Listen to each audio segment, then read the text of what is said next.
soldier Ray Garrison are on a rescue mission. They are about to take down a group of mercenaries who have already killed 4 hostages and disposed of their remains. As they cannot locate the target, the troops receive a sitrep from their comrades that they will move to another location. Meanwhile, Ray finds the target area and hears the mercenaries talking inside a building. This prompts him to stand outside and impinge on the door, where the mercenaries make a response by firing from inside. Ray takes out a stun grenade from his pocket and throws it inside, making the mercenaries temporarily blind as well as lose hearing and balance. He then immediately asks, despite the lieutenant's order, to hold on to the breach, single-handedly taking out all the targets with his rifle before going searching for further hostages. As Ray inspects the ground floor, he suddenly hears creaks on the ceiling, so he goes upstairs. On the second floor, he reloads his rifles and shoots more of the mercenaries. Once they are all down, Ray throws a smoke grenade into a room and silently enters, where he finds the last mercenary pointing his gun at the hostage's head. He slowly approaches them, but stops when the mercenary orders him to drop his rifle. Afterward, he inquires about what the mercenary wants, learning that he needs Ray's forces to pull back and a helicopter to flee with.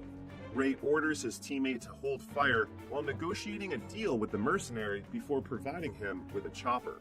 He asks the mercenary where he keeps the phone, and as soon as the guy turns his head to show him, Ray pulls out the gun and shoots him. This leads Ray and his troops to a successful rescue operation as they get their target hostage secured from the mercenaries. After that, the US military aircraft transports them to Aviano Air Base in Italy, where the US Air Force has permitted them to spend their vacation anywhere inside the country.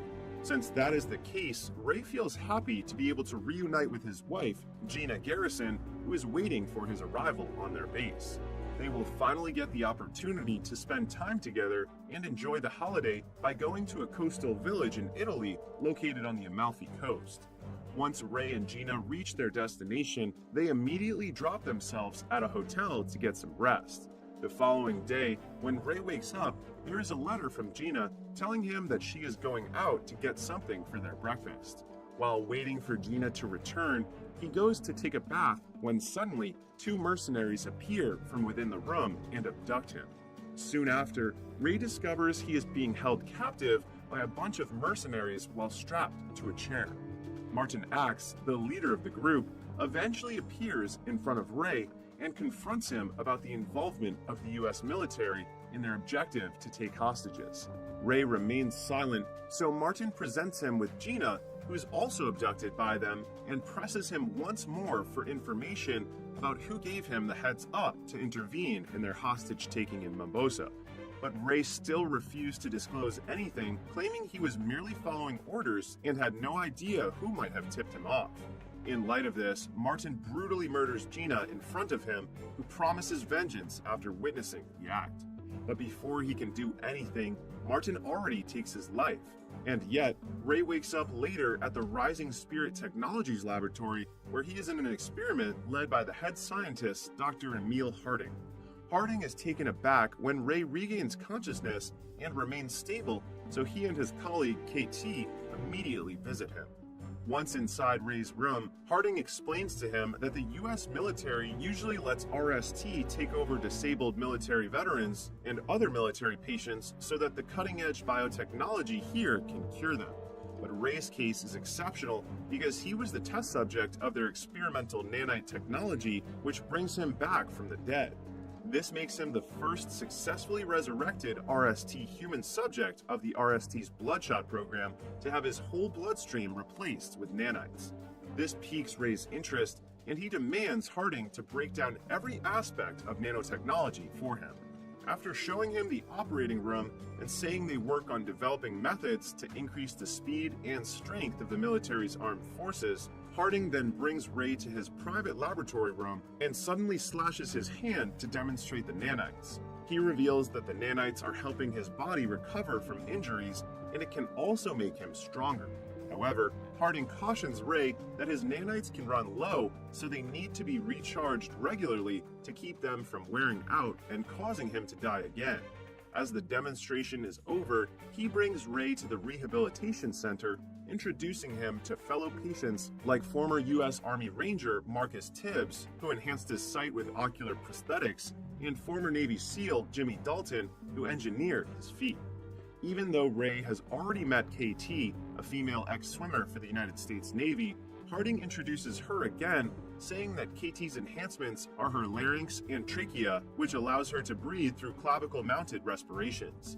Later at night, Ray struggles to sleep because he dreams of Gina and Martin and gets out of bed. He goes to the rehabilitation facility to work out, but stops when he sees KT taking late-night diving.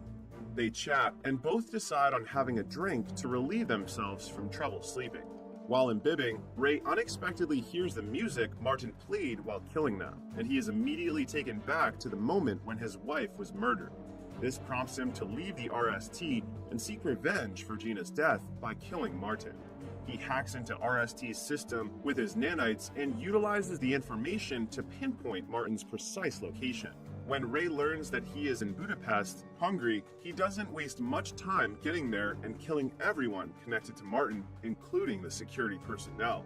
Meanwhile, Harding observes Ray on the RST computer screen, witnessing firsthand how effectively Ray dispatches his targets. It is then revealed that Harding plots on making the Bloodshot program successful and eliminating every former associate who betrayed him, using Ray as his weapon.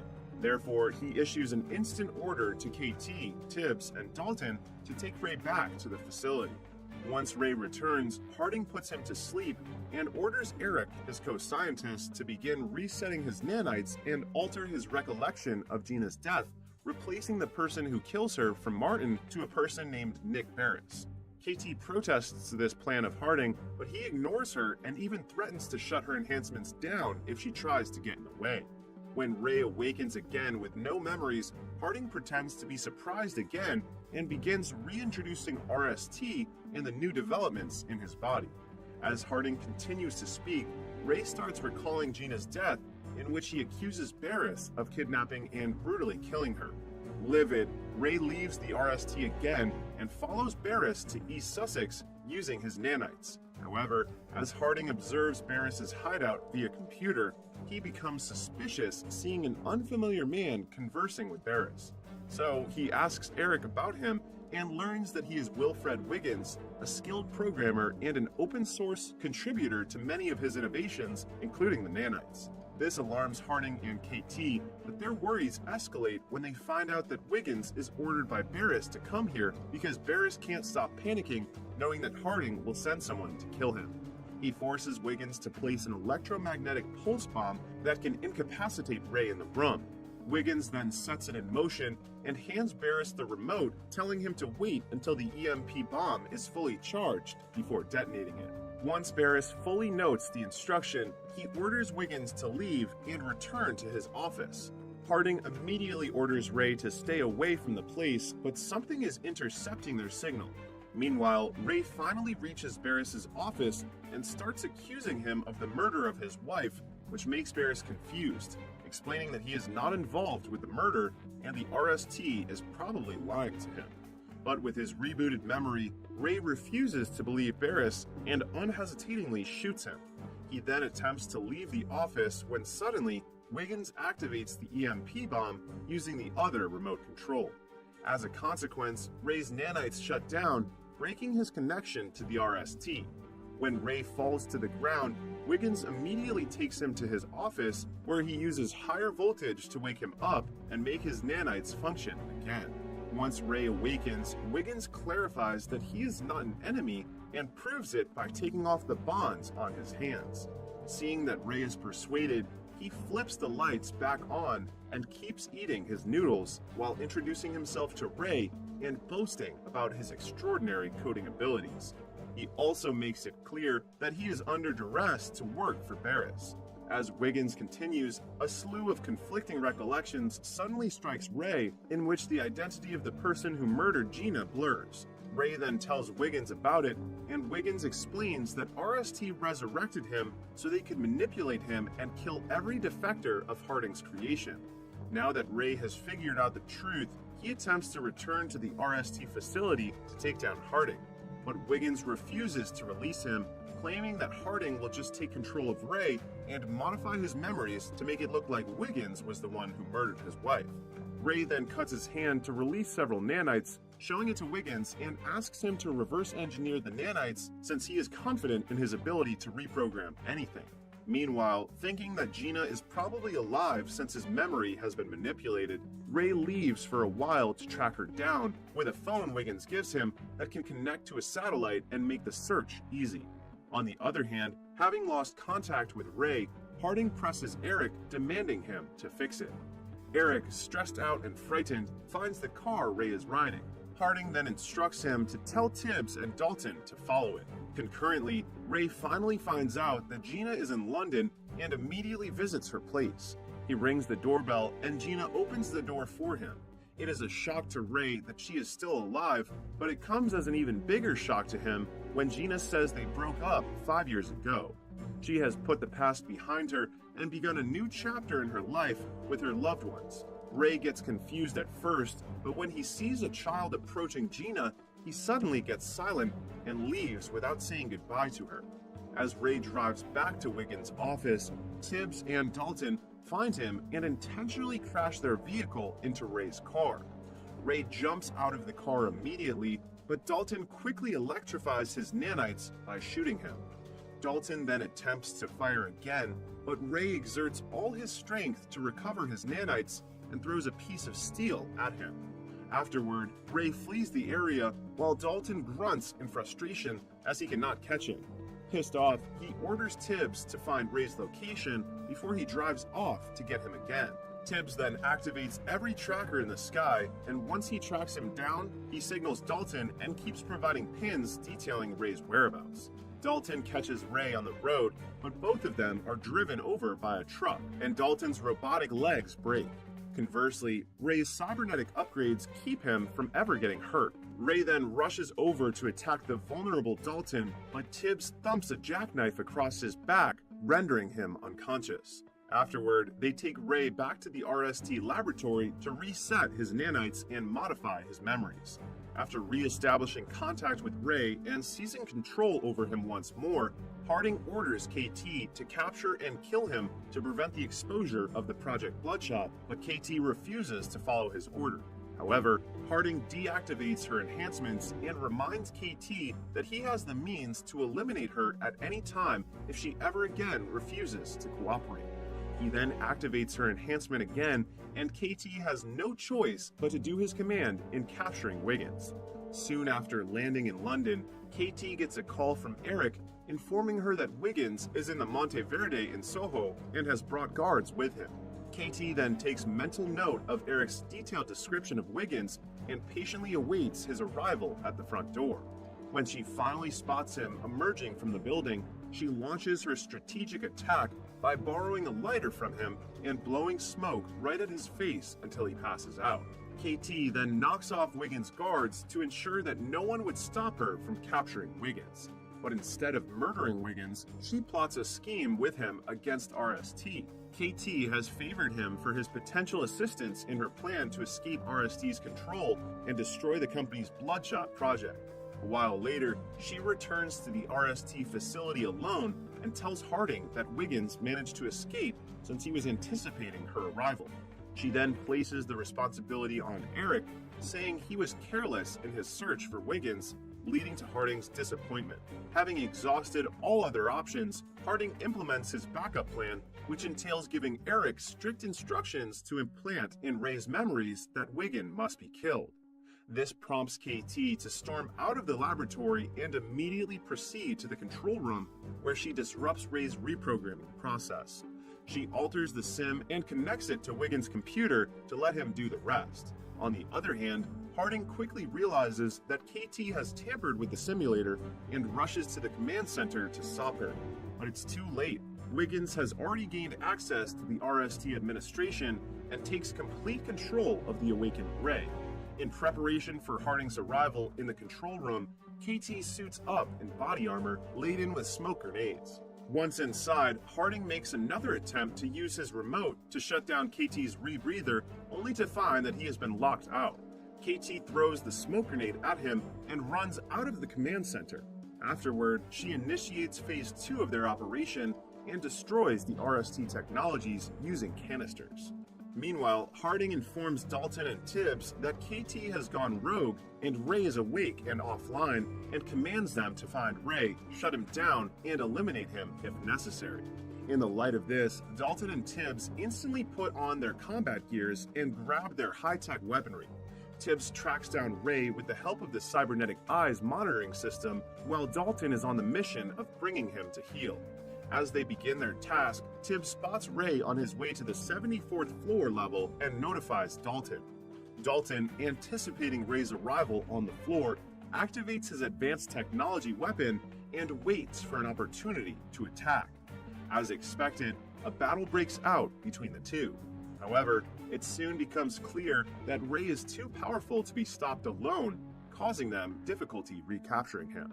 Their battle gets more intense when the building begins to collapse and Dalton lets Tibbs fall even though he hears him yelling for aid.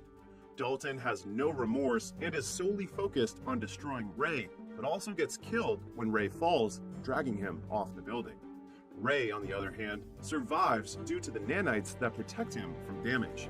Afterward, he prevents Harding from driving away by throwing Dalton's artificial leg extension in his direction. This causes Harding to get out of the car and pull out his modified weapon to fire at him, trying to wear off the nanites in Ray's system. But Ray does not worry about him getting killed and proceeds to walk toward Harding. That forces Harding to reload his gun with a new grenade launcher and fire at him again. He expects that Ray will finally stop since his nanites levels are depleting. However, Ray is eager to eliminate Harding despite knowing he can almost put himself at risk of death once the nanites in his body overclock and get destroyed. He pulls the pin on a grenade that the nanites disassembled and detonates it just as Harding manages to choke him, ensuring their mutual demise. After a while, Ray wakes up and sees Wiggins sitting beside him, who manages to bring him back to life. Wiggins also enhanced Ray's physical endurance, making his nanites completely independent. The movie ends with Ray getting a fresh start in life with his new family, Wiggins and KT.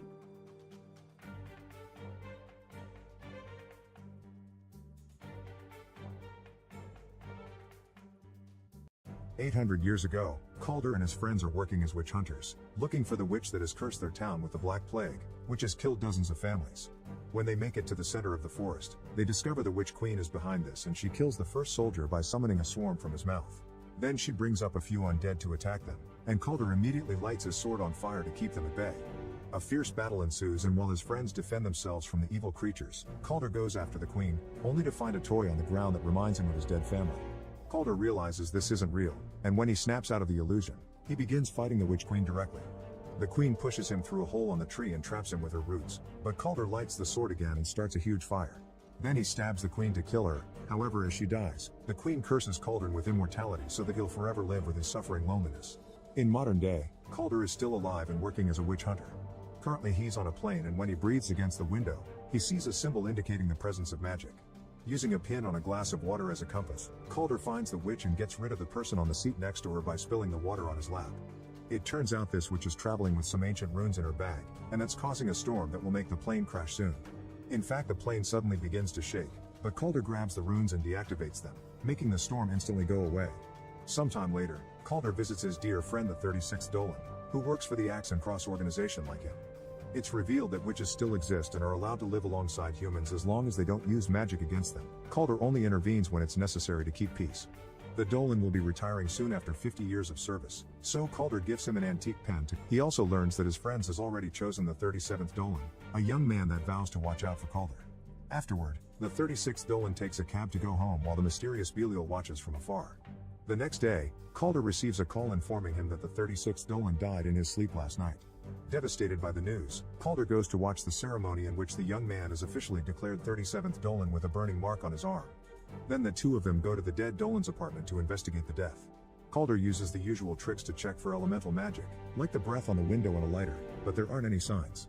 However, when he's about to leave, he finds 3 dead insects and finds it suspicious. He uses a special powder on the floor and reveals a pentagram, which suddenly explodes and makes runes appear on the walls. This confirms the entire room has been cursed with the rare black magic and that his friend was murdered. When looking further, Calder discovers the pen is gone. He also finds a book with a bloody fingerprint and begins suspecting the new Dolan, but the guy reveals his burnt hands to prove his innocence. When he was a kid, some witches set his house on fire, and it had been Calder who saved him from it. Afterward, the duo goes to the local bakery and force their way into the kitchen, where people are cooking with creepy ingredients. The powerful witch Max is there selling illegal uppers and tries to escape with a cloud of butterflies when he hears them, but Calder blocks his way by capturing the butterflies in a jar. Max says he knows nothing about a user of dark magic, but after Calder insists with a threatening tone, Max explains he sold a forbidden herb to a stranger. Max is blind so he can't describe the guy, but he smelled the scent of arsenic and rotten apples on his body. This gives Calder the idea the killer is in a funeral parlor near an apple tree, so he sends the Dolan home for his safety and goes to investigate alone. Meanwhile, a kid is shocked to find a trail of gummy bears on the streets and follows it to find a beautiful gummy tree near a bright house where Belial is watching. When the kid grabs the gummies, Calder stops him and reveals they are actually rotten apples. The house turns old and ugly, and when Calder enters to investigate, he finds a young scared girl. Calder approaches her only to discover she's a warlock in disguise called Alec. The warlock tries to attack Calder and stabs his hand before running away. Calder's wound quickly closes and goes after Ellis, throwing a knife to stuck him on a wall. After finding Dolan's gift pen, Calder knocks Alec out and takes him to the Council of Witches, where the 37th takes the chance to punch Alec for revenge. The council leader Glazer uses card reading to prove Alec is guilty, and she ignores Calder when he says Alec couldn't have been working alone considering the powerful spell he used. Glazer summons a terrifying creature known as the Sentinel and feeds Alec to it without hesitation. Then Calder notices a dead insect on Glazer's clothes, giving him an idea. He checks on the 36th Dolan's body and uses a carved candle to prove the presence of magic. Then he checks Dolan's neck and finds another insect that proves he isn't dead. He's actually been cursed by old-school black magic.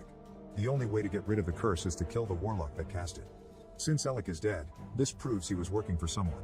Calder also notices a cut on Dolan's finger and goes to recheck the book, finding multiple bloody fingerprints left on purpose to form a message. Remember your death. Since Calder doesn't remember his early life, he goes to a witch bar for help. His mere presence scares all the witches away except for the owner Chloe, who Calder asks for a memory spell. Chloe is hesitant to help a witch hunter because he hunts her kind, but she accepts when Calder explains it's for the sake of a friend. She proceeds to put a memory potion inside a cherry, and when Calder eats it, he suddenly finds himself in the cursed woods, seeing his own charred corpse kneeling on the ground. However, when he's about to see more, Belial shows up and pulls him out of the spell. When Calder suddenly finds himself chained to the floor. By breaking his fingers, he manages to get his hand through the cuffs and frees himself before going after Belial, triggering a fight. Unfortunately, Calder is still under the effects of the spell and keeps seeing hallucinations, so he can't fight well. Belial uses the chance to set the bar on fire, leaving Chloe to bring Calder back from his trance. Calder thinks she's the queen and tries to kill her, but she blows a powder into his face and wakes him up just in time. Calder tries to catch Belial again, but Belial opens a root hole on the floor and disappears. Chloe tries to use a fire extinguisher to no avail and laments the loss of her bar because it's all she had, so she says Calder is a monster like everyone says. Later in the evening, Chloe hears a weird noise in her apartment and suddenly all the lights explode, allowing Roots to open another hole in the floor and drag her down to hell. Chloe tries to struggle free from their grasp and notices Calder's hand helping her, but at that moment she wakes up and finds herself in the cathedral. Calder and the 37th Dolan are researching Belial, and Calder asks Chloe for help again, convincing her to collaborate to get revenge for her bar. Chloe accepts, but with her bar gone she needs ingredients for the potion, so she takes Calder to a friend's house. When they arrive there, Chloe is devastated to discover her friend has been murdered and all the important plants were stolen. At that moment she gets a call coming from her friend's phone, but it's Belial with a message threatening them with more attacks incoming. Since they don't have other choice, Calder goes to see the dangerous witch Danique, who accepts to lend them the plants. However, while Chloe is distracted checking the plant, Calder suddenly begins seeing illusions of his family. It turns out Danique is a traitor, and while her employees catch Chloe, Calder gets trapped in a memory spell. He enjoys seeing his family again, but his happiness is interrupted by Chloe, who keeps talking and pushing until he wakes up. Back in reality, Calder finds himself being dragged away by Danique's men. He immediately knocks them all out and finds Chloe, freeing her before interrogating Danique. The witch swears she doesn't know Belial's intentions, she only got him the plants he needed. Calder decides to leave without punishing her, but Chloe takes revenge by stealing Danique's magical gem and destroying it, which reveals Danique's real hideous face. Afterward, Calder has a chat with Chloe and confirms she's a dreamwalker, meaning she shouldn't need potions to get into someone's mind. Chloe confesses she's afraid of her ability because when she used it on her brother he died, so Calder takes her to a sacred place that shows the history of witches. After teaching her of her legacy, he reminds her he can't die and guides her through the process of seeing his mind. The duo revisits the night of the curse and finds Calder's charred body, which roared when his friends came closer. When the first Dolan tried to destroy the Queen's heart, Calder began screaming in pain, meaning they couldn't kill the Queen without killing Calder too. The heart was kept hidden, and Chloe realizes Belial killed 36th Dolan because he knew where the heart is and will use it to bring the Queen back. Meanwhile, Belial kidnaps Max to take him to the Old Woods, where he puts it against a tree to sacrifice him to the Witch Queen as he summons it with the heart. Back to Calder, he goes to the cathedral and yells at the 37th Dolan because nobody in the organization ever told him they hid the heart. The young man responds the 36th Dolan had been considering destroying the heart to grant Calder his freedom. He also provides Calders with the location of Belial's truck, which can be tracked. Moments later, Calder arrives at the woods and discovers Max has been possessed by the Witch Queen. Chloe suddenly appears behind him, but when Calder gets distracted, Belial drops the illusion and attacks Calder with fire magic followed by a few shots. However, Calder's fast and quickly throws a knife to kill him. The Queen uses this distraction to stab Calder with a root and retrieve the immortality, explaining she hadn't gifted it to him. He has just been keeping it safe until she could regain her body. Max loses his shape and transforms into the Queen, who attacks Calder with a magic swarm, but when Calder responds with a shot, she disappears into the tree. Calder rushes back to the city and discovers the 36th Dolan has reawakened. However, Calder isn't happy. He knows the Queen will cast a Black Plague curse and he can't do anything to stop her. The Dolan reminds Calder he already killed the Queen once and encourages him to try again. Determined to prove himself to his friend, Calder retrieves a legendary sword plus a bunch of runes to arm himself. Then he leaves with Chloe and the 37th Dolan to visit the council room, where the plague tree is kept away from evil hands. Glazer is found dead, confirming the Queen is here to unleash the plague. They follow a secret corridor into the cave where the council kept the arrested witches, and Calder breaks a wall to release Alec's body, which is chanting away the plague spell. While Chloe enters Alec's mind, the Sentinel shows up. It is met with fire from Calder and Dolan, but bullets do nothing. Calder is pushed away, but he quickly recovers and jumps on top of the Sentinel to stab him with the sword and shoot right into its weak spot, making it explode. Meanwhile, Chloe appears in Alec's mind and tries to stab him, but Alec jumps on her and pushes her down to kill her. After some struggling, Chloe manages to push back and throws Alec into the root hole, which instantly stops the chanting of the plague spell. While Chloe returns to reality, Calder goes after the Queen, who creates the illusion of a post-apocalyptic world to fight Calder there. Because Calder is mortal now, every hit leaves a scar on him. After exchanging a few hits, Calder manages to stab the Queen, but this only gets rid of the illusion. Back in reality, Calder uses a rune to light his sword on fire and knocks down the Queen again, but when he is about to land the final blow, he's interrupted by the 37th Dolan, who shows up holding Chloe at gunpoint. It turns out he's a witch too, but he isn't capable of using magic, and the witches Calder killed when he was a kid were his parents. The Dolan shoots Calder and hands Chloe to the Witch Queen, who immediately uses her to start the chanting again and finally releases the plague all over the city. Dolan hopes he'll be granted magic as a reward, but the Queen sees magicless people as useless and kills him with her swarm. Meanwhile, an unconscious Calder begins dreaming about his family, who support him and motivate him to try again. Calder wakes up and uses the weather rune from the plane on the sword to activate a lightning effect. He proceeds to throw it at the Queen, effectively killing her and gaining back immortality. As his wounds heal, the plague disappears from the city. The Queen's body crumbles in ashes, but the heart is still beating. Calder wants to stab it, not caring about his own future, but Chloe stops him by explaining the world still needs him to keep fighting witches. She also promises she'll keep the heart safe and won't let him be alone again. Sometime later, Calder tells the 36th Dolan that he won't work for the organization anymore, then leaves with Chloe to find their next adventure.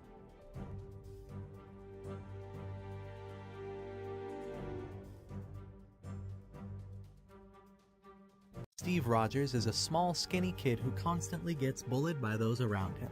It's the middle of World War II and he decides that he wants to enlist in the military to help out. But he's half the size of every other man there, and has a bunch of different conditions and diseases. He's so pathetic that the army refused to let him join as he would be too much of a liability.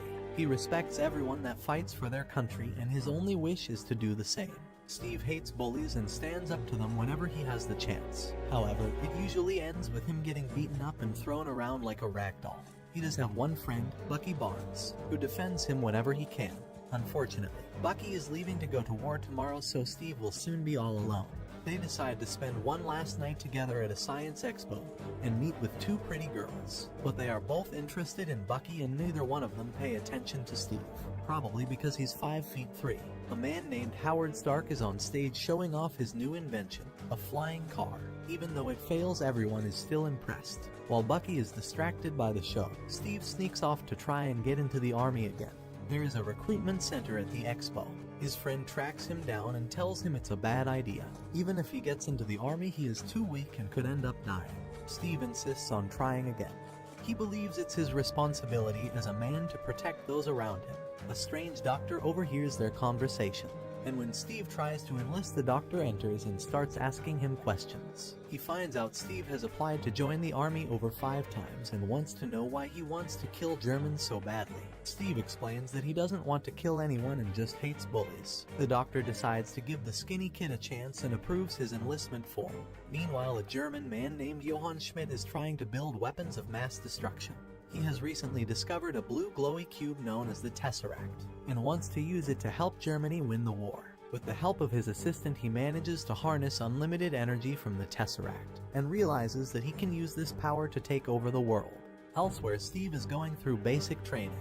The doctor has created a serum that can turn anyone into a super soldier, giving them immense strength, power, and endurance. But he is only able to give it to one person and thinks Steve is the right man, and so does Agent Peggy Carter, who takes a liking to Steve when she sees that despite his shortcomings, he continues to keep pushing forward and never gives up.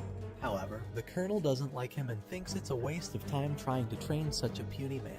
To use the serum on Steve would be like throwing money down the drain. Steve starts to wonder why the doctor wants him to be a super soldier when everyone else is clearly so much better than him. The doctor explains that it is because Steve is a good man, who only wants to help others even though the world is horrible to him. His muscles may be tiny, but his heart is big. The day of the procedure arrives, and Peggy takes Steve to a secret facility, hidden underneath an antique store. It is filled with doctors and nurses who are ready to inject him with their juices. He takes off his shirt and enters a weird-looking machine. The Colonel watches from above with some of his colleagues. Howard Stark is also there working with the doctor. The machine closes and the procedure begins. He gets injected with the serum, but he starts screaming out in pain. Peggy yells out to stop or he will die. Before Howard can turn the machine off, Steve tells him not to, and says that he can do this. The procedure continues, and when it is finished, the machine doors open, revealing a fine specimen of a man with juicy muscles. He is no longer a weakling, and everyone is shocked. Suddenly, a man in a suit steals a vial of the serum and shoots the doctor before running away. With his last dying breath, the doctor reminds Steve to always be a good man. Steve chases after the thief as fast as he can, surprised that he is now able to run super fast without getting tired and can jump over fences with ease. He starts jumping from car to car until he lands on the vehicle the thief is driving. While trying to shake Steve off, the driver crashes the car and is forced to continue on foot. He takes a hostage and shoots at him, trying his best to get away. When he runs out of bullets, he disposes of the hostage and gets into a high-tech submarine. But Steve is so powerful now that he is able to catch the submarine and the thief with ease. Realizing he doesn't stand a chance, the thief ends his own subscription to life.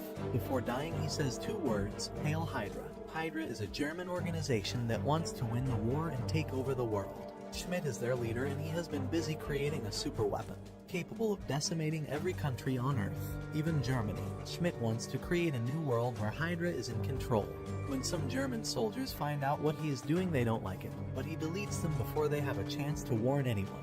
His assistant, Zola, starts to worry that Schmidt has gone crazy. When Steve finds out about Hydra, he wants to go after them. The Colonel doesn't want him and says the procedure was a waste. Steve is just one man and there's nothing he can do for them. Feeling defeated, Steve starts to work as a performer, dressing in red, white, and blue and calling himself Captain America. He entertains people all over the country, providing them morale during the war. He becomes famous and even gets his own comic book. However, Steve isn't happy with his new life and feels like he could be doing more to help. One day, Peggy comes to one of his shows to see him. She mentions that the Colonel sent a regiment to go and deal with Hydra, but out of 200 men, only 15 returned. The rest were killed or captured. Steve realizes that his best friend Bucky was one of the soldiers that were captured, and he wants to get him back. But the Colonel isn't interested. He says it would be too dangerous and he doesn't have enough men. Steve decides he is going to go and get Bucky back all by himself. Peggy and Howard help by flying him to the Hydra base. When they arrive, Steve jumps out of the plane and parachutes to the surface. He gets into the base by sneaking into a truck and slowly makes his way to the prisoners without getting spotted. But Bucky isn't there with them. The prisoners all rush out of their cell and start to attack the Hydra guards, even stealing their own weapons to use against them. It doesn't take long for them to get control of the base. When Schmidt sees this, he pushes a self-destruct button that will destroy the base in 6 minutes, giving himself and Zola enough time to escape. After searching the base, Steve manages to find Bucky, who is happy to see him. He is surprised to see that Steve is now 6 feet tall and built like a white Ronnie Coleman. When the timer reaches 0, the base starts to explode. Steve bumps into Schmidt and punches him in the face. The two fight and Schmidt is able to knock the super soldier to the floor. It is revealed that many years ago, Schmidt took the super serum himself. However, it wasn't fully completed yet and had terrible side effects, making Schmidt all red and deformed.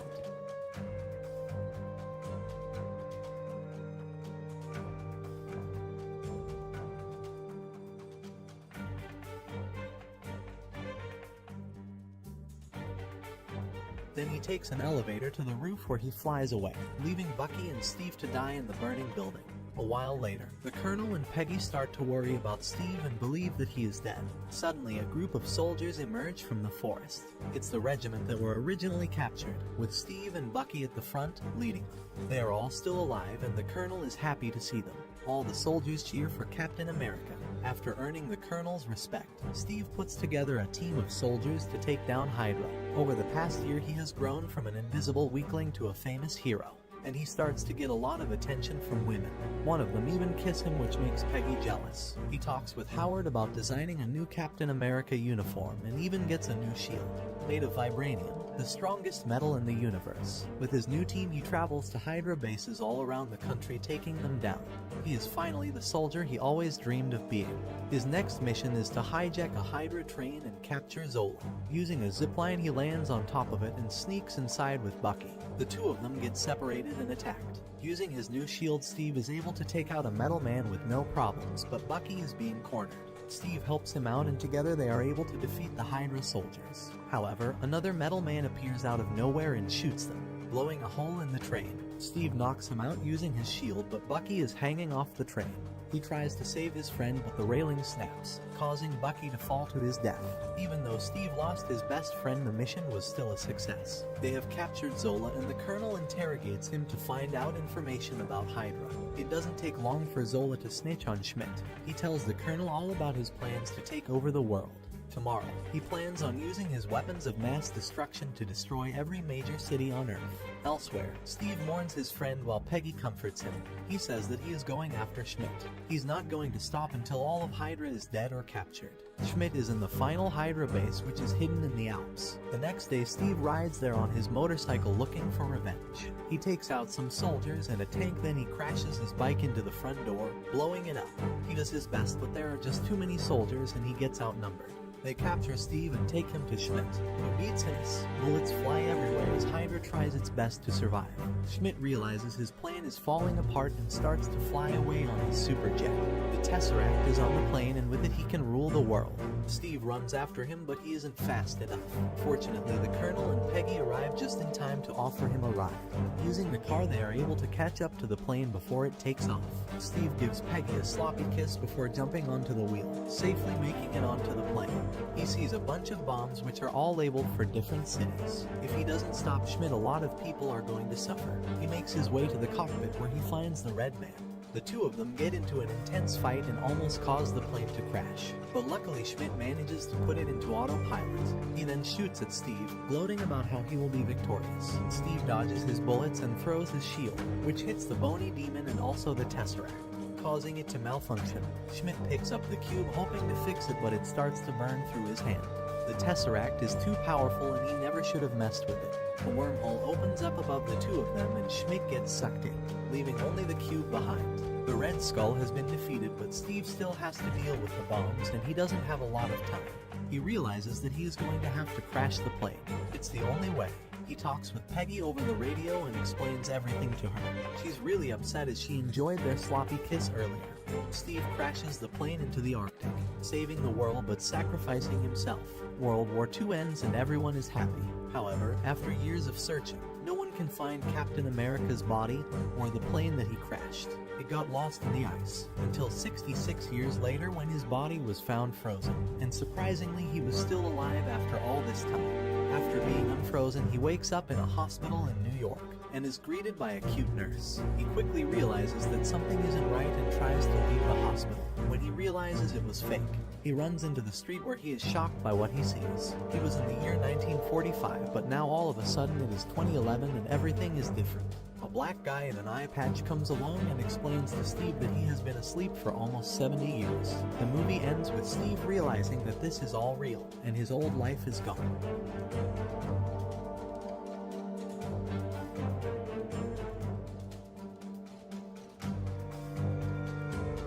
After finding a robot dog that has escaped from a secret base, a young man begins to be chased by the army and will need the help of the android animal to survive. Today we're going to recap AXL. At Crane Laboratories, a company that supplies weapons to the army, the chief designer named Andric is trying to create a war dog called Axel, when during the first phase of testing, the prototype goes out of control and ends up escaping from the lab. To retrieve it, the man asks the assistant engineer to release the drones that begin searching for the lost creature. While his devices are searching, Andric receives a call from Captain Alicia Weber, the army representative who hired Crane to build the AXL, tired of waiting. The woman says that the demonstration will take place in 2 days and asks for immediate access to the prototype, but as the drones haven't found it yet, Andric has to string the American army along until they recover Axel. A young man called Miles is taking part in a motocross race when, at the last corner, he ends up being hit by another competitor and falls off the bike with such force that his chain splits in half. Frustrated, Miles carries the vehicle to his father and asks for the extra chain, but Chuck replies that that was already the spare and now they don't have any. In order to continue in the race, the man goes to the pit of another team's competitor and asks if they have a chain to replace the broken one. Even though they are rivals, Sam, the driver who knocked Miles down, agrees to help and asks one of the employees to deliver the object, but the team boss refuses to help, saying that he only has one left and that they will need it for the next race. At a loss for what to do, they return to the pits while being followed by Sarah, one of Sam's team members who has decided to pick up a hidden chain and give it to Miles on her own, allowing him to fix the bike for the next race. After the start, Sam stayed in the lead for most of the time, until as they neared the end, Miles managed to overtake him and take first place, winning the last race of the day. After the dispute, Chuck and his son are storing the tools in the van when Sam shows up to invite the young man to a party at his house.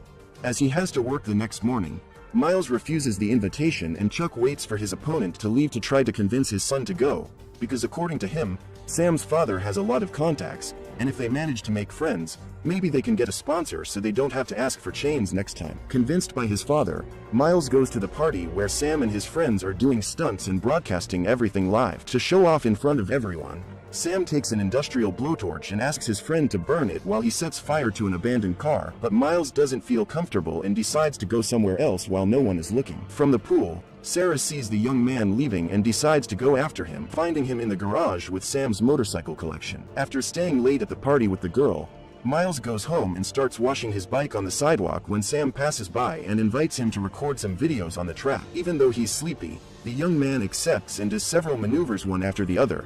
But when he decides to take a break, Sam is responsible for distracting him while his friends open the bike's tank and pour in several cans of energy drink. Unaware that he has been sabotaged, Miles starts the vehicle and goes for another maneuver, but when he reaches the end of the ramp, the bike stops working and he ends up losing control during the jump, crashing to the ground. While Miles writhes in pain, Sam only cares about the recording and leaves as soon as he realizes that the images are good, leaving only half a gallon of gasoline and some clothes for the young man. Even in pain, Chuck's son gets up and empties the tank, putting in the new gas and trying to start the bike, but while he's doing everything he can to get it started, he hears strange sounds coming from inside an old container and decides to go closer to see what's going on. Frightened, Miles approaches apprehensively and enters the metal structure where he meets Axel, who marks him as the new target. Desperate, the young man runs to the motorcycle and manages to start it, driving away as fast as he can, but instead of leaving, the genius has the idea of going back to see the creature again, and is surprised by it. With almost half a ton of steel rushing towards him, Miles speeds up as fast as he can and uses the abandoned buildings to try to lose Axel, causing the creature to hit a truck. Even so, the cyberpunk dog is still after him and Miles decides to jump down a ramp, causing Axel to activate Boost to try and catch up with him in the air.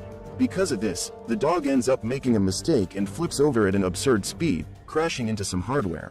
From afar, Miles hears Axel's sounds of pain and decides to go closer to see what has happened, finding the robot badly damaged and with a steel beam through its shoulder. As the young man approaches, Axel becomes even more stressed and his self-destruct protocol begins, but with less than a second left, Miles manages to reassure the android dog, which cancels the explosion. With the creature calmer, the young man pulls the object through his arm and is automatically put on Axel's list of trusted people, who send his software to the young man's cell phone. Looking at the application, Miles sees that the dog needs maintenance and takes it into the container, spending the whole night repairing it with a kit and some parts from his own motorcycle, as well as using the rest of the gasoline to refuel it. Able to walk again, Axel gets out of the container and starts sniffing Miles, who decides to take his muzzle off. Finally free, the dog asks to play and starts running around the abandoned buildings with the human, but while they're having fun, the Crane drones manage to locate them and one of the engineers suggests deactivating the robot. Observing his creation's interaction with the human, Hendrik realizes how many things Axel has learned from the young man and decides to leave the two of them alone for a while longer, connecting the cameras in the dog's eyes for monitoring. At home, Sam is watching the video they made the day before when Sarah shows up asking for the exact location of where they left Miles, going to the abandoned building to look for him.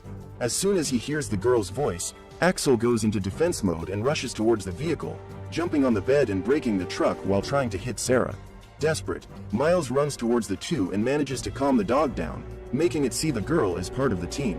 After this, the trio are camping when Sarah says that Axel must have been created by the armed forces and tries to convince Miles that they should return it, but the young man argues that the robot is full of bullet holes in the bodywork and that they weren't taking good care of it, so he has no intention of giving it back. Back in Crane, the engineer begins to check the young men's data and discovers that they both have financial difficulties, suggesting that they will accept any amount they offer, but Hendrik insists that they should leave them with the robot, as it learns new things every second it spends with humans, greatly advancing the research work.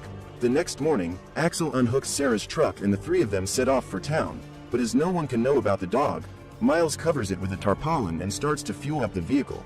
While the young man scavenges coins from the glove compartment, Axel hacks into the pump system and releases the fuel, filling the tank without them having to spend a penny.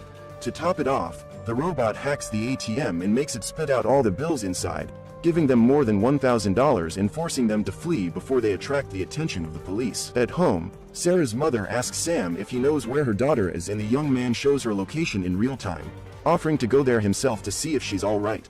Unaware that Sam is coming, the girl takes Miles and Axel to an abandoned building where she usually does graffiti and tells them that the robot can be hidden there. Impressed by the drawings, Miles asks Sarah to show him some more of her art and the girl decides to graffiti a feather, which ends up making Axel assimilate the figure with Crane's symbol and start projecting a sort of instruction manual on the wall. After the hologram ends, the robot ejects the admin control and Miles places his thumb on the fingerprint reader that pierces his finger, using the blood to pair him as the new admin and owner. Just then, Sam arrives at the place and Sarah asks the others to hide while she talks to him, but during the discussion, the spoiled teenager starts to get aggressive with the girl and Miles shows up to defend her. For no reason, Sam starts making fun and tries to punch him, but the young man manages to dodge and Axel jumps on the aggressor. With Sam immobilized, Miles asks the robot to take him to the truck and starts threatening him never to go near the girl again, leaving Sam terrified. After making him promise to leave everyone alone, Miles allows him to leave and thanks Axel for defending him, but Sarah is not at all happy with what has happened and starts saying that he has ruined her life. According to the girl, her mother works for Sam's family and they both live in his house, so now he can fire them and they'll have nowhere else to go. Understanding the complexity of the situation, Miles asks her to go after him and try to apologize, but Sarah rejects the idea and says it's better that they resolve the Axel situation first. She suggests they go home and tell Chuck what's going on, but for some reason Miles decides to leave the robot alone even though Sam knows its location. At home, the two explain to Chuck everything they've discovered about the dog, while Sam takes his friends to do a live show of the robot for everyone. With a gallon of fuel, the young man starts whistling and manages to get the robot's attention, but as Miles has asked him not to hurt Sam, Axel doesn't take any aggressive action. Apprehensive, Sam asks his friend to record, while he makes a trail of gasoline in front of the dog. Wondering where this is going, Hendrik sends 2 teams of agents to rescue Axel, but they are still a long way off and will take more than 2 hours to arrive. Back in the abandoned building, Sam throws a ball in the dog's direction to get him to come closer and picks up the blowtorch to burn the gasoline. Analyzing the object, Axel manages to identify that it is a weapon, but still does nothing to defend himself, standing still while the two approach. At home, Miles asks his father what they should do and he suggests that they return the creature, but while they are arguing, Sarah sees Sam's live and interrupts them saying that they should go back as soon as possible, making the young man leave and leave the admin key behind. With no one to stop him, Sam turns on the blowtorch and sets fire to the gasoline, which explodes right under the robot, damaging the system and putting it into safety mode.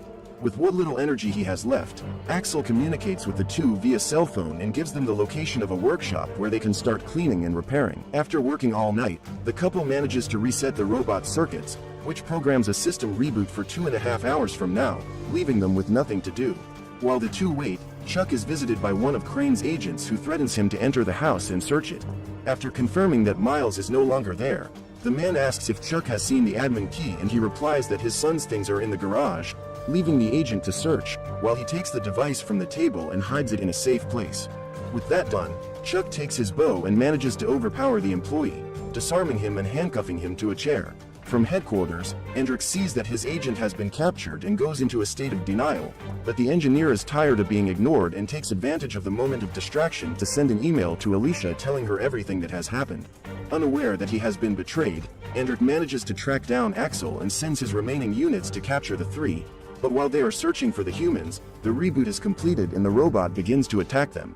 To defend themselves, the agents fire high-voltage weapons that try to overload the dog, forcing Miles to jump on top of the soldier and allowing Sarah to surrender all of them. With the battle over, Axel begins to remember the latest events and goes into hunting mode, abandoning his administrators to go after Sam. Unaware of the danger he's in, Sam stops at the gas station with his friends and is soon overtaken by the dog, who is watching everything from the roof, but soon realizes that something is wrong and manages to leave the place before being attacked. So the young man goes straight to a party and starts broadcasting everything live when the cameraman sees Axel on top of the trailer. Panicked, everyone runs for their lives, while Sam decides to hide under a vehicle, but ends up being spotted and does his best not to be crushed by the robot's footsteps. While he's trying to dodge, Miles and Sarah arrive on the scene and distract Axel, allowing Sam to run up to the flamethrower and use it to defend himself. However, the torch runs out of fuel after a few seconds and the robot can attack again, forcing Miles to jump in front of it to save the bully. Hearing his admin's voice, Axel finally manages to calm down and comes out of hunting mode, but before they can leave, they are met by drones that stick to the robot's body, electrocuting its bodywork and leaving it incapacitated.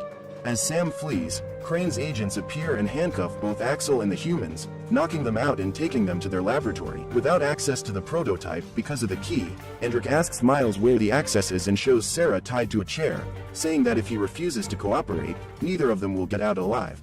At that moment, he orders the engineer to bring the girl to them and creates a force field around her, warning that if she leaves the delimited area, Axel is programmed to attack without mercy. Desperate, the girl runs out of the box and manages to grab a flashlight without getting bitten, using the light to draw a feather like the one she made on the wall. Even reprogrammed, Sarah's movements make the robot remember them again and break free of its restraints, allowing the humans to flee while it confronts Hendrik. Despite being its creator, the man no longer has any control and runs outside, where he is surrendered by the armed forces. Thinking they've come to help, Hendrik says they're on the same side and warns them that Axel is still inside, but the men don't listen and handcuff the chief designer, making him realize he's been betrayed. Inside, Miles manages to reach his motorcycle and says goodbye to Sarah, who decides to give herself up, staying behind to distract the enemies. Sacrificing herself for the man she loves, the girl surrenders and is captured for interrogation. But while the soldiers put the handcuffs on, Miles takes advantage of their distraction and jumps out of the building, fleeing in a northerly direction while the army uses helicopters and other resources to catch up with them. While fleeing through the mountains, Axel begins to scan the terrain and discovers that they are heading straight for a cliff and that if they don't stop in time, they will fall more than 180 meters. Even so, the two friends don't give up and accelerate as fast as they can, suffering a nasty fall into the abyss. When he gets up, Axel realizes that Miles' arm is broken and decides to sacrifice himself to save the administrator, saving all the data in the cloud and activating the self-destruct, while running towards the helicopter. At this point, the drones reach the robot and begin to electrocute it, but Axel doesn't give up and continues to lure the aircraft away from Miles. When he gets to a safe distance from the young man, the dog starts the countdown and stares at the admin for a few seconds, then turns towards the helicopter and detonates it. After the explosion, the soldiers surrender Miles and decide that they need compensation for all the risk they have suffered, paying for a scholarship for the two of them at robotics college. Living together, the two adopt a husky puppy and go for a weekend at the beach, but during their break, Miles receives an envelope from his father containing the administrator key and decides to touch the fingerprint reader, causing the application to be installed on both their cell phones and activating the assembly module. What did you think of this movie?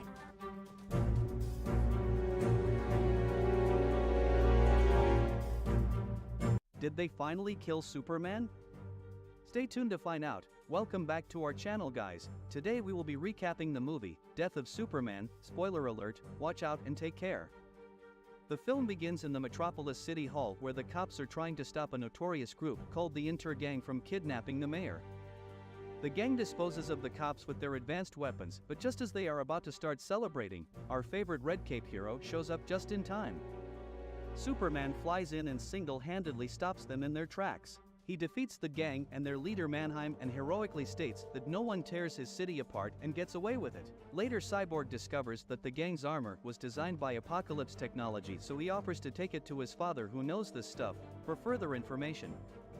During an interview with the Daily Planet's reporter Lois Lane, Superman presents the rocket that brought him to Earth from Krypton, and in it they find a Kryptonian crystal with information. Superman activates the crystal and a man appears in a hologram claiming he is a Kryptonian AI designed to assist Kal-El and also keeping the history of all Kryptonian bloodlines. Later, Superman flies Lois Lane back to the Daily Planet and then flies off. Then she enters the building. Inside the office, Lois Lane bumps into fellow news reporter Clark Kent, who she apparently is in a relationship with. Lane asks to meet Clark's parents and Clark reluctantly agrees, leaving Lane wondering if there really is something else she could find out about him. Later at Star Labs, Cyborg, Dr. Stone, and Dr. Irons are investigating the Inter-Gang's piece of armor. Dr. Irons discovers the armor has traces from both Apocalypse and Earth, making it stronger. This type could only be made by Star Labs, Wayne Technologies, or even worse, Lex Luthor. Following this, Superman confronts Luthor, who is confined to house arrest, but he denies any involvement. Meanwhile, a Superman's fan, Captain Hank Henshaw, leads a team of astronauts aboard the space shuttle Excalibur when a boom tube sends a meteorite heading towards the shuttle.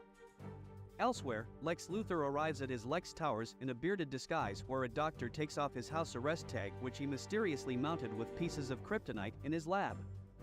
Luthor has gathered a team of the best scientists of this generation. From there, he watches as the team in space is preparing for the incoming asteroid, which seems to have something inside of it. As Henshaw waits for Superman's rescue, the shuttle is destroyed as the other scientists are scattered out into space while Henshaw's body remains unaccounted for. The meteorite crashes into the Atlantic Ocean. As it is monitored by Luthor's underground research facility, Luthor sends a deep-sea exploration team to trace the crashed object, and they encounter Atlanteans. However, both groups are destroyed by a strange creature that emerges from the wreckage. Luthor is fascinated by the creature, which survived the catastrophic entry into Earth, and he wonders if he could finally be competition for the Red Cape hero. Later, Cyborg reports to the Justice League about the Excalibur incident with only 3 bodies recovered, and Aquaman says his guards are investigating the impacted area. Superman also learns that Flash told his girlfriend about his real-life name and plans to marry her, but Superman is worried about the dangers involved if he tells Lois Lane his secrets. Later that night, Clark takes Lois Lane to have dinner with his parents. Clark is afraid his dad is sharing too much information with Lane, while his mom starts to share about the girls who have broken Clark's heart before. Later, as she leaves, Lane is afraid Clark is holding too much from him, but Clark assures her all is well. The following day at work, as Clark is planning for lunch with Lane, he receives a report from Wonder Woman about an attack in a town by a strange creature. However, Clark declines since he has a date, but asks Diana to call him in case the League needs him. The alien wrecks the town, killing the cops, but the Justice League arrives tardily to help. In fact, the heroes soon discover the alien is not their normal villain, since he easily defeats them, forcing Batman to ask for backup. Elsewhere, Lex Luthor is creating an army using alien DNA, and he plans to use the new alien monster in town as a specimen. Meanwhile, Clark and Lois are on a date where he reveals there really is something he is hiding from her. He reveals he is Superman, but Lois bursts out in laughter. However, she soon finds the reality in it, since Clark is always on time. He writes captivating stories about Superman, and he also never sweats. Lois Lane soon turns to receive a call from Renew News team informing her about the ongoing monster situation in Metropolis, which has already taken down half the Justice League. When she turns back to notify Clark, he is long gone, leaving behind a note outlining his last secret, which is he loves her. Superman arrives on the battlefield to find his team all busted up. All the citizens watch the news to see if he meets the challenge. As the fight rages through Metropolis, Luthor notes the creature, now termed Doomsday by Lois Lane, is a killing machine programmed to wipe out entire civilizations. The monster defeats Superman, and Lex Luthor arrives wearing a battlesuit to join the fight. He asks Lois Lane to keep the camera rolling, aiming to become Metropolis' true protector, but he is defeated and Superman saves him. The monster is about to kill Superman, but his girlfriend Lois Lane appears and confronts the monster, which now turns towards her. The monster heads to kill her, but Superman summons his remaining strength and charges at him. He breaks its neck with his punch, killing it, but unfortunately, the monster had in turn sunk its alien claw in Superman, fatally wounding him. Lois runs to Superman and notifies him he just killed the monster and saved everyone. In her arms, Superman reveals he was truly lucky to have met her before he closes his eyes, leaving Lois teary-eyed and the Justice League members in grief. The news reports the incidents of Superman's death as the citizens watch in disbelief. Later, in a state funeral, the Metropolis City Mayor honors Superman as a hero and a friend to Metropolis while everyone mourns for him. The mayor also honors the Justice League members alongside Lex Luthor, who also gives a speech about how he misses Superman and his late-night visits at his balcony. Later, Superman's parents welcomed Lois into their family. Superman's top fan Bobby also mourns Superman and wonders why they had to take a hero like Superman and leave him around. At Star Labs, Luthor is cleared and tries to gain custody of Doomsday's body for a Project Cadmus, but he is denied. Suddenly, Superman's rocket starts itself up and flies off. Later, news reporter Jimmy takes Lois Lane to Superman's mausoleum, where they find his coffin open. They see a dark figure resembling Superman fly away, and the movie ends. In the post-credits scene, Dr. Irons appears forging Superman's logo onto metal armor. Elsewhere in the North Pole, Superman's ship lands and a Superman figure appears amidst a forming ice crystal structure, and finally a robot resembling Superman flies high above the Earth, bringing the movie to a somber end. Thank you for watching, guys. Please remember to subscribe to this channel for more animated recaps.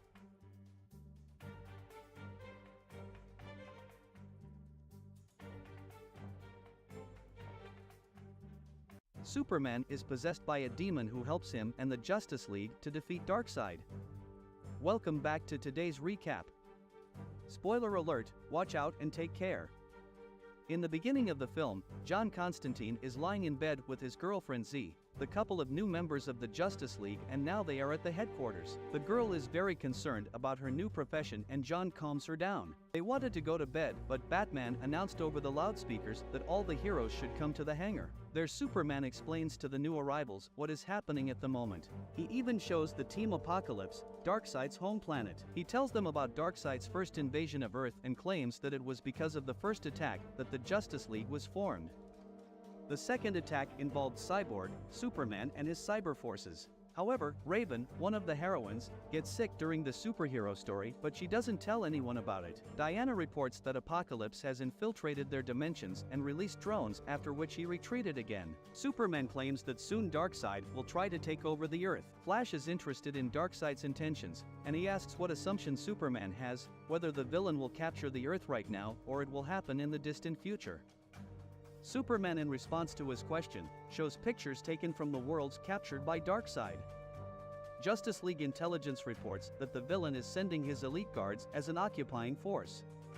Superman outlines that the team is faced with a real and very dangerous problem that they have to solve. Many team members offered to make a deal with Darkseid, but Superman was categorically against it.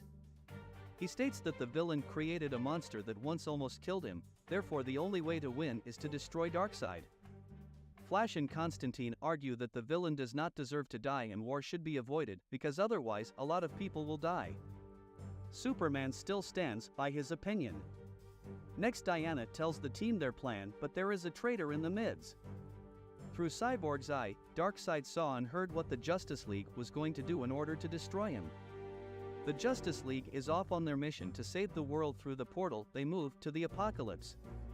Almost immediately, ships began to attack. The scene changes to 2 years later. Planet Earth is enveloped in darkness. There are a lot of destroyed buildings and cities, and people do not go outside. Darkseid guards are patrolling through the streets. Constantine is in a bar drinking whiskey with his friend Etrigan. Clark Kent and Raven come for him. Superman reminds an old friend of himself, after which Darkseid monsters break into the bar and attack them. They defeat the monsters and a dialogue ensues between them. Superman looked different, his eyes were green and there was a green Superman logo tattoo on the skin of his chest. Superman claimed that it was because of liquid kryptonite so that he would not become a threat to Darkseid. This means the hero was deprived of his superpowers as a result. Raven feels terrible and hears a voice in her head she soon gets better. They both came to the bar to take Constantine with them, but the man refused their request. Raven tried to manipulate Constantine, saying that his dead girlfriend would like to see her man as a hero. However, Constantine is not moved by these words. Constantine brought his old friends to his office. They both retells what had happened in that battle. Darkseid knew all their actions and was able to stay one step ahead of the heroes. Because of this, many members of the Justice League died at the very beginning of the battle. The villain did not kill everyone as he had plans for some of the heroes. A few days after the battle, Darkseid sent his subordinates to Earth, so the heroes had no chance of winning. Constantine remembered how his beloved died, and he ran away at that moment. Now he doesn't understand why he did it. They both came for Constantine because they needed to search magic. John agreed to help, but before that he had one thing to do. He left and asked his old friends to wait for him in the office. Darkseid continues to destroy the Earth. He plans to gain power over the space sector. He even made Batman become his servant. Batman followed all his given instructions and reported all the work done to his master. Superman learns that new destructive equipment has appeared in China. Constantine returns to the heroes. Superman asks him to find Damian Wayne. The heroes are transferred through the portal to the location on the map. However, Batman contacted Luthor and told him the plan of action, which is to extend Darkseid's power to the entire universe. When the heroes got to the location, they were attacked by Damian's guards. They managed to fight back and found Damian, who was not happy to see Superman. Raven hears the voice in her head again and falls into a trance in which her father contacts her. It is his voice that torments the girl. He insults and humiliates her in every way and swears to take revenge for everything. Damian calls Raven and Clark to follow him. The young man claims that many of his comrades died because of that battle. Superman says they need to get to Batman and Damian can hack into Darkseid's program. After all, he is the son of Batman, so he agrees to help save him. The team is transferred to Stryker's Island, but Raven is getting worse. Meanwhile, on the island, Clark's girlfriend Lois fights Harley Quinn in the arena. A lot of people were watching them. Although Clark thought that the girl would negotiate, Lois defeats Harley and becomes the champion. Harley snatches the microphone from the host and tells the Suicide Squad that they will go to Lex Luthor and take back the planet tomorrow. Harley and Lois go to her office. Lois wants to show her something. Sheeta took Damian and Raven to a separate room so that the girl could rest. The young man asks how she contacted Clark. She said that she wanted to end her life by suicide and Superman saw it and saved her. Damian confesses his feelings to the girl. He wanted to find the League of Assassins and invited the girl along with him, but at that moment she refused. Raven told the young man that she didn't want to reject him. The fact was that her father wanted to kill Damian and the girl could not take the risk. Lois shows the new allies and heroes the Darkseid machines that have appeared in China, the Congo, and on the shores of England. These equipment move the Earth's magma to Darkseid's base. The heroes need to blow up the apocalypse, but for this they need to lure out the Paradums, which consist of improved Batman's DNA. Lois suggests they do this by stealing 2 trucks, thus the Paradums will go from the apocalypse to Earth. Next, the team will capture Luthor's tower and teleport to the apocalypse and destroy it. The team will wait until Darkseid goes to away, then when they get to the apocalypse they will close the portal so that Darkseid does not get back. Without the apocalypse, the villain will not be able to destroy the Earth. Lois learns about all this information from the sleeper who was with Darkseid. He had been giving her information about the villain for months. The team needs to act as quickly as possible as the molten core of the planet will be depleted in a week. This plan is very risky, but the team has no other choice. Harley and Captain Shark found the truck and made their way to the Luthor Tower. Darkseid goes to away and orders Batman not to bother him. The team is already inside the tower. The sleeper informs Lois that Darkseid has gone to away. The first team and the second team went to damage the equipment. Batman teleports his Paradums to Earth. Lois is concerned that the sleeper has not yet reported that the Paradums have left the apocalypse. The girl begins to blame herself that she did not assemble a third team. Constantine, thanks to his abilities, went to the third machine. He summoned his old friend. John Constantine set up the monster to ruin the equipment, then he returned to his team. Lois said that Constantine's plan worked, but they were just acts without any plan. The superheroes went to battle with the army of Darkseid. Luthor on CCTV cameras saw the heroes heading to the top of the tower. Lois informs the team that the gate is on the floor above and the team is in a hurry to get there. Suddenly Luthor appears in an exosuit and prevents the heroes from passing on. Lex starts attacking the team, but Raven deftly handles him. Superman stops the action of the team and says that they need Luthor, however Damian does not agree with him. Luthor tries to justify himself and says that at the end of that battle he was surrounded and since then he has been forced to work for Darkseid. However, Lex was exactly the same sleeper who helped the team and transmitted all possible information so that the heroes could move forward. Luthor was really useful to the team as he knew all of Darkseid's plans, therefore the heroes took him with them. The teams that caused damage to War Machine and fought with the villain's drones, many of them were already dead. Superman puts on an exosuit that Luthor gave him. The exosuit and all the weapons that Luthor gave to the team consisted of kryptonite. Meanwhile, Lois decided to stay on Earth and make sure that the portal remained closed. The heroes teleported to the Apocalypse where they were attacked by their old friends. Their minds were controlled by Darkseid. In this battle their team lost Edrigen. Constantine managed to free Diana's mind from Darkseid's control and she joined their team.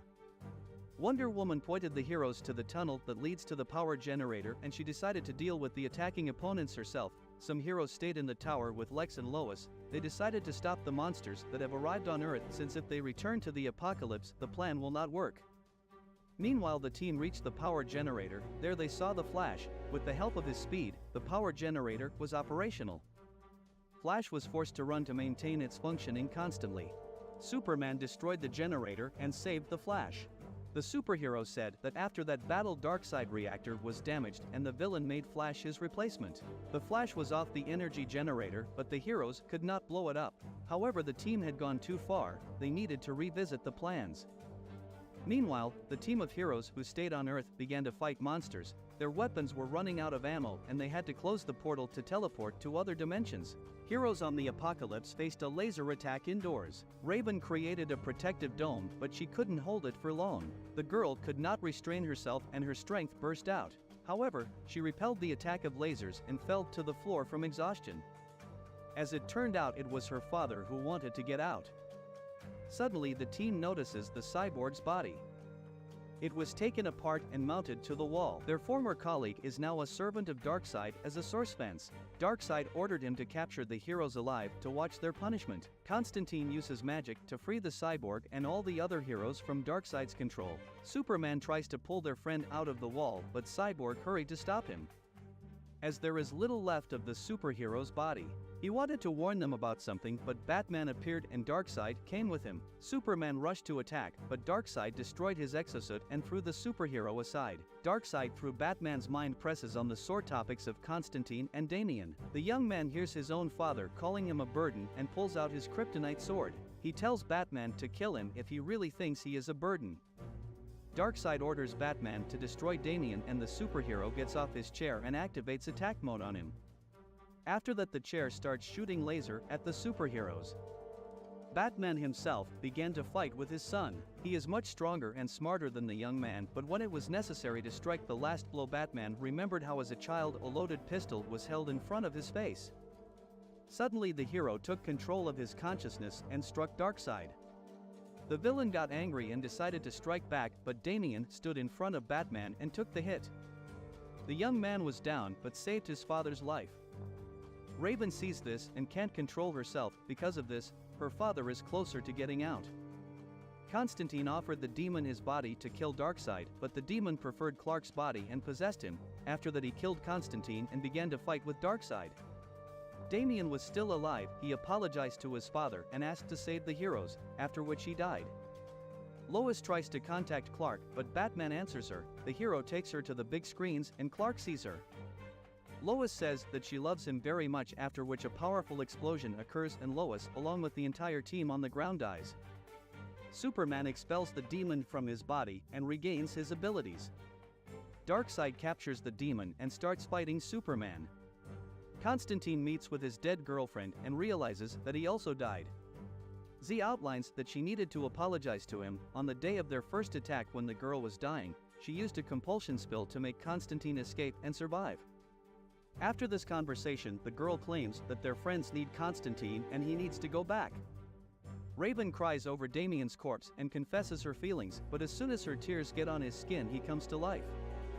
Z kisses Constantine and he comes to life on Earth. The heroes devised a new plan in which Cyborg offers to send the heroes to the platform and bring the Paradums back, then throw the Apocalypse into nowhere and Darkseid will be forever locked up with his monsters. Constantine and Raven release Raven's father to freedom so that he distracts Darkseid and the heroes can return to the platform together. The demon does not attack Superman and tells him to leave as soon as possible. Cyborg opens the portal and the heroes leave. Then the Apocalypse was teleported to an unknown dimension and the Earth was saved. The heroes mourned the dead loved ones. Batman outlined the bad news stating that the inhabitants lost not a small part of the Earth's core and the rotation of the planet was disrupted. Batman estimates that about 1 billion more people will die before superheroes can take control of everything, but Superman is not going to give up. He is ready to fight for the Earth. Thank you for watching, guys. Please remember to subscribe to this channel for more animated recaps. Mirror Master stole Batman's plans and used them to disable the Justice League members. Hey guys, welcome back to our channel. Today we will be recapping the movie, Justice League Doom. Spoiler alert, watch out and take care. The story begins with the Justice League investigating the activities of the elusive Royal Flush Gang. It's been reported that they have mysteriously broken into highly secured places without tripping any alarms or alerting the authorities. Batman tracks them down and walks in on a robbery in progress, so he immediately calls in reinforcements from the Justice League. Jack of the Royal Flush Gang keeps watch as the others haul in a big score. Suddenly he notices Batman sneaking and he buys enough time for the rest of the heroes to arrive on the scene. Ace was about to drop the vault door on him when Green Lantern arrives and throws him against the wall. He then pursues 10 trying to escape on a floating card, while Superman handles Ace himself. Wonder Woman chases after Queen while Martian Manhunter goes after King. Flash and Batman work together to handle Jack, who cornered himself into the vault room. While Batman keeps Jack preoccupied, Flash phases through the wall and knocks him out. Green Lantern uses his powers to knock out 10, while Superman uses his overwhelming strength to rip Ace's humanoid body apart, and Wonder Woman uses her lasso to restrain the Queen. King manages to break free from Martian Manhunter using a plasma generator to electrocute him, but he immediately gets knocked out by Cyborg, who was waiting outside. It turns out that Batman called in Cyborg to help with the case, given that the villains were using extra-dimensional tech and Cyborg is the only specialist in that field. Cyborg explains that the device allows its user to pass through solid objects and explains that somebody gave it to them, given that the Royal Flush Gang is not highly skilled enough. They tried to interrogate them but came up empty. Cyborg explains that he needs time to sort the data on the hard drive from the device to determine who made them. Unsatisfied with how things turned out, Batman returns to the Batcave and continues working, but his butler Alfred Pennyworth insists he gets medical attention first. While Batman and Alfred return to the manor, Mirror Master breaks in through the Batmobile's rearview mirror. He then uses a mysterious device to steal all encrypted data on Batman's computer. Meanwhile, Bane follows a track sent to him by a mysterious person somewhere in the Louisiana swamp. Out of nowhere, a crocodile pounces at him and drags him under. Bane uses his powers to break free and easily snaps the reptile's neck. He is later greeted by fellow villains, Star Sapphire, Metallo, Ma, Alepha, Ak and Cheetah. While getting acquainted, a building surfaces from under the swamp. The host welcomes them to the Hall of Doom and introduces himself as Vandal Savage. It turns out that they were all invited and lured in with promises of a payday. Vandal explains that they were specially handpicked after having a personal vendetta against a member of the Justice League. He claims he has a vision for a new world and wishes to take out the Justice League, which stands in his way. Though reluctant at first, Vandal convinces them to join his cause after their long history of failing to kill members of the League on multiple attempts.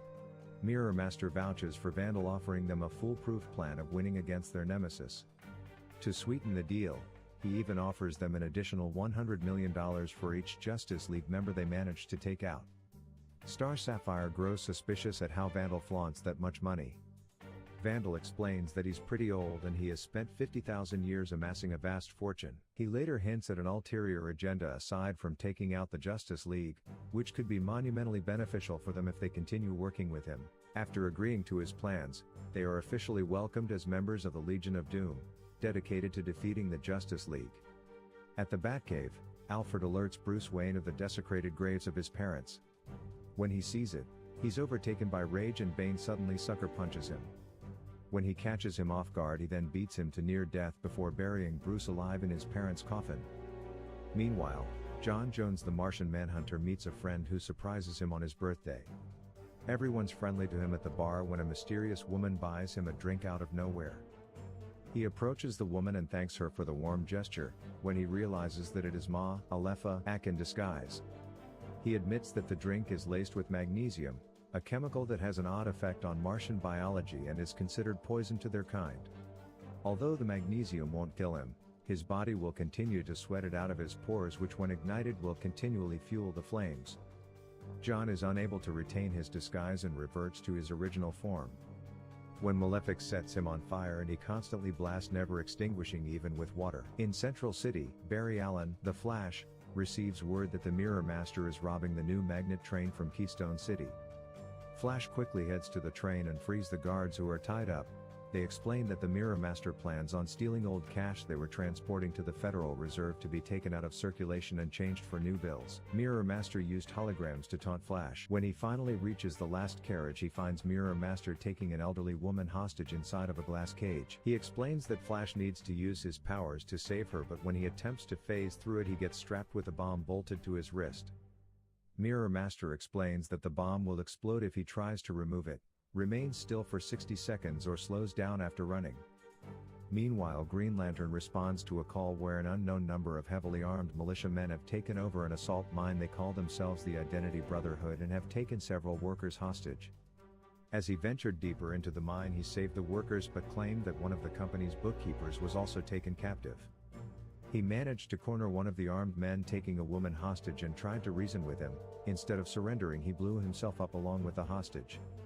It was later revealed that the explosion released Scarecrow's fear gas, which haunts Green Lantern with guilt over failing to save the hostage despite the power he wields. He later renounces his ring and reverts to a regular human, leaving himself to his fate in a collapsing mine. At a harbor, Wonder Woman is lured by Cheetah, who challenges her to a one-on-one. Although Wonder Woman fended off most of her attacks, Cheetah manages to graze her. It turns out that her claws were laced with nanites to attack Wonder Woman's visual and auditory centers, causing hallucinations, causing her to see everyone look like Cheetah.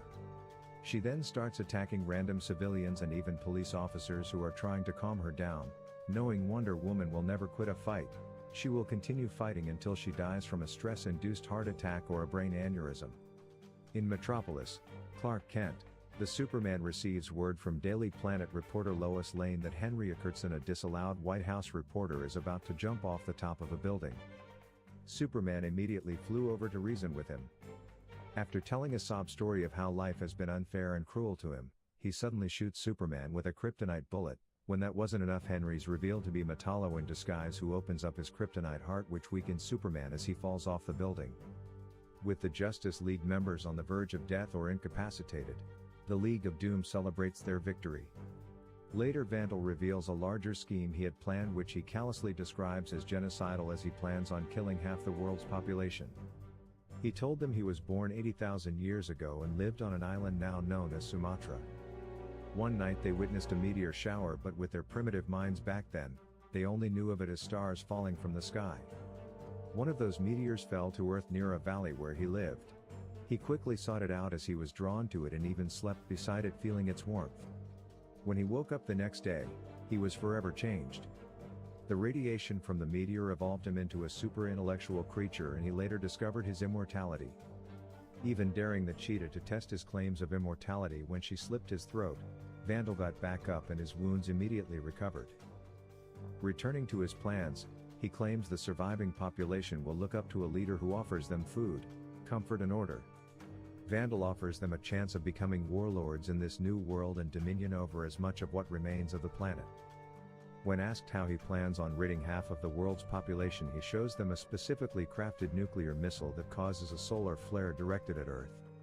Cyborg later arrives at the park after hearing a report of police officers attacking Wonder Woman. The officer in charge explains that she was first seen fighting Cheetah when she suddenly went berserk and started attacking everyone else. They managed to get the civilians out and seal off the park, but they struggled to restrain Wonder Woman. Cyborg later realizes that she has nano-machines on her brainstem, making her hallucinate and see everyone as Cheetah.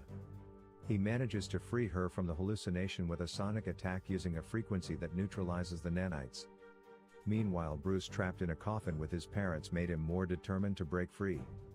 While trying to figure out how Bane got the upper hand on him, Alfred informs him of the grave news of Superman being shot. He later realizes that the Justice League is under attack using contingency plans he had stored on his computer.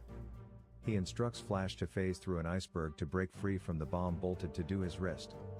Meanwhile, Wonder Woman dives into the water to inject Martian Manhunter with aluminum oxide to counteract the magnesium he is overly secreting. Batman then finds Green Lantern and explains that what happened was not his fault and that the so-called corpses were just android bodies to make him feel guilty over their deaths. To save Superman, Batman then gives Cyborg a piece of kryptonite to break through his flesh, while Martian Manhunter digs out the kryptonite bullet in Superman's body. The Justice League later returned to the Watchtower to discuss what happened. Batman admits that the plan used to take them out was his contingency plan, considering each of their weaknesses. He claims he had created those plans to neutralize the Justice League should the need arise.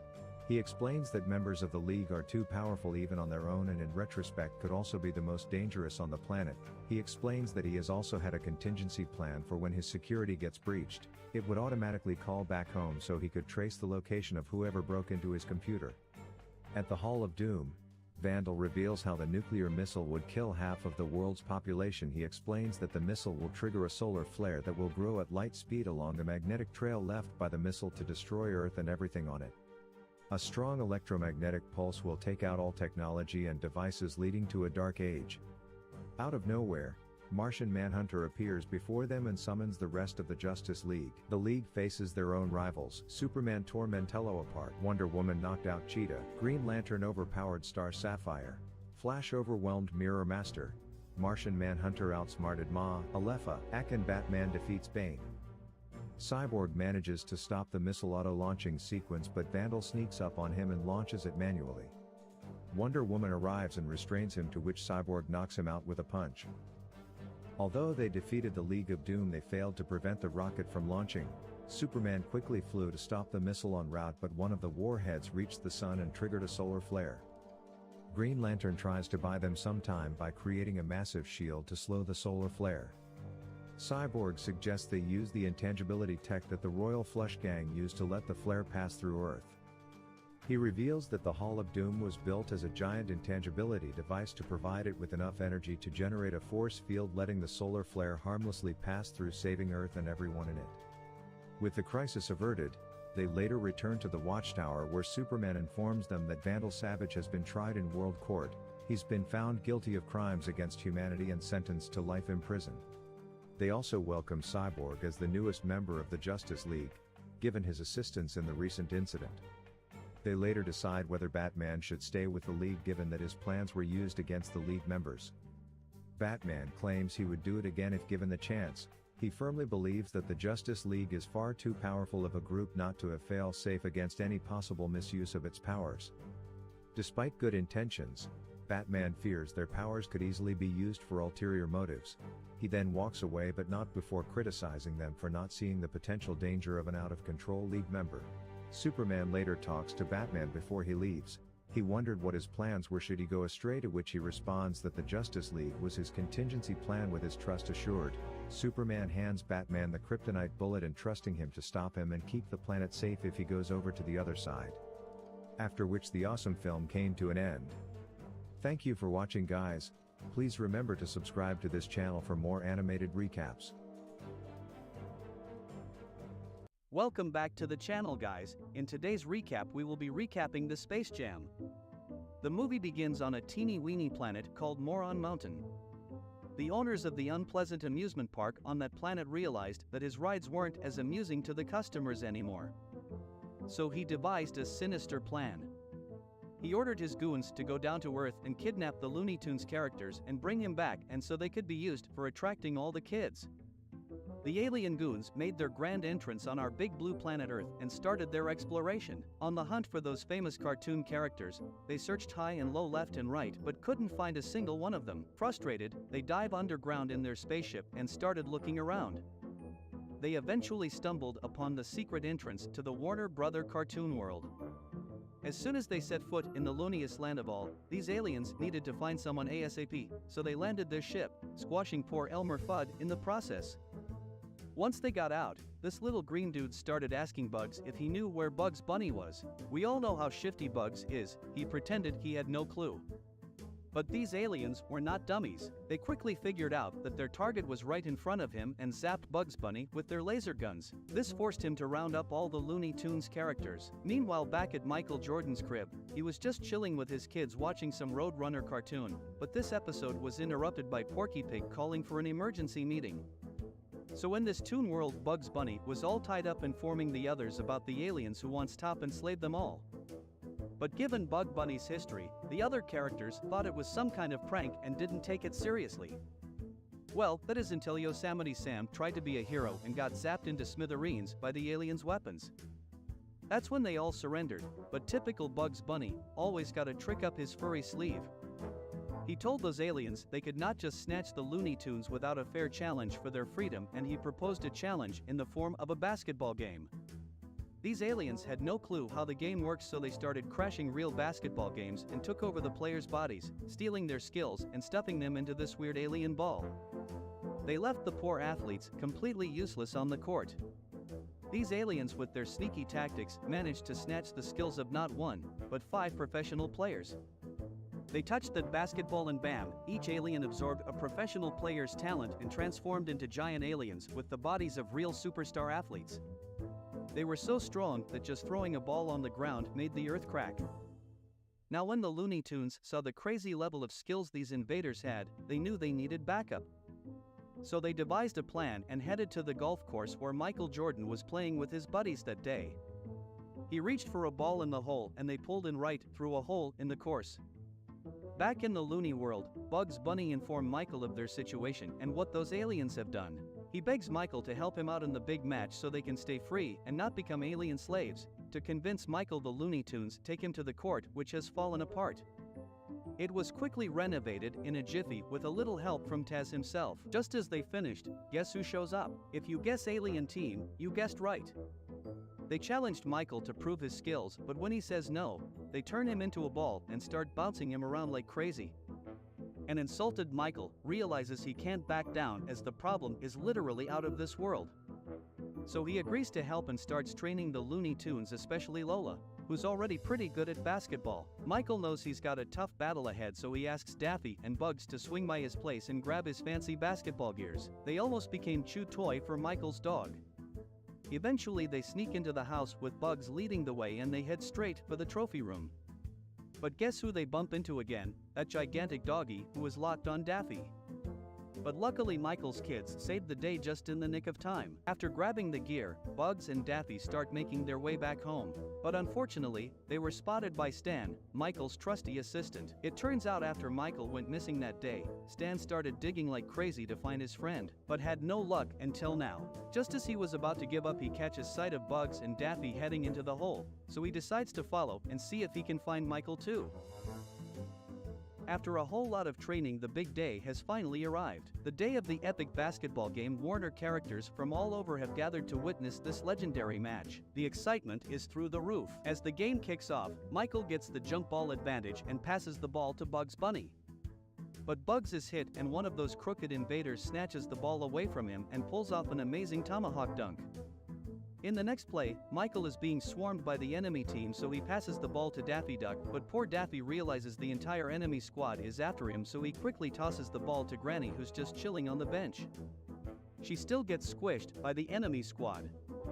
As the game goes on, those aliens start playing dirtier than ever. They turn Foghorn Leghorn into a roasted chicken. But the Toon Squad manages to score a few points thanks to Lola and Michael.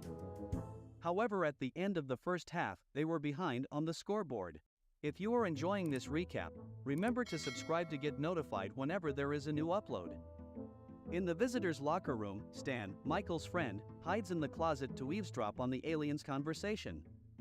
He finds out about their dirty deeds against the NBA players, but unfortunately, they caught him red-handed. They give him a good beating and he later arrives at the Toons' locker room. Stan tells them what he had learned about those aliens and Michael tries to boost the team's spirits. While Bugs pulls a funny trick, he fills a bottle with water and pretends it's a super secret formula. He hands it out to all the characters, making them feel supercharged. It's all in their heads, but hypes them up enough. As soon as the second half starts, the Toons are filled with confidence. They turn the tables and start dominating the game. After a crazy comeback, they come close to tying the score, making the aliens call a timeout. During the break, Michael goes to the alien park owner and makes a bold bet. He puts his own life on the line, saying if his team wins, the NBA player's talent will be returned, but if the aliens win, he'll become their enslaved prisoner forever. With the deal sealed, the aliens go all in, playing even dirtier than before. It was like a Looney Tunes junkyard. They're desperate to win. However, with his team almost in shambles, Michael calls for a timeout to regroup, and he devises a plan and puts Stan in a crucial position. But as soon as Stan gets the ball, the aliens go apes, turning him to mush. With only 10 seconds left and one player down, the referee steps in to say if they don't find a fifth player, they'll lose the game. And just when things seem impossible, out of nowhere actor Bill Murray appears and he offers to lend a hand. After going over some tactics, they'll go straight to Daffy Duck and asks him to headbutt one of the aliens, and guess what? The alien drops the ball. Murray grabs it, passes it to Michael, who jumps high off an alien's back, and despite being held back by two opponents, Michael stretches his arm and slam dunks the ball right at the buzzer. The crowd goes bananas, the score flips a 77-78, and the Toon Squad snatches the victory in the very last second. Furious at his defeat, the evil park owner starts throwing insults at his employees, but they have got the upper hand now. They scoop him up and stuff him inside an Acme rocket, blasting him off to Moron Mountain. With the game over, the aliens keep their end of the bargain. They return the players' skills back into basketball, as they revert magically to their original shape and size. After the dust had settled, Michael bids farewell and returns to the human world back on Earth. He visits the athletes who lost their skills and asks them to touch the basketball, and like magic their talents were restored and they can finally get back to their careers. This brings the movie to a close. Thank you for watching, guys. Remember to please subscribe to this channel for more animated recaps. Welcome back to our channel, guys. Today we will be recapping the movie Superman vs. Batman, Clash of the Titans. Spoiler alert, watch out and take care. In the city of Gotham, after facing a devastating alien attack a year ago, has started rebuilding, and their sister city Metropolis has aided them with a whopping $100 million. The mayor announces that Superman will personally deliver the funds, as Bruce Wayne and Damian along with the reporter Lois Lane watches the mayor's speech from the crowd. Soon the roof lifted, and there he was, the Man of Steel. Superman is welcomed by the mayor and the crowd with thunderous applause. He unveils a giant check worth $100 million, donated by the good people of Metropolis to the city of Gotham. Suddenly an invitee attacks, who Superman recognized as the villain Metallo. Armed with a kryptonite in his metal chest weakens the power of Superman greatly. Bruce Wayne and Damian quickly change into Batman and Robin to chase Metallo down to save Superman. Metallo takes Superman into an empty junkyard to beat him up, but Batman and Robin show up to defend Superman.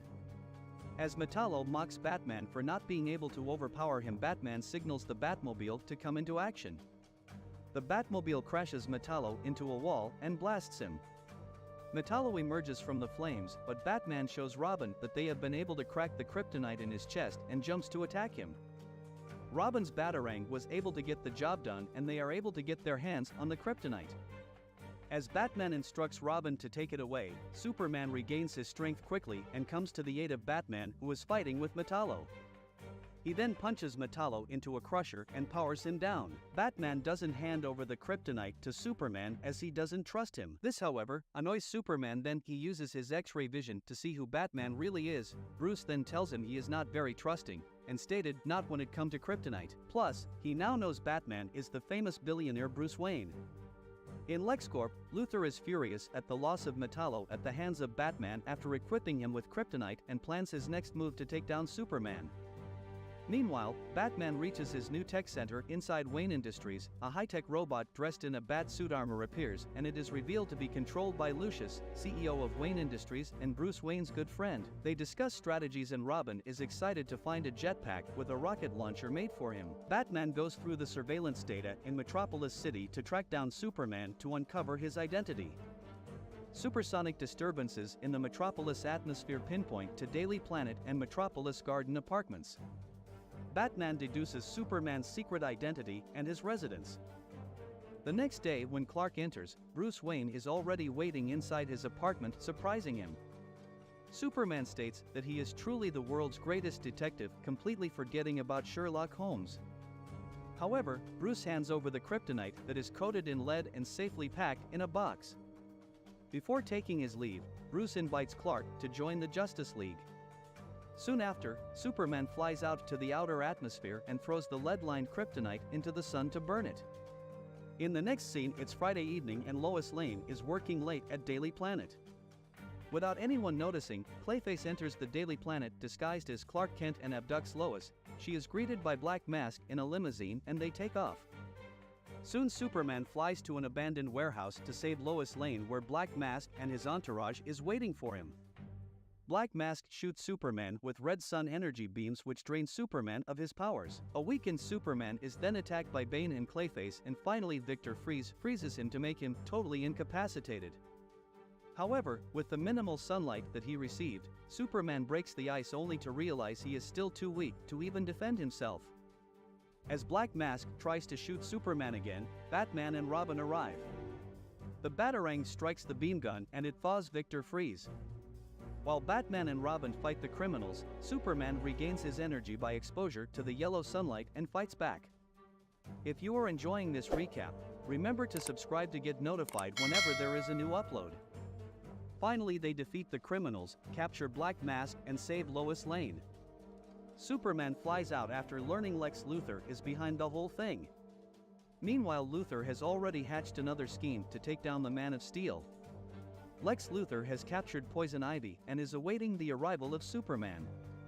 Superman blasts through the door, but Lex, who is well prepared, shoves an enchanting gas made of spores of Poison Ivy and kryptonite to take control of Superman. During the night, Batman and Robin are watching over Gotham City. However, Batman's sixth sense tells him something is not quite right and suspects Superman to be in danger. He therefore goes to search Luthor's office with Robin. Batman finds kryptonite and plant spores residue and tracks Luthor down to his weapons factory. Batman finds Lex Luthor working on his new robot army with Mercy, his lady assistant. While sneaking into another part of the compound, Batman comes across Poison Ivy, who was imprisoned in a glass tube by Luthor. However, Clayface attacks, but Batman, who is always on alert, suddenly shoots a chemical compound and dehydrates Clayface, who is trying to sneak up on him. That is when the mastermind comes to the spotlight and reveals himself to Batman, although he knew from the very start it was Luthor who was behind all of this. Luthor presents a mind-controlled zombie-looking Superman, who only obeys him, and explains his master plan to take control of Earth using his robot army, which he is going to deploy throughout the world. Just when Lex orders Superman to destroy the Bat, he quickly fires Batarangs to destroy the hypnotic device on Superman, causing the room to be filled with gas. Batman runs to the rooftop and Superman chases him using his X-ray vision.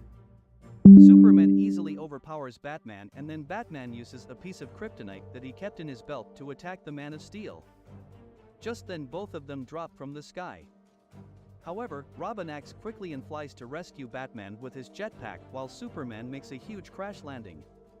Batman and Robin come to their secret Batcave outside of Wayne's mansion to get more kryptonite to equip themselves with. In no time, Superman tracks them down into the Batcave. Initially, Superman backs down to the power of kryptonite, which Batman uses against him, but soon knocks it over. Batman arms himself in a robot batsuit to battle Superman and asks Robin to slow him down. Outside, Superman and Batman engage in a fierce battle, resulting in huge buildings to crumble and collapse. The Daily Planet, Gotham Times and GothCorp all arrive in helicopters to broadcast the clash of the Titans to the whole world.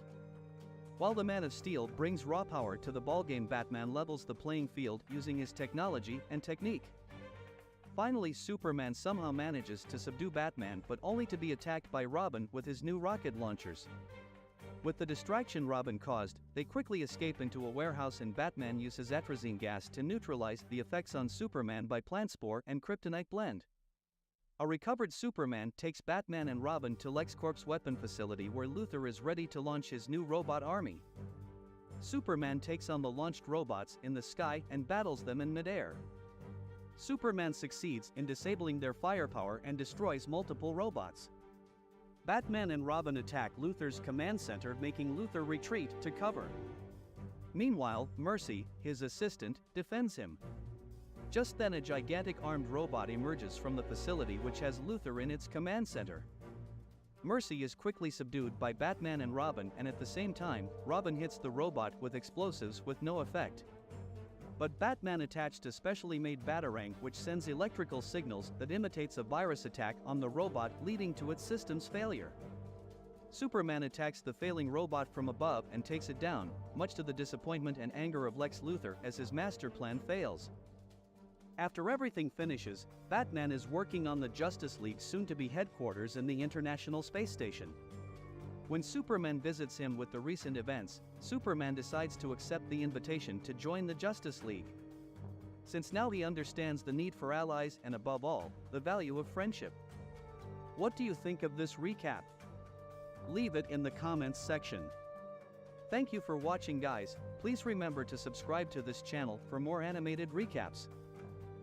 Welcome back to the channel, guys. In today's video, I'm going to be recapping The Black Adam Returns. The movie begins with a couple driving home. On their way they saw a shooting star.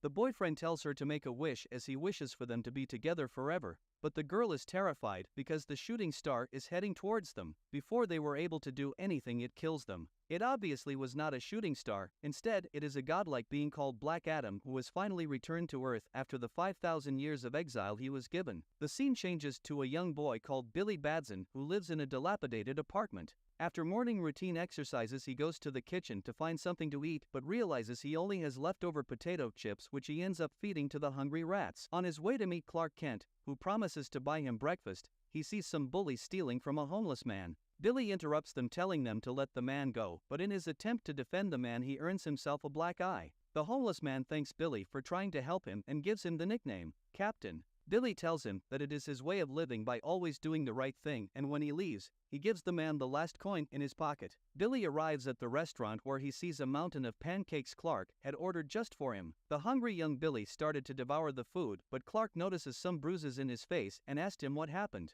Billy replies that this is what he gets for being good. His late parents had taught him to be good, but Billy began to feel being good just only keeps making his life miserable. Clark replies that someone being good doesn't always pay, but doesn't mean it's not the best thing to do. As the conversation continues, Black Adam arrives on the scene and breaks the diner windows with a clap of his hand. This throws Clark and Billy away. Black Adam smiles because he wasn't expecting his replacement to be a little child and reveals to Billy that the wizard has chosen him as the next champion and for that reason he must die.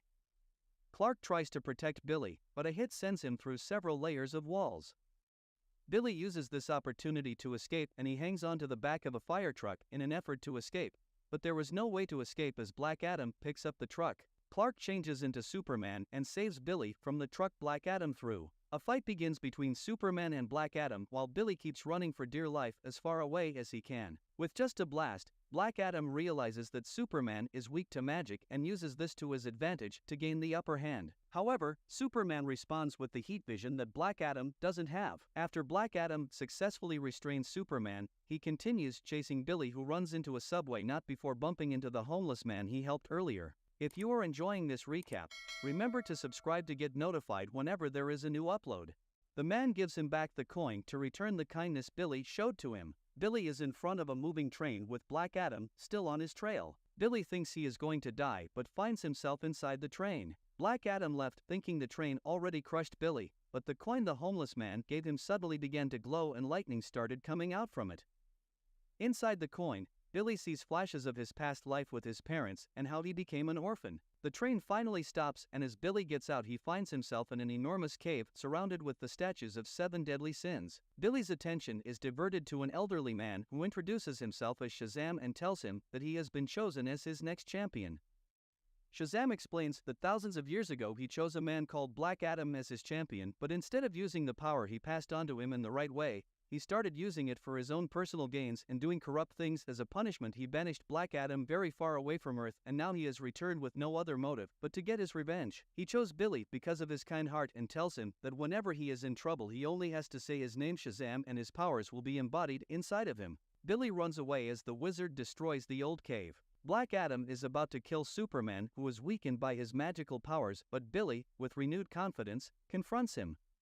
This time saying he should let go of Superman.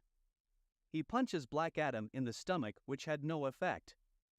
Billy loses confidence and calls on Shazam's name to help him. A lightning struck Billy, transforming him into a godly being. While fighting Black Adam as an equally worthy opponent, he only had a few seconds to discover his powers, which were super speed, strength, and the ability to fly. He also discovers that randomly saying the wizard's name takes his powers from him. A recovering Superman is shocked after realizing Billy is Shazam. Black Adam causes a flood in the city to keep Superman busy and grabs one of the citizens by the neck, threatening Billy to change back to his original and vulnerable form where he will kill the woman. Billy had no choice but to obey, but Black Adam throws the woman to the sky before Billy could say the magic word. Black Adam covers his mouth to silence him. Out of nowhere, Black Adam is hit by the heat vision of Superman, who appears to have also saved the woman being thrown away. Superman had managed to stop the flooding by freezing it with his powers, and another fight begins.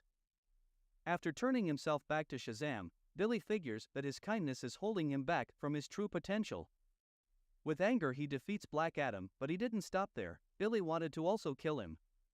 Superman tells him that it will make him no different from Black Adam. Billy lets go of Black Adam upon hearing Superman wisdom. Shortly afterwards, the homeless man shows up on the scene and reveals himself to be Billy's guardian angel. In a tiger form, he tells Billy and Superman not to worry because this time he will send Black Adam very far away, which will take him 10,000 years to return. This is a punishment Black Adam prefers to die than to receive, so he shouts Shazam and he is transformed to his original form. He is really old because of the thousands of years he has been gone and turns to dust and dies. Billy returns to his normal life but encounters those same bullies from last time. Billy smiles and calls the name Shazam and the movie ends. Thank you for watching, guys. Remember to please subscribe to this channel for more animated recaps. A city is demolished by the Hulk and Wolverine is sent to retrieve the Hulk. Welcome back to our channel, guys. Today we will be recapping the Hulk vs. Wolverine. Spoiler alert. Watch out and take care. The movie begins on a lonely mountain. Wolverine narrates about himself, claiming he says he's the best at what he does. Unfortunately, what he does isn't good. He's on the cold mountain with injuries and could not recall the cause, so he questions himself. Suddenly, he sees Hulk jumping at him. In that moment, he figures out what has happened, and it all started several hours ago. 4 hours ago, to be exact, Department H calls him to a location. As he travels on the plane, the officer asks him who he is, but he advises him that it is best if he does not know. They arrive at the location and they meet the head of Department H. He sees the cities in shambles. He asks the department head, who shows him the city's ruins of the small town and how devastating it was. He tells him a giant green creature has attacked the town and the creature is going towards the US-Canadian border. He says he thinks the force is involved in the calamity and that's why they've called Wolverine. Wolverine goes nearer to one of the cars in the ruins. He sees a toy and envisions what occurred. He also catches the Hulk's toxic smells. The Department H head orders him to find Hulk and kill Hulk before he destroys another city. He takes the plane alone with some of the force members and they see a mountainside. They figure the Hulk is around the mountainside and they ask if they should stop the plane. But he refuses and jumps down. He walks through the snow and goes to the water. He takes a quick sip and sees the footprints of a huge creature. He assumes the footprints belong to the Hulk and he follows them until he gets to a mountainside where he climbs the mountain. As he climbs the mountain, he sees the human version of the Hulk. He is unaware that it is the same person who destroyed the city. In addition, he sees Bruce crying. He goes nearer to a timid-looking Bruce and asks if he has seen a huge creature around. Bruce, who assumes Wolverine wants to attack him, walks towards the rock and begs Wolverine to leave him alone. Wolverine is absolutely clueless that he is the creature and goes nearer to Bruce to ask about the Hulk. Wolverine pins Bruce to the rock and when he gets closer he smells the toxicity on him. Wolverine figures the person in front of him may not be a good person, so he brings out his claws and pins him to the rock and promises him death with the third and middle claw if Bruce doesn't come clean and state who he is. Bruce, who dislikes getting angry, eventually gets angry. He screams and changes from his human form, then tosses Wolverine like a salad. Wolverine stands up in an attempt to fight back, but Hulk is more powerful. Hulk pushes him to the falls. They fight submerged, but Hulk hits him out of the water and the fight continues. However, Hulk knocks Wolverine down but keeps hitting him and repeating that he's the strongest person on Earth and no one is as strong as him. Hulk walks away thinking he has defeated Wolverine. But Wolverine stands up and calls his attention back. Wolverine asks that they fight again, but suddenly they hear gunshots. Some superpower holders shoot the both of them, and the person that fired was Wilson. He calls Wolverine by his real name, Logan. While incapacitated, Wolverine remembers his past. He walks out of a bar drunk, and as he takes the last sip from his bottle, he sees an older man, the professor, looking at him. He asks the man why he is looking at him, but the man hits him. He calls for backup and they carry him away. Logan wakes up in an experimental cage. The professor asks his worker to switch on the adamantium on Logan, and this leads to the development of his ability. The professor is creating a team of fighters which he calls warriors. Before Logan's process, one of the warriors named Sabretooth warns the professor about turning Logan into one of them and says it may not go as well as he thinks. As Logan's process continues, he changes form, he breaks out of the cage and kills all the security without breaking a sweat. He breaks through the barriers and gets to the professor, and he cuts his hands before jumping out of the building after killing some guards. As he wakes, he finds himself tied. The professor tells him they have been looking for the Hulk for a long time, and thanks to Department H, he was able to help them find him. He says the last city was a casualty that happened during one of their chases, and if Department H had sent Wolverine, the people wouldn't have died. He asked the professor what he wants to do with Hulk, and the professor tells him he wants to turn him into a weapon, just like he wants to make Wolverine a weapon. If you are enjoying this recap, remember to subscribe to get notified whenever there is a new upload. He tells him he will erase the memory of both Hulk and Wolverine, and they will work for him. Wolverine asks him to kill him now that he has the opportunity, because if he gets out he will kill all of them. As the professor leaves, Wilson approaches a blinded Wolverine and tells him that Deathstrike has attempted to kill him earlier and Deathstrike hates him especially. Wilson asks if he still has the iron head and hits him with a gun. Wolverine blacks out and wakes up in the experimental cage. He sees Deathstrike in front of him, and she tells him she will kill him whether the professor likes it or not. The professor arrives with Sabretooth and asks Deathstrike what she's doing there, then asks her to leave. He informs her he's about to erase Wolverine's memory, but Deathstrike attacks him and kills him. Deathstrike breaks Wolverine's cage, and she and Sabretooth prepare to kill Wolverine. Deathstrike attacks Wolverine. Sabretooth tells her not to kill him, but she releases her claws and stabs him. He regains his strength and fights back. He hits Deathstrike until she falls. He goes right after her and detaches her android hands since she's weak. He leaves the room and finds his way to where Hulk is locked. He sees Bruce in the cage and breaks him out. As Bruce comes out, he tells him to please save him. He says Hulk must not get into the hands of evildoers and begs Wolverine to help him out. Wolverine walks out with him, but on the way he tells him he doesn't care about his story. On the other hand, Sabretooth and Deathstrike call the other warriors. They see the professor on the ground, and Sabretooth lies that it was Wolverine who killed the professor. He says the professor has commanded them to kill Wolverine, and the others accept, unknown to them, that it's a trap. One of the warriors, Omega, who uses an electric whip, finds Wolverine and Bruce as they are about to escape. He jumps at Wolverine, but Wolverine protects Bruce. Eventually Wolverine subdues Omega for a while and sets out to run away with Bruce. He tells Bruce that the other enemies are coming, and he asks Bruce to bring Hulk out, but Bruce tells him he can't bring Hulk out. Bruce explained to him that he doesn't control Hulk and he can't direct Hulk, as Hulk only comes out whenever he's angry, and the drugs the professor has given him is stopping him from anger. To force Hulk out, Wolverine stabs Bruce and leaves him there. Wolverine goes to fight their enemies. He starts with Sabretooth and hits him before moving to Deathstrike. However, when he loses control, Omega carries him with his electric web and prepares to electrocute him. Luckily Hulk wakes, and he hits Sabretooth out of the building and pushes Deathstrike away. Then Wilson and Omega attempts to attack him. Omega uses his second whip on Hulk, allowing Wolverine to escape from the first whip. Eventually Hulk defeats the enemies and then sets out to attack Wolverine, who reminds him that they are on the same side. Hulk doesn't reply. He keeps chasing Wolverine, then Wilson comes from behind to throw an explosive into Hulk's mouth, hoping he will die. Wolverine tells Wilson that he has only succeeded in making Hulk more angry. The bomb explodes, but Hulk survives.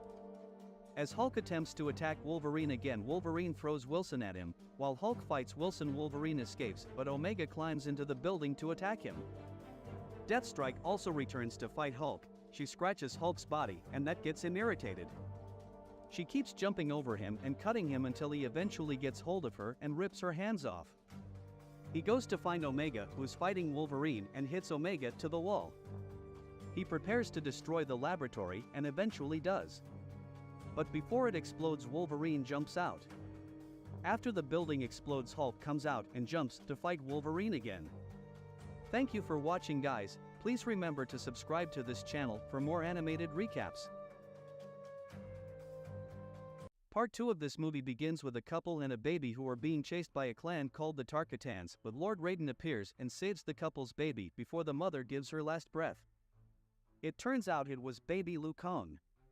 Years after the conclusion of the Mortal Kombat tournament, the king of the Nether Realm named Shao Kahn commanded his army to attack the Earth Realm, which was being protected by Kung Lao, Stryker, and Jax. They are at the borders trying to prevent the army from breaching the gates. While Johnny Cage, Sonya Blade, Liu Kang, and Lord Raiden are busy fighting off Shao Kahn's best warriors, Kitana, Kintaro, Reiko, and Baraka. Shao Kahn himself appears in a blast and stops the fight, and recommending a deal to end the bloodshed against their realms permanently. He wants Lord Raiden to travel along with him to see the Elder Gods, requesting permission for another tournament, the final Mortal Kombat, to stop the endless cycles of brutality. Raiden agrees to Shao Kahn's proposal without hesitation and goes along with Shao Kahn to meet the Elder Gods. Scorpion finds himself in the Nether Realm after his fight with Quan Chi, and he is confronted by a Grandmaster Shinnok. Shinnok explains that the key Scorpion took from Shang Tsung is now bound to his soul and threatens him to go to the Earth Realm and enter the Temple of Elements to help him steal a special artifact. Scorpion denies his request and runs away to the Earth Realm. Shinnok orders his soldiers to hire the Lin Kuei clan to capture him. In the Lin Kuei Temple, the Master in the temple gives Kuai Liang and Smoke the mission to capture Scorpion. The Master reveals the other two of his warriors called Cyrax and Sector, who he is now transformed into a cyborg's form. Scorpion is the most dangerous ninja warrior in existence, so the Master orders Cyrax and Sector to forcefully turn Kuai Liang and Smoke into one of them so they can all be capable in capturing Scorpion. Kuai Liang manages to escape, but Smoke is left behind and is being initiated by the cyborgs. Raiden and Shao Kahn show up in front of the Elder Gods to seek their permission for a final tournament between the realms. Raiden also appeals to them to take away his immortality and godly powers so he can participate in the tournament as a contestant on behalf of Earth Realm. The Elder Gods agree to their request, and Raiden goes back to the Earth Realm as a normal human being and immediately gathers all his champions to join the tournament. After all his champions enter the portal, Scorpion meets with Raiden, revealing all the evil plans of Shinnok. Raiden tells him that the artifact Shinnok wanted him to steal is called the Kamadagu, that has the power to release the One Being into the world. Raiden is now human, so he has no power to separate Scorpion's soul from the key, so he advises Scorpion to hide himself so he won't be spotted by Shinnok. Raiden and his champions are transported to the fortress of Shao Kahn, who introduces them to his warriors in the tournament: Li Mei, Shang Tsung, Kitana, D'Vorah, Baraka, Reiko, and Jade. As the tournament begins, Johnny Cage is defeated by D'Vorah without him getting to fight.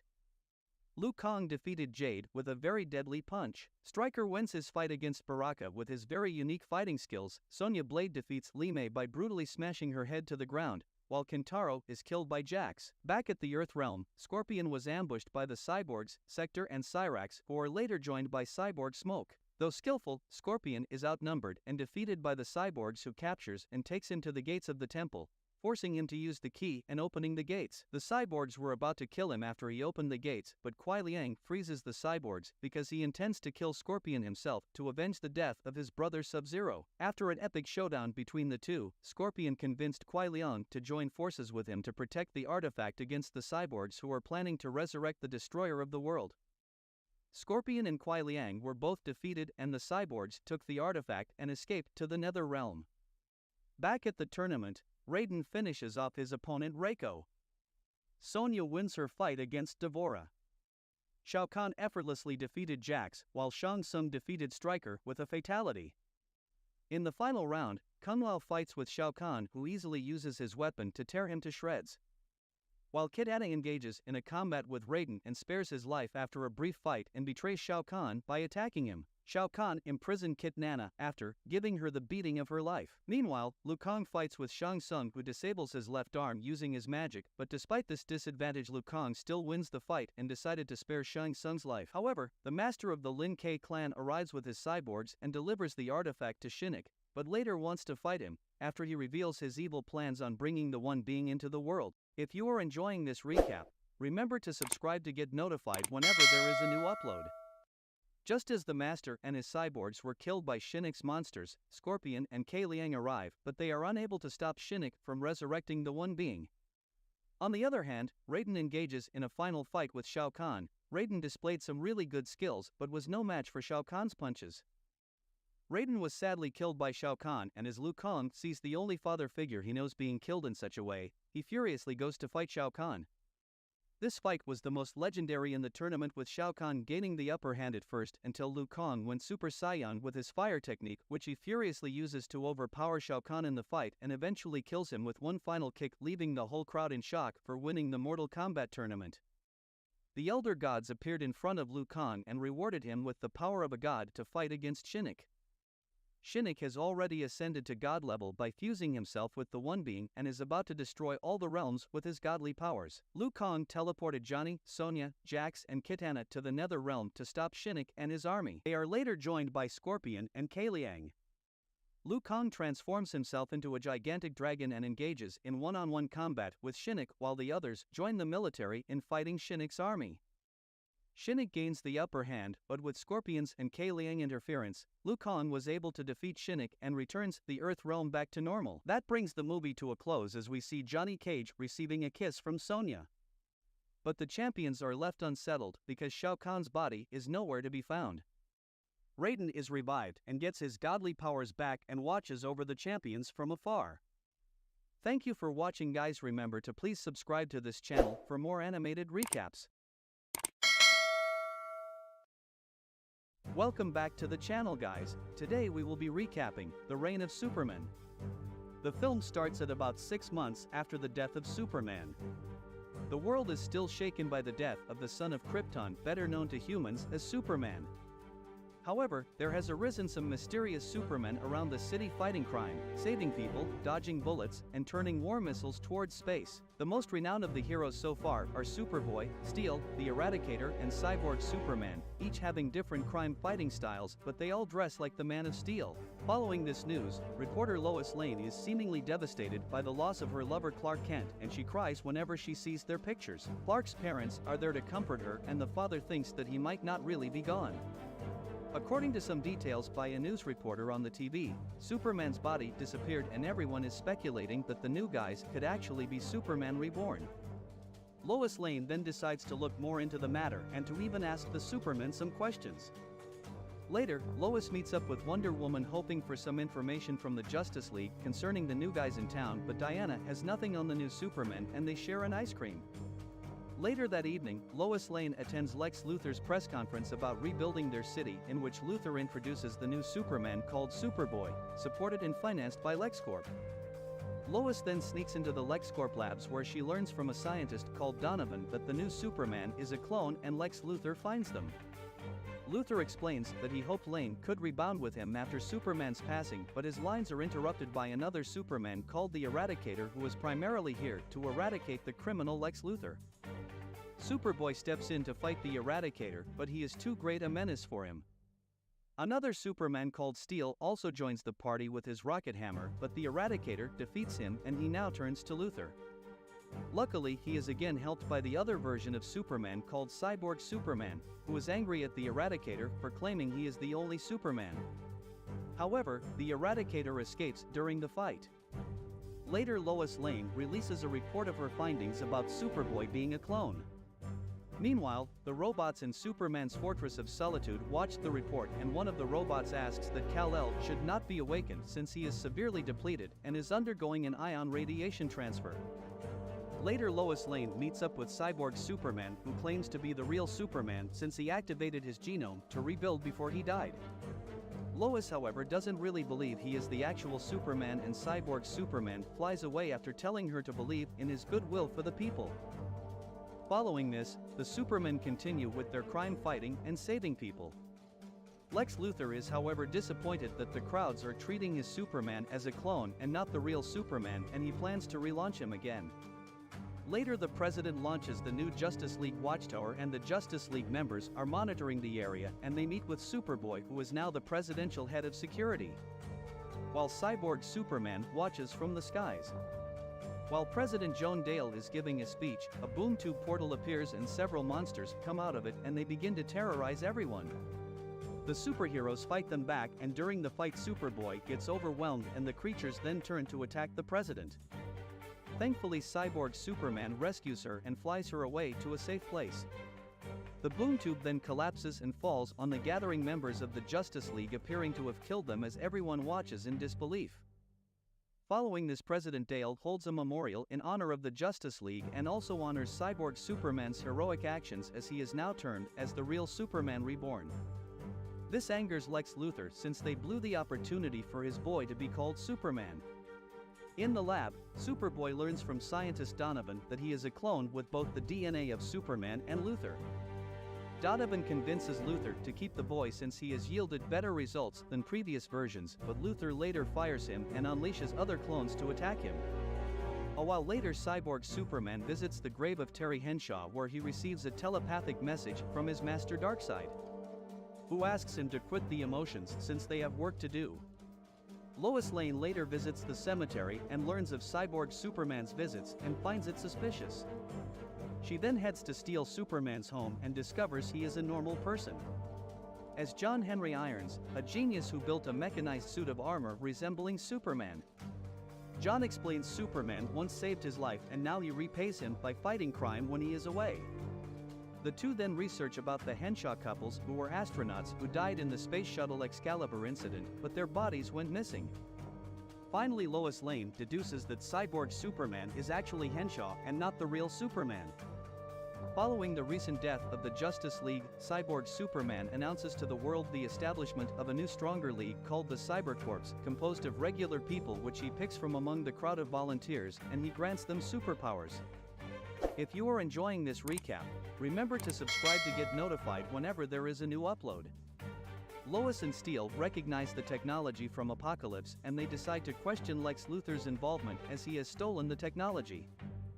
Steel later confronts a group called the Intergang, who buys alien technology from Lex Luthor.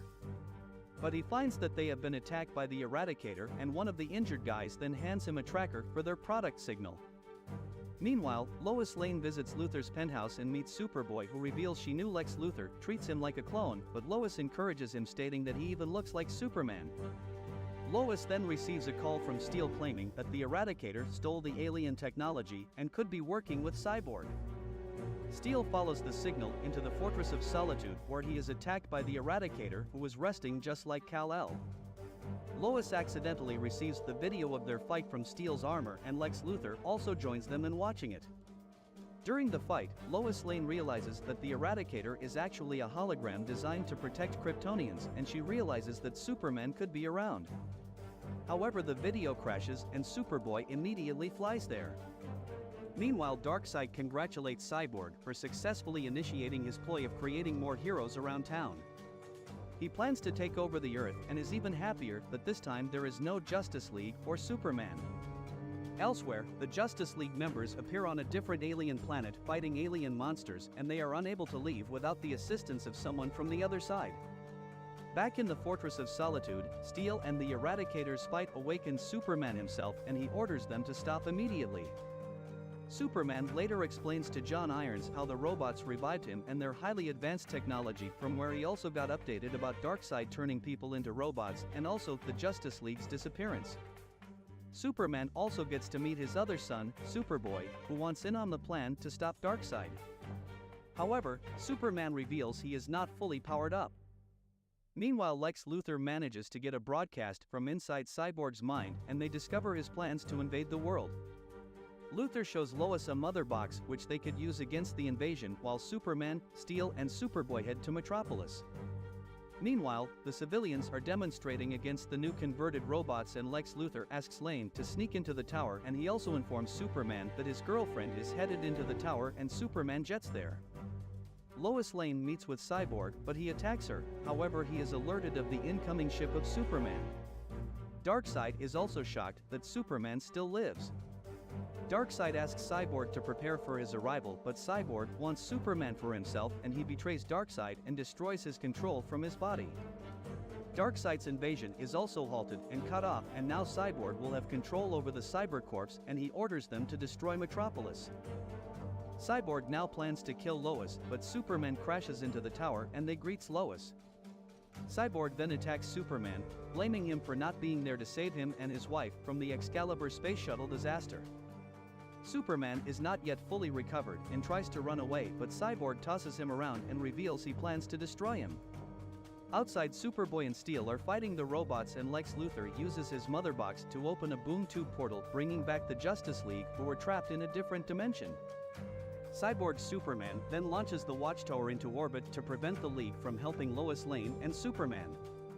When the ship enters space and Superman is defeated, Lois Lane opens the Watchtower's sun shields so that the sun's yellow rays shine on Superman and he regains his strength. Superman then lasers off one of Cyborg's arms, but it regenerates and it appears he can't be killed. Superman then pulls out a crystal from his fortress which contains the Eradicator's program. He injects the crystal into the Cyborg's brain and the Eradicator destroys him from within. The Cybercorps outside all drop to the ground, and sadly the people who became robots also died in the process. Sometime later, news reporters reveal that Clark Kent is alive after being lost for a long time in the Doomsday fight. Beside him is Superman, who claims he found him and brought him back home, and the civilians cheer him on. Elsewhere, in a restaurant, Clark shows Lois a picture of how Superboy, now called Connor, has settled with his parents and they love him. Suddenly Clark receives a call from Wonder Woman and he has to go, and he flies away to the Justice League Watchtower in space. During the post-credits, the Justice League members agree to take the fight to Apocalypse to end it once and for all. However, before they leave, Lex Luthor joins them wearing a suit and asks them to count him in, and the film comes to a close.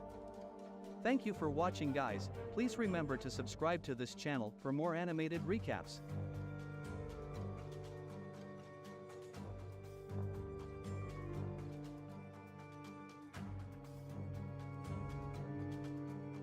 The movie begins with a samurai warrior named Hanzo who is teaching his son a life lesson about the power of a scorpion because of its will to fight. After the father and son moment together, Hanzo takes his son back to the village only for them to be ambushed by a clan of ninjas called the Lin Kuei clan. To defend himself, Hanzo began to fight and defeat them in a tactically gruesome way. However, he runs away with his son after realizing he is outnumbered by the clan. He goes to a hideout only to discover that his entire village has already been massacred. Hanzo hurries to check on his wife, who is not even recognizable as she has also been killed by the ninjas.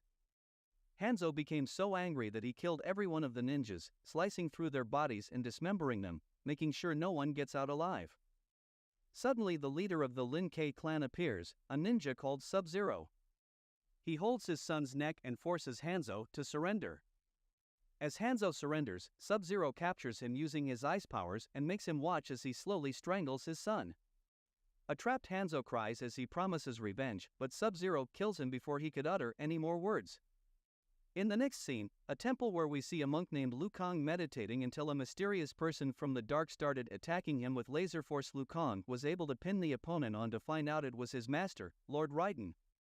Master Raiden was only testing his skills for the upcoming tournament in China, as it turns out. We see a large number of people placing their bet on a street fight. In the fight is a girl named Sonya Blade who is getting her ass handed to her from a really huge opponent called the China Rock. Sonya gets a training montage from her days in the Special Forces which motivated her to return back on her feet, and uses a strong metal to break the guy's teeth and end him with a heel to the face. A mysterious guy in the crowd who saw her impressive fighting skills and invited her to a Mortal Kombat tournament. She happily accepts the invitation after finding out her archenemy Kano will be there. Meanwhile, Hanzo resurrected from the dead in the Netherworld, he finds himself tied up in chains like a fake Kratos. He is confronted by the Demon King, who began to torture him really bad. Hanzo smartly draws the demon's attention to him and tears off his ears with his teeth and frees himself using the lava and begins to fight for his life. Hanzo quickly picks up the sharpest sword he can find and slashes the demon into two after a short confrontation.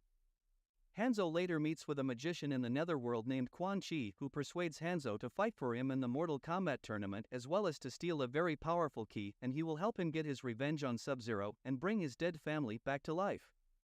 A gullible Hanzo agrees to this attractive deal without hesitation and changes his name to a demonic ninja Scorpion.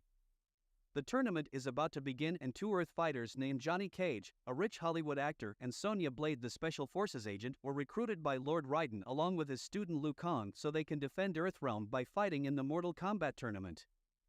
On the other hand, Scorpion arrives at a hidden island and proceeds to steal the special key according to his orders from Quan Chi. However, he was apprehended by Lord Raiden, who tells him that Quan Chi is only deceiving him and will never return his family back to him.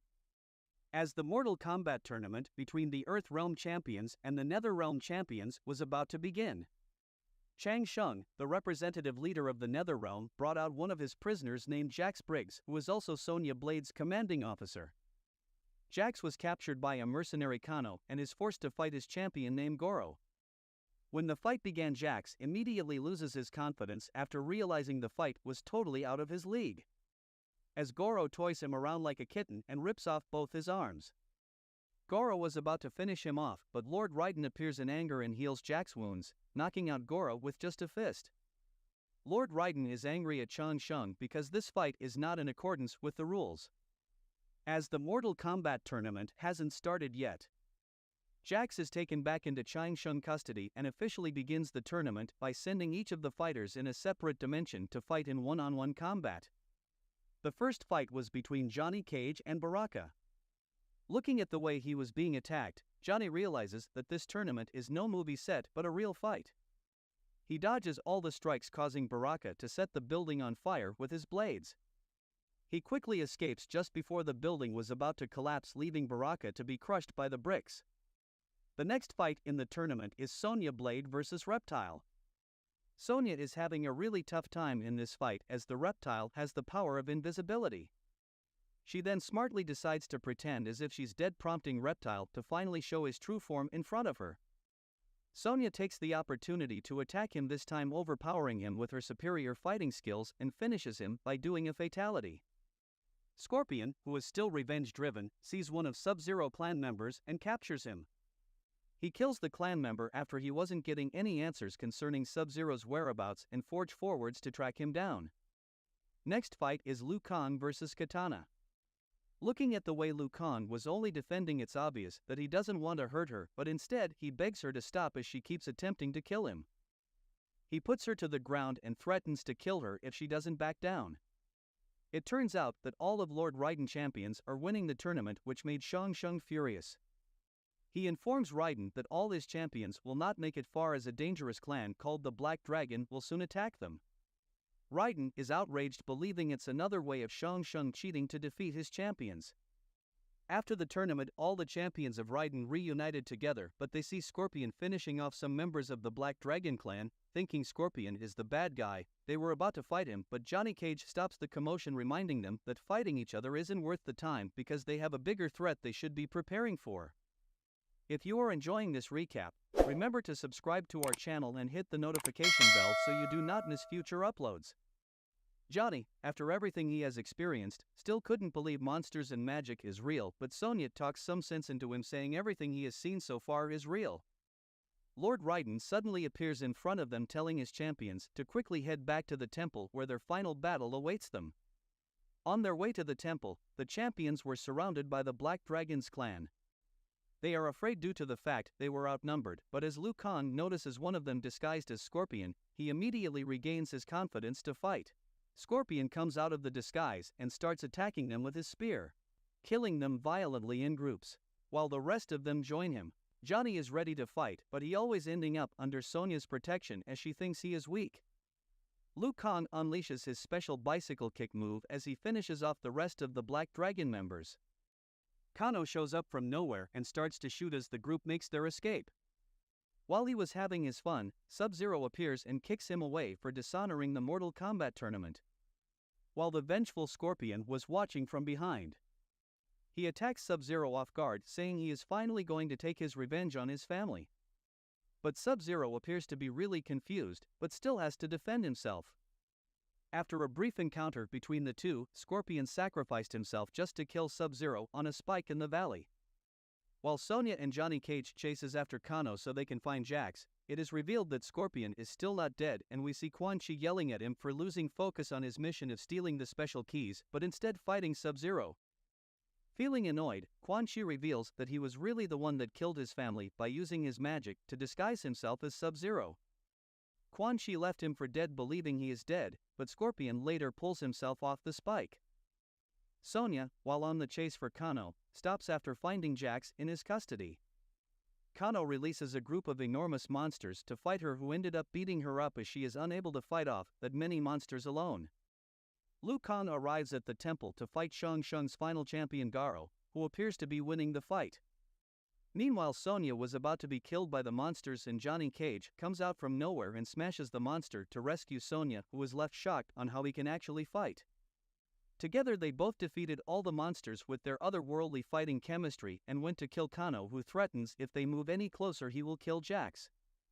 Jax bites his hand, giving Sonya the chance to take him down. Meanwhile, Goro is beating the hell out of Liu Kang. Shang Tsung finds out that Quan Chi tries to poison him so he can take the special key in his possession to free his master Shinnok. He captures Quan Chi.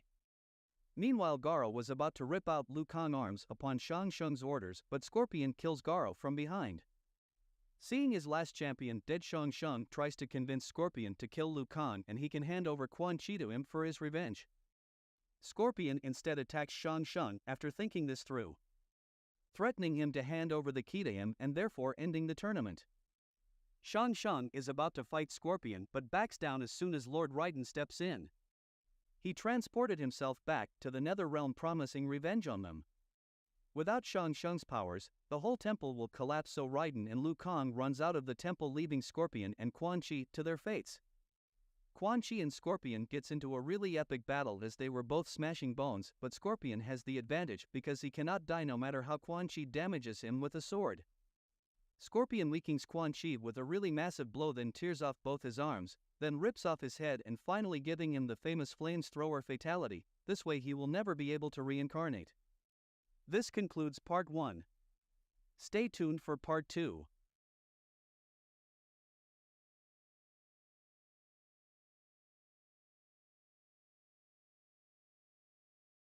Welcome to US Movie Recaps.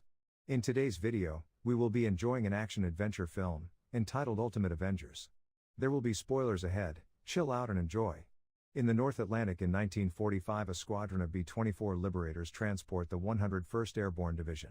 The radio announces that Berlin has been taken and Nazi Germany is expected to surrender. However, there are also claims of a Nazi superweapon that is aimed at the United States of America. The soldiers were in a plane going on a mission. While they are on the plane, one of them was trying to take pictures while others were just sitting quietly thinking about their families because they did not know whether they will be able to see their family again, because according to one of the soldiers, the mission they are about to embark on is a suicide mission. Shortly after that period, the pilot gives them the sign that they have reached their destination. The door of the plane was open and all the soldiers come out of the plane using a parachute to get to the battleground. When the soldiers get to the ground, they all begin to fight with their guns. After a while, some of the soldiers are dead and some are injured, and suddenly another plane where Captain America can be found visit the place. When Captain America arrives at the place, he gives the soldiers the courage to continue with the fight. He leads some of the soldiers to the place where the super weapon is kept. However, when they get there, some scientists and beasts are operating some computers. Captain America and the soldiers attack the people that are inside the building. But when Captain America is still fighting, one of the scientists launches the super weapon. When the super weapon is launched, Captain America tries his best to stop the weapon, but it is launched already. However, he jumps on the weapon while it was in the air, and fortunately he get access to a bomb which he used to destroy the whole weapon. And after bombing the super weapon, he lost consciousness and fell down into the sea. And none of the soldiers was able to help him. He got lost and nobody was able to find him. After a while, probably after 6 years, the general and some other people are on a ship to find out where they will be able to find the location where the body of Captain America was lying. After checking over and over again, they could not find his body. But when they get to a point, the professor told the general, after trying to track his body with her laptop, that they will have to move forward 182 meters before they will be able to find the body of the legend. The general agreed with her and they took another ship to find his body. The general and the professor were the only ones that moved forward to find the body of Captain America. After moving for a while, the professor controls the ship and she penetrates a closed path to find the body of Captain America. When they find his body, immediately they make an arrangement to carry him for better treatment. The airplane carries his body to the lab of a great gamma scientist. The general commend the professor for her great work and the professor also appreciate him. 3 scientists were with Bruce Banner because he assigned them to the program. They call his attention to ask for the reason why he has chosen them for the program. Bruce answers them and tells them by giving them all the files and necessary information they might need, and he gives them their assignment, which is to assist Professor Ross in completing the rebirth chain. After telling them what to do, he asks them whether they are having any questions. They all lift up their hands signifying that they are having questions. Dr. Bruce realizes that their question is about Hulk. Therefore he tells them that he is only asking them if they are having any questions apart from questions that are pertaining to the Hulk. They all drop their hands and no one could ask any further questions. However, just after the conversation, Professor Ross rushed in so that she can inform the doctor about the good news he is having for him. When Professor Ross meets Dr. Bruce, she tells him that they have been able to see the body of Captain America. Dr. Bruce was extremely happy because he had been expecting to see his body. However, after hearing that, Dr. Bruce and Professor Ross run to examine his body. But when they are on their way to the place where his body was kept, his body has been laid down on a device so that his body can be scanned. While the device was scanning his body, a man arrived so that he can examine his eyes closely. But unfortunately, when he was examining his eyes, Captain America opened his eyes and began to fight with the man. Suddenly Dr. Bruce and Professor Ross also arrive at the scene, but they cannot do anything to stop him. The soldiers run so that they will be to stop him, but he fights with all the soldiers and beat them all. No one was able to stop him till he run out of the lab. When he get out of the lab, he was attracted by the sea, and while he was waiting at the seaside, a huge plane visit him and he was taken back. However, 2 astronauts were seen operating on some device outside the satellite. Meanwhile, the general and other staff were in the satellite. Suddenly, they realize that there is a particular spaceship that is coming around them from afar. The general instructed the astronauts to make sure they leave where they are so that they will not be affected by the coming spaceship, but before the information could be passed to them, the spaceship has arrived already. The astronauts did not have anything they could to escape, and suddenly, the spaceship hit their satellite and the astronauts fell off the satellite. The satellite was also affected and the whole staff that are inside the satellite were all affected, including the general. The general enters another room and 3 faces appear to him because they were aware of the problem they are passing through. While the general is with them, the satellite is destroyed. One of the 3 faces that appear to him asks him how long it will take him to bring in another spaceship. But the general refused to answer because he did not want to destroy other people's lives again. The faces conclude their conversation with the general by telling the general to bring in another spaceship with Captain America so that he can help them accomplish the mission. Meanwhile, Captain America is still receiving treatment from the lab. However, before the general could pass the information to Dr. Bruce about Captain America, Dr. Bruce and Professor Ross were discussing. And in their discussion, Bruce tries to convince Professor Ross that he will try his best to correct all the mistakes he had made earlier. But Professor Ross did not believe him. Suddenly, the general entered and informed Dr. Bruce and Professor Ross about the mission he is having for Captain America. Dr. Bruce suggests helping instead of disturbing Captain America, but the general told him that he cannot allow him to do that because he did not have the ability to control himself. Fury and Captain America try to recruit the Norse god Thor, who rejects the offer to continue environmentalist protests. The resulting recruits are Captain America, Bruce Banner, Iron Man, Giant Man, Wasp, Natalia Romanoff, and Betty Ross. Fury briefs the team about the aliens, named the Chitauri, and the use of the metal vibranium, while Banner struggles to repress the Hulk persona and Captain America is hesitant of leading the Avengers. Team's first mission is to capture a Chitauri spy which has breached a S.H.I.E.L.D. facility. The Avengers disregard Captain America's orders and follow their egos, resulting in failure which allows the alien to escape with all sufficient information about S.H.I.E.L.D. Fury fires Hank Pym, who is followed by his wife Wasp. Iron Man resigns immediately. Captain America also chooses to leave Fury, feeling unready to fight the Chitauri. Desperate for soldiers to combat the coming assault on S.H.I.E.L.D.'s New York facility, Fury demands that Banner applies his super soldier serum to all of his candidates, only for Betty Ross to learn that Banner was only using the serum as a diversion to find a way to control the Hulk. Banner steps into a rebirth chamber, which transforms him into the Hulk, while still maintaining his mind. Fury and the Black Widow lead a failing attack against the alien invaders, but each Avenger shows up, now joined by Thor, to send the 3 ships crashing into the ocean. Banner loses control of his thoughts and the Hulk retains his own childlike and violent personality, brutally killing every last Chitauri and then lashing out against the Avengers. The Hulk proves strong enough to knock out a full-size giant man, damage Iron Man's suit and even, with effort, lift Thor's hammer Mjolnir. The Avengers manage to inject the Hulk with a high dose of Banner's medication, and Betty Ross calms the Hulk long enough to let the drug render him human again. Banner is kept in a glass cell for breaking Fury's trust, and the Avengers celebrate their success against the Chitauri and praise a wounded Captain America for leading them as a team. Thanks for watching. Please subscribe to our channel to get notified whenever we publish the next recap. Till then, take care. See you next time. Welcome to US Movie Recaps. In today's video, we will be enjoying an action fantasy film entitled The Monkey King Reborn. There will be spoilers ahead. Chill out and enjoy. We see Wu Jing and Piggy Bai Jay at the beginning of this movie. Wu Jing explains to Bai Jay that during the creation of the universe, energy flowed as light, and the energy that fell below led to the development of Earth. At that time, a demon by the name of Yuandi was born, and because of his great power, everywhere he went, all living things transformed into demons. As a result, he decided to combine all three worlds so he could rule the heavens. Just to stop him, Buddha came but failed. Even the soldiers of heaven were not able to stop him, so a disciple of Buddha decided to make a significant sacrifice to do so. With the help of his soul, the demon was then buried beneath the earth. The land where he was buried became cold and black, and according to this book, Yuandi had the power to turn anyone into a demon. When Piggy heard this story, he shouted, "You always used to tell me the same story with other names." He grabbed his book, and they both started fighting. Then, we find a calm Buddhist master Golden Sakara waiting for his disciple Wukong when they both reached there and were still fighting. In fact, Piggy and Wu Jing were also Master Sakara's disciples. The movie's lead, Sun Wukong, then makes a big entry while flying through the mountains at the speed of light. He then gives his master some water to drink. Actually, he only went there to get some water, so they were shocked when Piggy and Wu Jing learned that Wukong had traveled a great distance for just some water. The next day, they paid a visit to the Wuhuang Temple. When they got there, two young keepers of the temple met them and led them inside, where they found it to be a huge temple. Piggy and Weikong were seen making trouble there and playing with the valuables without obtaining permission from their master. Master Sakara pays respect to the sacred lake of that temple, and then we see Piggy telling Wukong that if they could just help them out, they would be given a treasure in the form of a fruit. When the temple keepers went to the sacred tree to get the fruit, Piggy and Wukong disguise themselves as caterpillars and follow them. When they both get to the holy tree, they are awestruck by its beauty and the fruits it produces. After the keepers left, they approached the tree with the intention of eating its fruit, but when Piggy tried to do so, the fruit disappeared. Wukong realized that this was a tricky place, so he pulled out the keeper from the earth and asked about the fruit.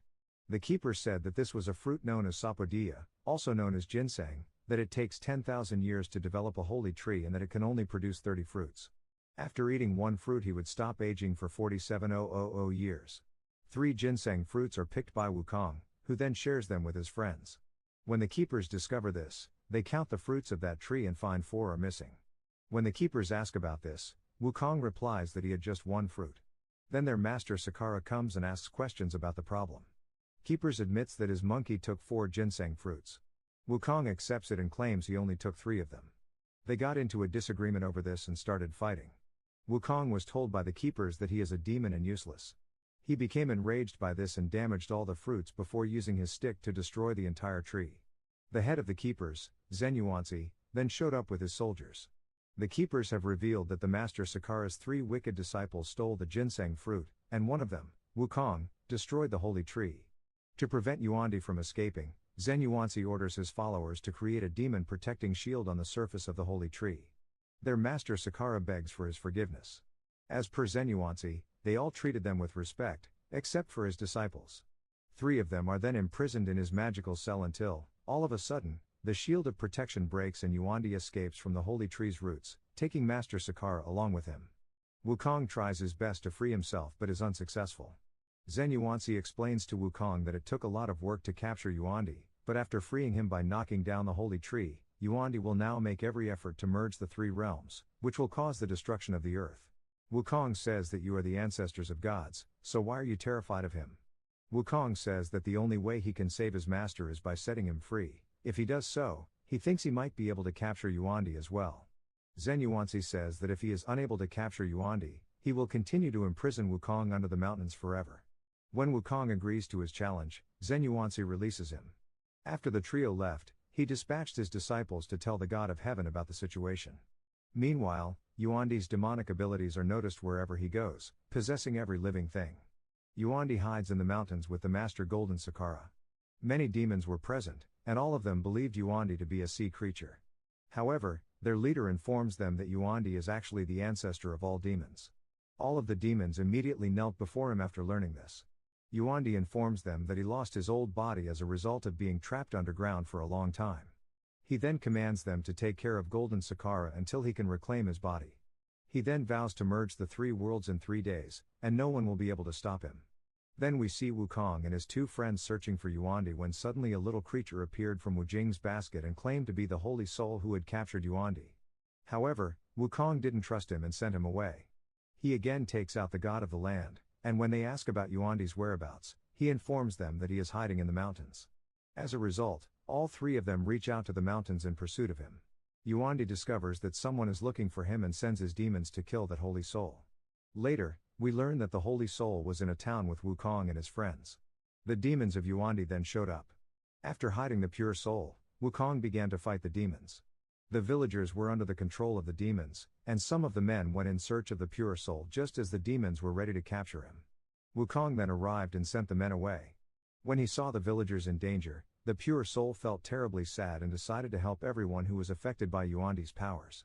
We then witnessed the demons explaining to Yuandi that they were ready to capture the holy soul when Wukong rescued him, but after hearing this, he became enraged and sent his demonic souls to kill that pure soul.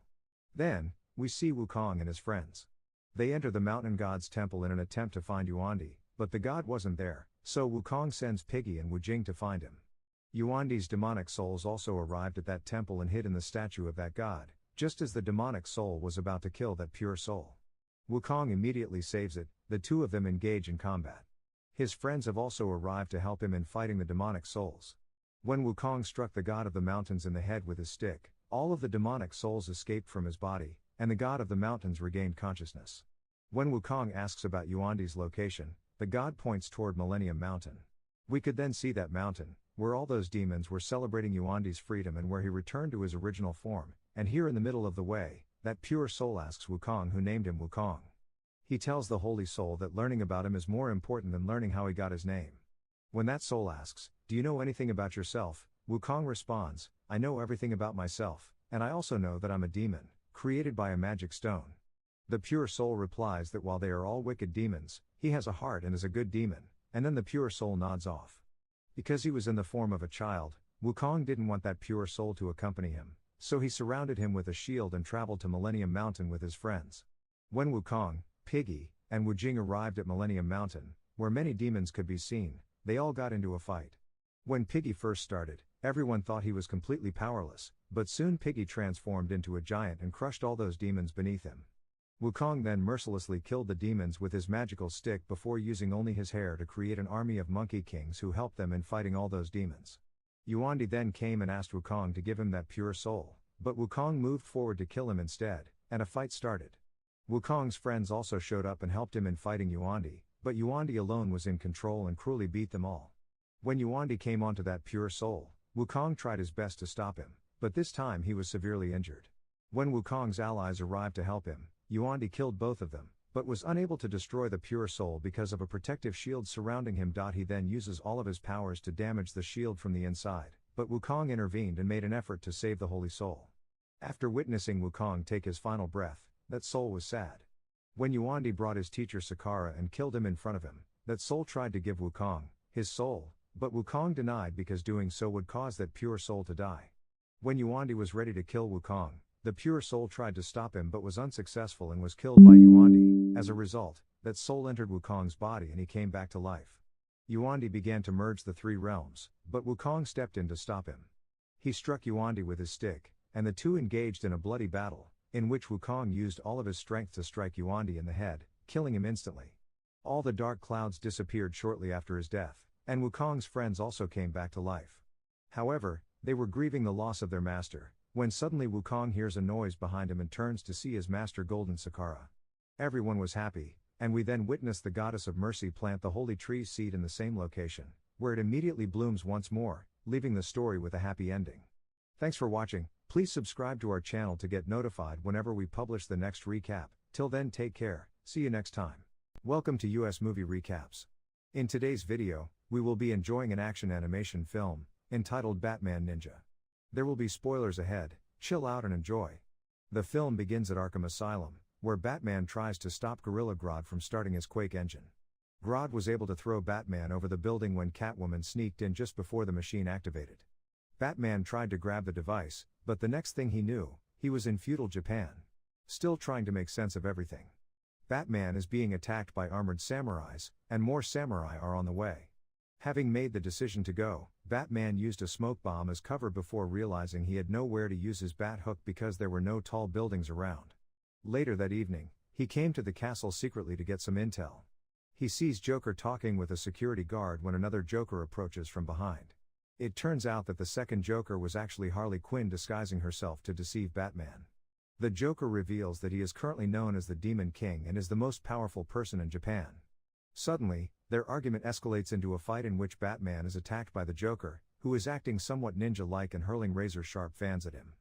Batman barely manages to escape after being surrounded by samurai soldiers. Later, Catwoman encounters Batman as he is trying to escape his pursuers.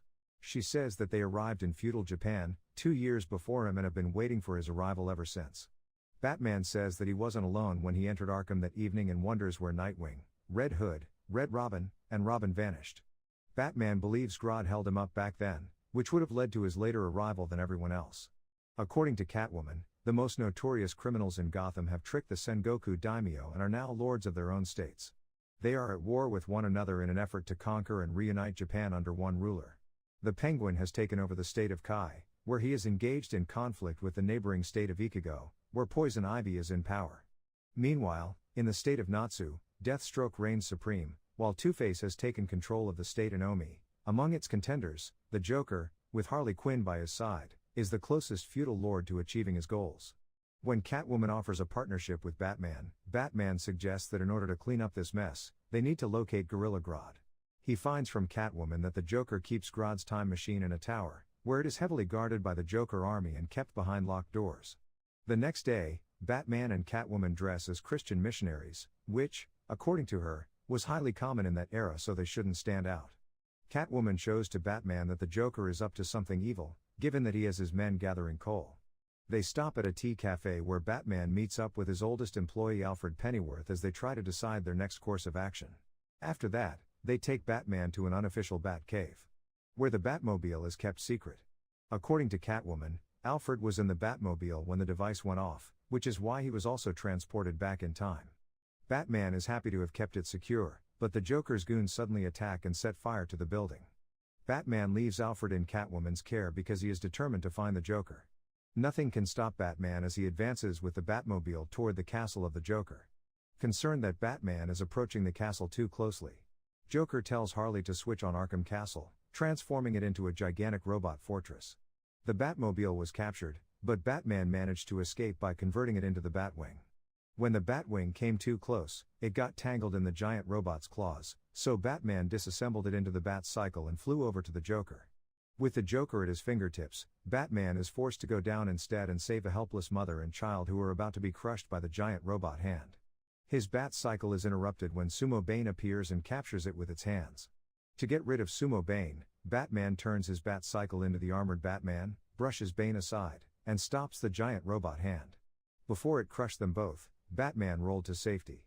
He tells the mother to flee to safety when it turns out to be Harley in disguise and she hammers Batman. Batman is hurt and surrounded by the bad guys.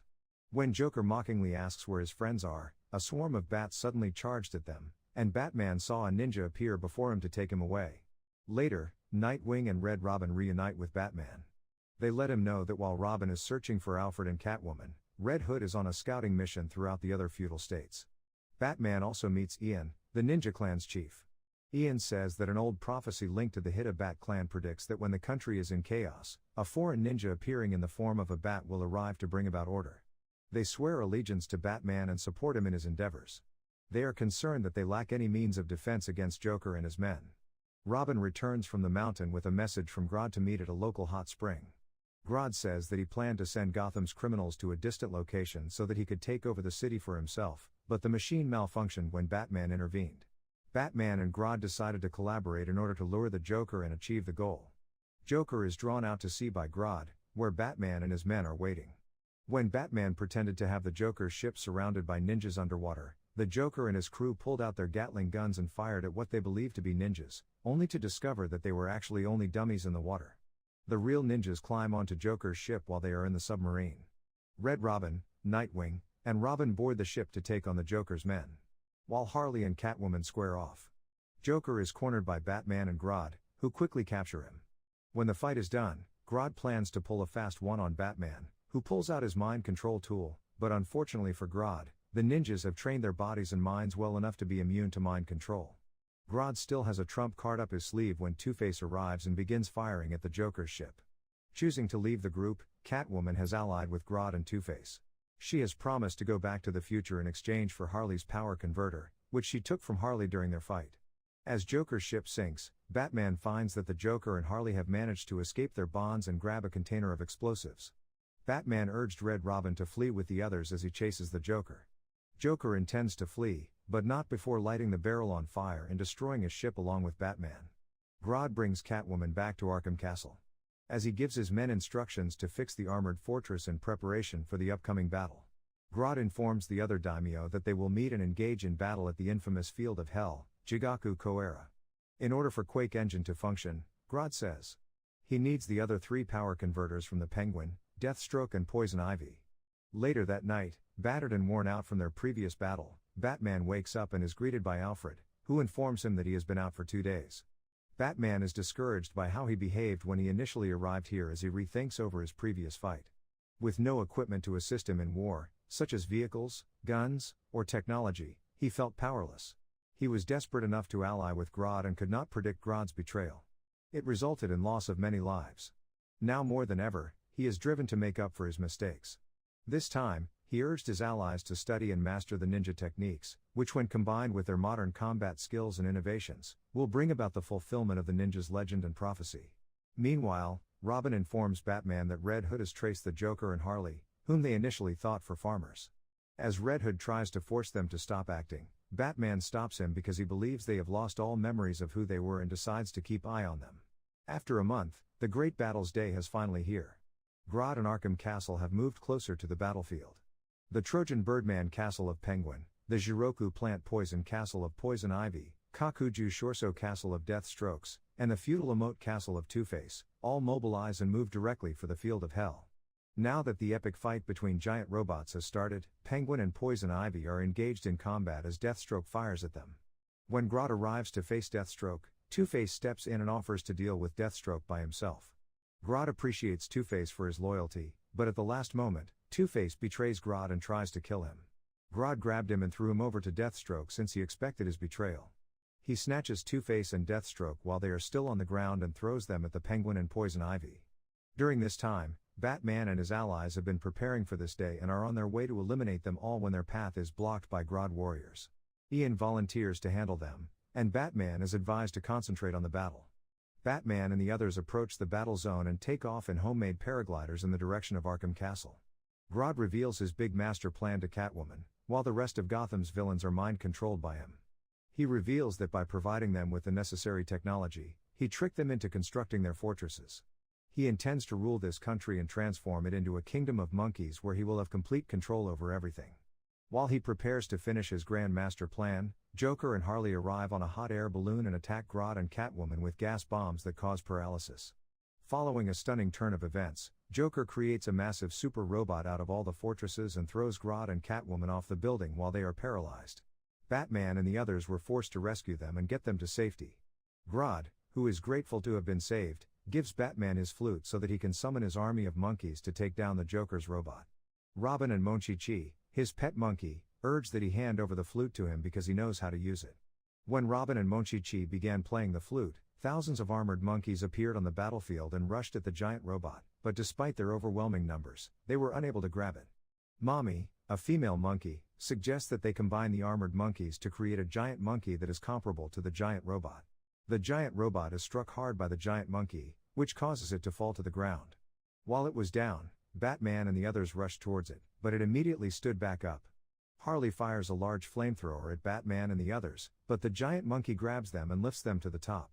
Monkeys begin to collapse one by one from the tremendous heat, when the Ninja Clan shows up, along with swarms of bats that smother the flames.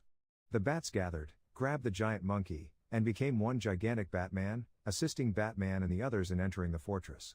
Batman approaches the Joker, while the others search for the other criminals inside. While Red Robin fights Two-Face, Nightwing finds Penguin. Red Hood spars with Deathstroke, while Robin fights Poison Ivy. Harley is in Catwoman's hands. Joker reveals that he lost his memory by hypnotizing himself in order to gain an advantage in a battle of wits. They only retrieved their memories when the flowers bloomed and they waited for their time. After slaying everyone else, Batman and the Joker engaged in their epic final battle on the rooftop using swords in accordance with local tradition. Batman is at a disadvantage since, in keeping with his promise to refrain from killing, he is unable to end the battle. Batman is struck in the chest by the blade that Joker threw at him, causing him to fall off the roof. Moment the Joker believes he has successfully killed Batman. He appears behind him. Batman revealed ninja methods to him by dematerializing himself into a swarm of bats. He eventually beats Joker and is tempted to kill him, so he lets him fall off the building only to save him at the last moment. When the battle is finished, Batman and the others are appreciated by the Ninja Clan for restoring law and order in the nation. They return to their own time after Batman activates the Quake engine. In a post-credits scene, Batman is greeted by Alfred, who gives him a change of clothes for a meeting with the mayor. Batman is shown riding in a horse-drawn carriage toward his meeting. Thanks for watching. Please subscribe to our channel to get notified whenever we publish the next recap. Till then, take care. See you next time. The animation begins by showing a special ceremony for a baby lion named Simba. At that time, all the animals gather together, hoping that Simba will grow up to be the king of Pride Land, taking over from his father Mufasa. Now, Mufasa is the leader of the kingdom, which is located in an African savanna. In another scene, a mouse rushes towards a cave. Inside the cave, the mouse meets Scar, who is Simba's uncle. Unfortunately, he wasn't present at Simba's ceremony. Shortly after, a bird named Zazu arrives and asks Scar why he didn't attend Simba's important event. However, he avoids answering Zazu's question and instead gives him a menacing stare as if he wants to harm him. Just then, Mufasa arrives and prevents Scar from attacking Zazu. There he asks Scar the same question as Zazu, but Scar casually replies that he forgot about the morning event. Soon after, Mufasa tries to advise Scar, explaining that his actions disrespect the Queen of Pride Land, who is Mufasa's wife named Sarabi. But Scar doesn't apologize and tries to walk away from Mufasa, and this angers him, who confronts Scar because he sees Scar's behavior as a challenge. Then Scar argues that he won't fight the king who will be king forever. Shortly after, Mufasa explains that his throne will be inherited by his son Simba. However, despite Mufasa's explanation, Scar still leaves without saying goodbye. Later that night, in a corner of Pride Land, a wise monkey named Rafiki is sitting quietly on a tree trunk. There he notices a group of fireflies and insects on the trunk, forming a unique pattern that seems to convey a message. To see the message more clearly, Rafiki sprays some dust at the insects. Then, as the insects disperse, they reveal a picture of a small lion where they were gathered before. One morning, young Simba excitedly wakes up his dad, Mufasa, to go on an adventure. Hearing that, he agrees and takes Simba to explore the royal territory that will one day be Simba's to rule. There, Simba happily names and points out various landmarks like a faraway tree, a waterhole, a mountain, and a mysterious dark valley. Then Mufasa warns him to stay away from the dangerous dark valley. As they continue their journey, Mufasa teaches Simba important lessons about being a good and wise king. He explains how the food chain works in Pride Land. Then, while enjoying their time together, Zazu interrupts with news of a problem that Mufasa needs to address. Soon after, Mufasa rushes off, instructing Zazu to take Simba home. Back at home, Simba tries to join his lion cub friends in play, but as he approaches them, he gets distracted by a beetle. At that time, Simba can't resist the temptation and starts chasing the beetle, leading him to encounter Scar. On the other hand, Scar, upon witnessing Simba's behavior, decides to teach him a bit about hunting prey. There, Simba excitedly shares with Scar about the territory his dad had shown him earlier. Then Scar seizes this opportunity and asks if Simba was also shown the forbidden Dark Valley on the northern border of the Savannah Pride Land. Hearing that, Simba admits that his dad had forbidden him from entering that area. Knowing Simba's curiosity, Scar cunningly manipulates him by saying things that make the Dark Valley seem intriguing. Eventually, Simba becomes so intrigued that he decides to go there. Then he invites Nala to join him on this adventure. On the other hand, Sarabi, who notices Simba and Nala leaving, instructs Zazu to accompany them and keep an eye on them. At that time, Nala and Simba reluctantly agree, but on the way, Simba manages to outsmart Zazu, ensuring that he and Nala can venture into the Dark Valley without anyone knowing. However, Mufasa had specifically warned Simba never to visit that forbidden place. Then, after successfully tricking Zazu, Simba and Nala continue their journey until they reach the Forbidden Valley. Surprised by what they see, they cautiously walk through the valley, noticing scattered bones. Shortly after, they venture deeper into the forbidden territory. Not long after, a group of hyenas surrounds Simba and Nala, ready to pounce on them. Just in time, Zazu arrives and intervenes, preventing the hyenas from attacking. Seizing the opportunity, Simba and Nala escape into an underground tunnel inside a cave. However, the relentless hyenas persistently chase after them, disregarding Zazu's warning. Unfortunately, when Simba and Nala emerge from the tunnel, they find themselves surrounded by hyenas from all sides. In a brave attempt to scare off the hyenas, Simba lets out a roar. However, his roar is still weak, and the hyenas only laugh at him instead of being frightened. But suddenly, the powerful roar of the King of Pride Land is heard, surprising the hyenas. At that moment, Mufasa arrives and fiercely confronts the hyenas who intended to harm Simba and Nala. He warns Shenzi, the leader of the hyena pack, to never bother Simba again. On the way back home, Mufasa instructs Zazu to take Nala home while he speaks with Simba. Mufasa asks Simba why he disobeyed the order not to go to the valley. At that moment, Simba regrets his actions and expresses remorse. Shortly after, Mufasa admits that the incident made him scared of losing Simba. Curiously, Simba asks if even a king can feel fear. Then Mufasa explains that his fear is greater than Simba can imagine, but he has learned to be brave and face challenges that come his way. Meanwhile, Scar meets with the hyenas in the Dark Valley. He persuades them to join forces in a plan to kill Mufasa. He promises the hyenas plenty of food, something they have never had before. Soon after, they strategize together, aiming to defeat Mufasa. The next day, Scar lures Simba into a canyon, a valley with steep cliffs on each side. Unbeknownst to Simba, hyenas led by Shenzi are waiting on the cliff. At that time, Scar manipulates Simba by suggesting that he should give his father a gift in the form of a powerful roar. Naively, he agrees to Scar's idea. Scar then advises Simba to practice his roars in the canyon. Soon after, he leaves Simba alone. Meanwhile, the hyenas startle a group of bulls, causing them to run into the canyon. However, even when Simba is practicing his roars, he notices the herd of bulls charging towards him. Then he quickly tries to avoid getting trampled and finds temporary shelter behind some rocks. Unfortunately, the rocks are not sturdy enough to withstand the bulls' stampede for long. On the other hand, Scar approaches Mufasa and informs him that Simba is trapped amidst the charging bulls in the bottom of the canyon. Meanwhile, Simba continues to run and manages to grab hold of a dead tree branch in the middle of the canyon. Shortly after, Mufasa arrives and finds Simba all alone. Without hesitation, he enters the canyon to rescue Simba. Thankfully, Mufasa saves Simba and brings him to the edge of a cliff. However, as the bulls continue their frenzy, they drag Mufasa's body away, separating the two. With great effort, Mufasa struggles to escape from the charging bulls. He leaps off the cliff's edge and starts climbing back up, but as he nears the top, he sees Scar waiting for him. Desperately, Mufasa asks for Scar's help to pull him up. Shockingly, Scar claws at Mufasa's paw, causing him intense pain and making him lose his grip.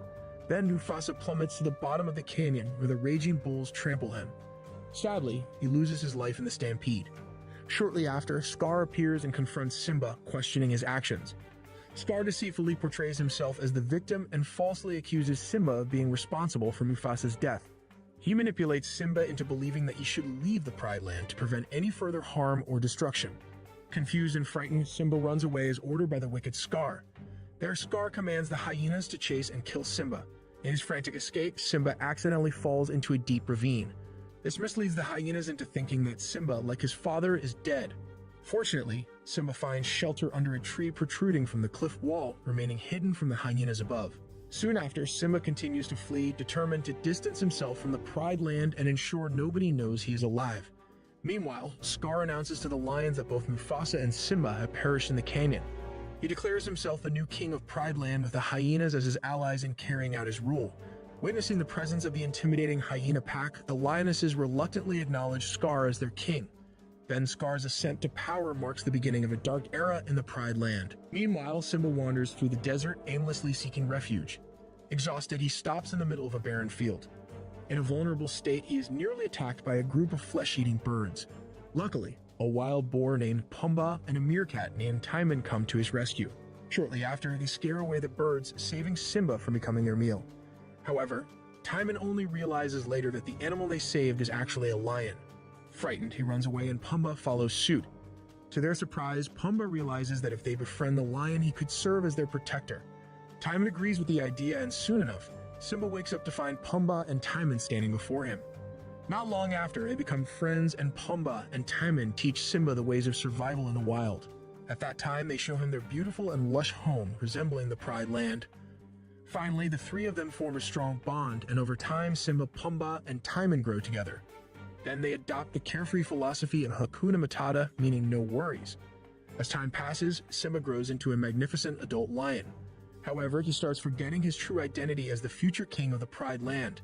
Meanwhile, in the Pride Land, the hyenas are overhunting, causing an imbalance in the animal population. Soon after, Surabi approaches Scar, requesting that he warn the hyenas to stop excessively hunting, as it is negatively affecting the lives of other animals. However, he dismisses her concerns and shockingly decides to let the lions eat after the hyenas. This is surprising because hyenas are known for their insatiable greed and never feeling satisfied. Meanwhile, at night, Nala, who has grown into a beautiful lioness, decides she has had enough of Scar's oppressive rule. She plans to escape from the Pride Land and seek help from anywhere to stage a rebellion against him. At that time, Nala carefully sneaks away, avoiding the attention of the hyenas. With the assistance of Zazu, who protects her, she manages to escape. The next day, Deer senses that it is being stalked by a lion other than Simba. Suddenly, Simba appears, surprising the deer. Shortly after, Pumbaa and Timon him Simba to hunt for food together. Then they head towards a termite nest and begin to destroy it. As night falls, the three friends gather beneath the starry sky, sharing stories and enjoying the peacefulness. However, when Simba gazes at the stars, he is reminded of his late father and becomes filled with sadness. Shortly after, he bids farewell to Pumbaa and Timon, claiming he needs to find food. Yet, instead of searching for food, Simba remains silent and lost in his thoughts throughout the night. Meanwhile, Rafiki discovers a feather carried by the wind, believing it to be a sign that Simba is still alive. Delighted, Rafiki holds onto the feather with hope. In another part of the forest, Pumbaa and Timon stroll leisurely, admiring the beauty around them. Suddenly, they are startled by Nala, who seems ready to pounce on Pumbaa. Soon after, they flee from Nala's pursuit, but Pumbaa ends up trapped in a corner. Just in the nick of time, Simba appears and comes to Pumbaa's rescue. Soon after, a brief skirmish ensues between Nala and Simba, but soon they realize their friendship and reconcile. Then he introduces Nala to Timon and Pumbaa. There, Nala apologizes to Pumbaa for almost considering him as prey. She then updates Simba about the troubling situation in the Pride Land, urging him to return and reclaim his throne from Scar and the hyenas. Regrettably, Simba initially refuses to comply with Nala's plea. Disappointed, she returns home. Left alone, Simba becomes overwhelmed with confusion, contemplating his true identity. Soon after, he encounters Rafiki, who surprises him by claiming to know his father, Mufasa. Intrigued, Simba follows Rafiki, eventually arriving at the edge of a river. Curiously, he asks Rafiki how he can meet and connect with Mufasa. There, Rafiki instructs Simba to gaze into the water of the river with utmost concentration. He reveals that Mufasa resides within Simba himself. Soon after, Simba starts to hear his father's voice and sees Mufasa's reflection on the river's surface.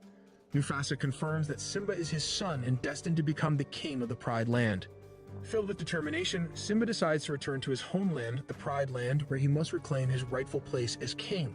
During his journey, he reunites with Nala and urges her to accompany him and take their rightful place on the throne. Then, upon reaching the border of the Pride Land, they gather to strategize. Unexpectedly, Pumbaa and Timon catch up to them, joined by Zazu, who has patiently awaited Simba's return. At that time, their first challenge was to outsmart the hyenas guarding the border of the Pride Land. Pumbaa and Timon took up the task and easily caught the attention of the hyenas. Meanwhile, Scar engages in a heated argument with Surabi over his harmful decisions that favor the hyenas at the expense of other animals. Suddenly, Simba arrives and surprises all the animals present. There, he boldly demands that Scar immediately step down from the throne, as it rightfully belongs to him. However, Scar refuses to comply and brings up Mufasa's death once again. He falsely accuses Simba of being responsible for Mufasa's death and insists that Simba should be held accountable. On the other hand, Surabi, seeking confirmation, questions Simba about Scar's accusations. Scar, witnessing Simba's inner turmoil, attempts to manipulate him into admitting guilt for Mufasa's death. Overwhelmed with guilt, he remains silent and evades Scar's questions. At that moment, Simba finds himself hanging precariously, mirroring Mufasa's fate at the hands of Scar. Witnessing this, Scar finally confesses to being Mufasa's killer. Enraged by his admission, Simba retaliates by biting Scar's mouth and manages to climb back up. Soon after, the hyenas swiftly surround Simba, but he boldly proclaims that Scar is the true murderer of Mufasa.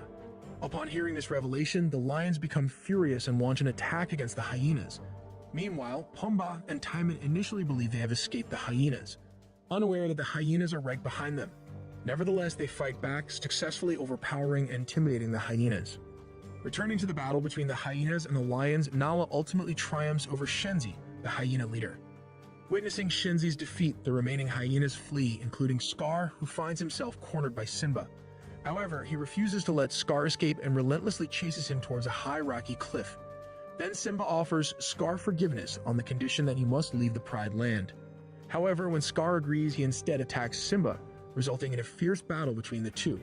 Eventually, Simba emerges victorious by causing Scar to fall off a cliff. However, even when Scar survives the fall, he finds himself surrounded by angry hyenas at the bottom of the cliff.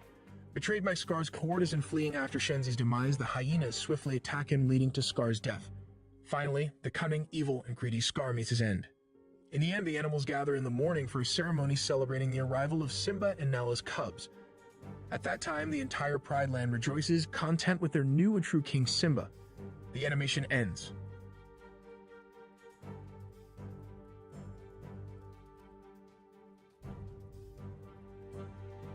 Max McGareth and his mother Molly end up going back to the town of Copper Canyon after the 8th time of finding a place to settle in. Years ago, his father Jim died in a supposed storm incident that hit their research laboratory, which is ENTEC. After that incident, Molly took Max and kept on transferring from one place to another as per finding a doctor that can help him with his unknown condition. Because of that, despite not being an actual loner, Max got used to not having any permanent friends. One afternoon, he is hanging out on the roof of their house and gets a glimpse of the old ENTEC lab. Called by his mom, Max helps Molly get their things inside as she tells him that they are finally home. Yet, he still doubts that they will actually stay at Copper Canyon for good, to which she promises that they will. Some time later, in his room, Max finds their old family photo as well as the planetary display that his father made for him when he was still a baby. In turn, Molly sees his drawing of the old ENTEC lab, so he asks her if that is where his father died. When she confirms it, Max doesn't say a word, but his sadness is visible in his face. At this time, the electricity starts flickering, so Molly leaves to call an electrician. Max, on the other hand, notices that his hand is emitting some sort of unknown energy that confuses him. The next day, Max decides to stop at the old ENTEC lab before heading to school. But as Molly sends him a message, his phone suddenly dies in his hand. Annoyed, he just decides to go to school, where he nearly gets run over by a truck. However, despite not getting hit, his bike still crashes on the center road. Luckily, the driver of the truck named Sophia, who's also a student where he's studying, decides to come to his aid.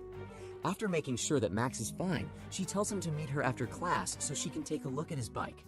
A little later, Max finally gets into his first class, and he realizes that his father was a well-known figure in the school after a teacher recognizes him for his surname. In addition to that, there is also a picture of Jim on the bulletin board as once part of the school's science club. Upon the end of the class, Sophia picks up Max and takes him to her house to fix his bike. On their way, Max compliments her truck, in which she says that it was she and her dad that fixed it. Hearing that, he guesses that Sophia named the truck, but she just smiles at him.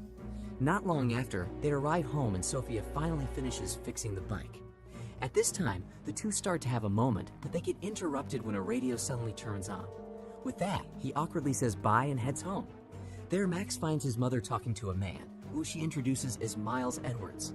At first, he doesn't have an idea who he is, but as Miles says that he was the one sending him random Christmas presents every year, Max finally recognizes him. Just then, he remembers that Miles used to work with his father.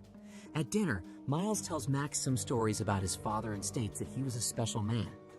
In turn, he asks if Molly and Miles have been in touch all these years, to which Miles says that this is the first time that they have met. Molly then reveals to him that it was actually Miles that convinced her that it was time for them to come back to Copper Canyon. At this time, Max asks what was his role in ENTEC. According to Miles, he was mostly doing paperwork while Jim was the one who truly led them. Yet, Molly remarks that Miles managed to rebuild ENTEC and is the one managing it nowadays. But Miles points out that he is still following Jim's vision of saving the world even up to the present. As it turns out, Miles was there on the night of the accident. Hearing that, emotions fill Max up and cause the power to get cut. Being clueless as to what truly causes it, Max goes down to the basement to restart the power. Going back, he overhears his mother and Miles talking about something that Molly doesn't want to discuss with him just yet. Meanwhile, at the new EnTech lab, two researchers notice that the subject that they have been monitoring has finally shown signs of life. One of them also mentions that it is the first time that it happened in 16 years. All of a sudden, a big explosion in the water happens, but the water seems to stop moving midair. Then the alarm goes off, so they call for security, stating that the subject is no longer in stasis mode. Shortly, the security arrives and they manage to corner the subject, which appears to be a drone-like creature. Yet, it still gets past them and eventually escapes. Going back to the house, Miles gives his business card to Max and says that he can come to the new EnTech lab anytime he pleases if he ever wants to know about his father's work. Just then, Max goes to his room and researches the incident, where he finds footage of what happened and some articles suggesting that it was not a normal storm that hit EnTech that day. However, his computer suddenly dies and it starts to annoy him. As he lightly slams the table, his hand starts glowing and releasing liquid-like energy. He tries to stop it, but it just overloads, cutting the power in the whole house again. The following day, he tries to harness his newfound ability by trying to turn on electrical appliances. However, he gets overly excited that he ends up destroying all of the appliances. With that, he just decides to go to school, where Sophia asks him to meet her at a diner the following day. Because of that, he gets overwhelmed again and causes the vending machine behind him to malfunction. At home, he cleverly uses rubber gloves so his energy will not affect his computer again as he tries to research what is happening to him. But, as expected, he doesn't find the answers that he is looking for. Later on, Max goes and finds his mother resting outside. At this time, he reveals to her that he overhears her conversation with Miles and asks why she is not telling him anything about his father. He even remarks that Copper Canyon knows more about Jim than him. In turn, Molly says that Jim was indeed a very special man, but he was also a complicated one. So, despite wanting him to know more about his father, she doesn't think that he is ready for the truth just yet. Unknown to them, the subject from EnTech is watching them, specifically Max, from afar, and it seems that it can see the energy inside his body. The next day, Max goes to the diner where he is meeting Sophia. When he arrives, she's already waiting for him, so he apologizes for being late, stating that his phone is kind of broken. At this time, Sophia finally reveals to Max that she indeed named her truck, and it is called Frida. This makes Max chuckle, so Sophia tells him that not all people know about it. In turn, he jokingly says that her secret is safe with him. Hearing that, Sophia says that she knows his secret too, which makes Max nervous. According to her, she knows that Max is pretty good at being alone. Because of that, she wants to be close with him, so she asked him to put his number on her phone, suggesting that she can give him a tour and show him around town. However, upon holding Sophia's phone, it dies immediately and his head starts to hurt a lot. With that, Max excuses himself and goes to the bathroom, but the pain is not going away. Instead, the energy in his body starts to overload as if he is about to explode. Eventually, he bails out of the diner, leaving Sophia alone and confused as to what's happening to him. Concurrently, the subject is still watching over him from afar and sees him running away, so it decides to follow him. Arriving at the woods, Max cannot take it anymore and releases all the energy stored up in his body, causing him to lose consciousness. However, he finds himself in his room when he wakes up, giving him the idea that it was just a dream. But it is proven to be true when he notices the holes in his sheet and shirt, as well as the burn mark that is shaped like the letter V on his chest. Just then, the drone-like creature finally shows itself to Max, scaring him. As he swings the baseball bat at the creature, it suddenly speaks his name and tells him to put down the bat. According to it, the creature is a parasitic, silicon-based life form, which means that it is an alien. However, the alien seems to be remembering only fragments of its memories. Luckily, it remembers its name, which is Axtel, but he says that Max can call him Steel because it is what a certain someone called him before. In turn, Max asks where the alien came from, but Steel doesn't know specifically. But what the alien knows is that it needs to protect Max from everything that will try to kill him for his energy. Hearing that, Max questions Steel about what it knows about his energy. However, they get interrupted when Molly shows up, so Max quickly hides Steel in the laundry. When she's gone, Steel notices that Max is starting to store up the energy once again, so it attaches to him and absorbs the energy off of him. With that, Max puts Steel inside his bag and plans to go back to the woods where the alien found him so it can go home. But to his surprise, Steel states that he will be generating the energy called Tachyon for the rest of his life, so it is up to Steel to absorb it and prevent Max from exploding. This makes Max stop driving as Steel goes on to say that he was supposed to explode yesterday, and he was lucky that Steel made it in time. Not long after, a bunch of armed people show up and it seems like they are looking for Steel. Thinking quickly, Max sabotages their tracker using his energy. Because of that, Steel commends him, but they still get spotted and shot at. This causes the two to immediately get away from there. While on the run, Max confronts the alien about why people are shooting at them. However, Steel already told him everything that it can remember. Desperate, Max tells him to try harder, and it actually worked. In a flashback, it is revealed that Steel was in Entech during the day that Jim died, as one of the researchers said that the Ultralinks are closing in. But what confuses Max is why he sees it as if he was the one who's in that moment. At this time, Steel insists that the two of them are connected, and it may be the reason why he can see its memories through its point of view. Max asks what are Ultralinks and if Steel is one of them, to which it declines. According to Steel, Ultralinks are dangerous creatures as they destroy every world that they come to. Just then, Max notices that the armed men are close, so the two of them head to the school where they cannot follow. Arriving at school, Max struggles to hide Steel because he won't stop talking. After a while, he bumps into Sophia, so he quickly takes the opportunity to apologize for bailing out on her. And to make it up to her, he asks her to go out next time, which makes her smile. Yet, Steel is trying to drag him away, so Max excuses himself again.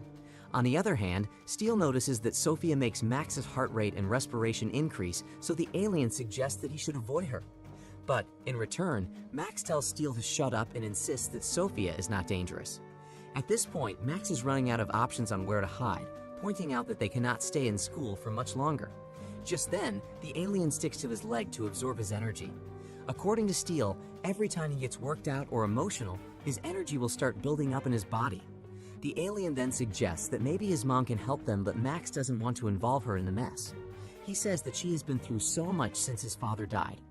This then surprises Max as he realizes that he just opens up to Steel. In turn, the alien says that it is fine because they are already connected in the first place and insists that he can tell him anything. With that, Max says that it will be a great help if Steel can remember who are the people that are coming after them. So Steel tries to remember anything but still gets nothing. Yet, he points at Max's drawing of the old Entech lab, stating that the Ultralinks will always come for them. In this sense, the two decide to go to the abandoned Entech lab. And for the first time, Max sets foot in the very place where his father loses his life. There he asks if Steel can remember anything now, yet the alien still gets nothing. But what it sees is the buildup of energy in Max's body, so he attaches to him again. Just then, a trace of energy gets released in his hand and Steel manages to control it.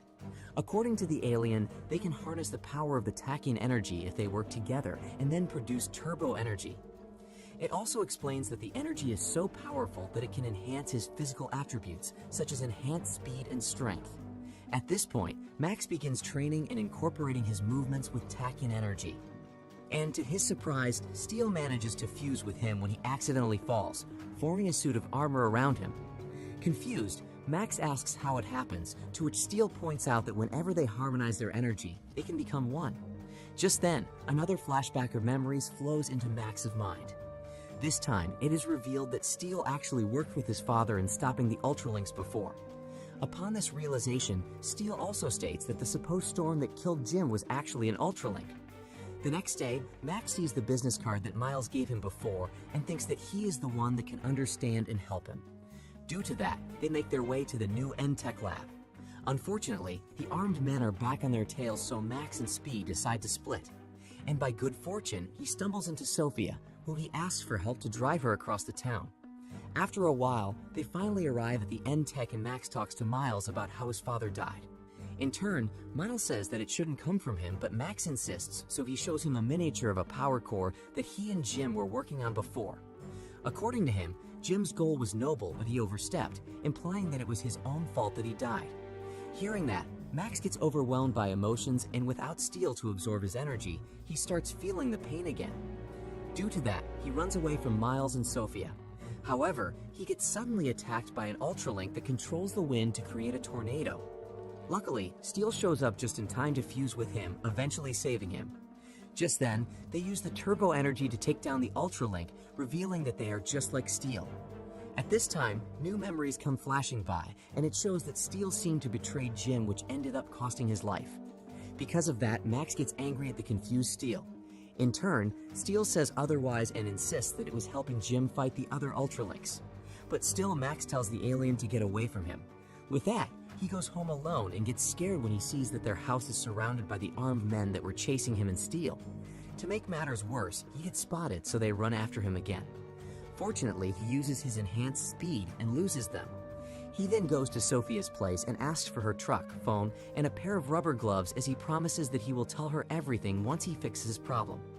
Trusting him, Sophia gives him everything that he needs. Later on, while driving, Max calls Miles and tells him that his mother was hostage. To his surprise, Miles turns out to be aware of the danger he's in.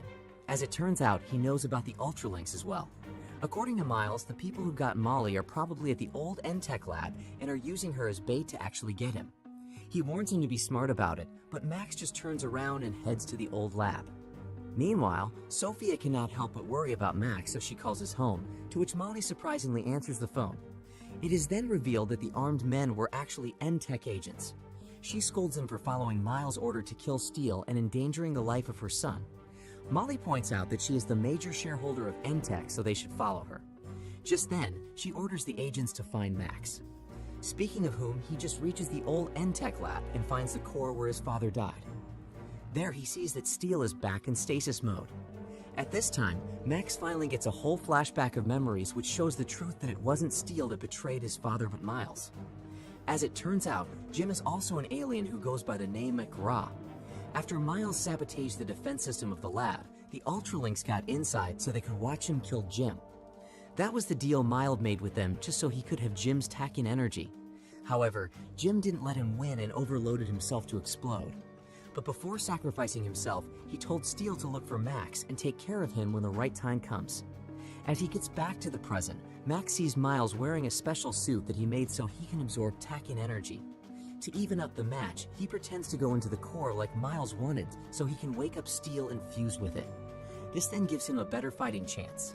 However, since Miles' suit is made specifically to counter Max's energy, he still cannot get the upper hand. Just then, the N-Tech agents arrive and distract Miles long enough for Max and Steel to come up with a plan to defeat him.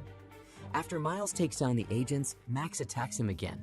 And upon getting cornered, Max shoots Miles with turbo energy and overwhelms him with the energy that he wanted so badly that he ends up exploding. This then knocks down both Max and Steel, but they survive as the other agents arrive with his mother, finally saving him. As it turns out, Molly and Steel know each other as well. The next morning, Molly apologizes to Max for hiding the truth. She says that she was afraid that Max would end up like Jim, but she is now proud that he actually did. Before she leaves, Molly gives her pendant to Max, which turns out to be the key to illuminate the planetary display in his room and reveal their home planet. Afterward, Max goes to see Sophia and thanks her for always being there for him. Then he gives a drawing of her from the first time that they met.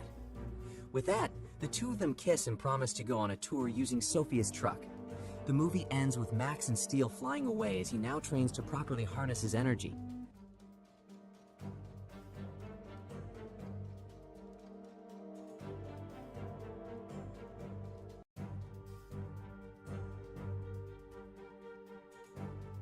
The film starts with pencil sketches marking the backstory.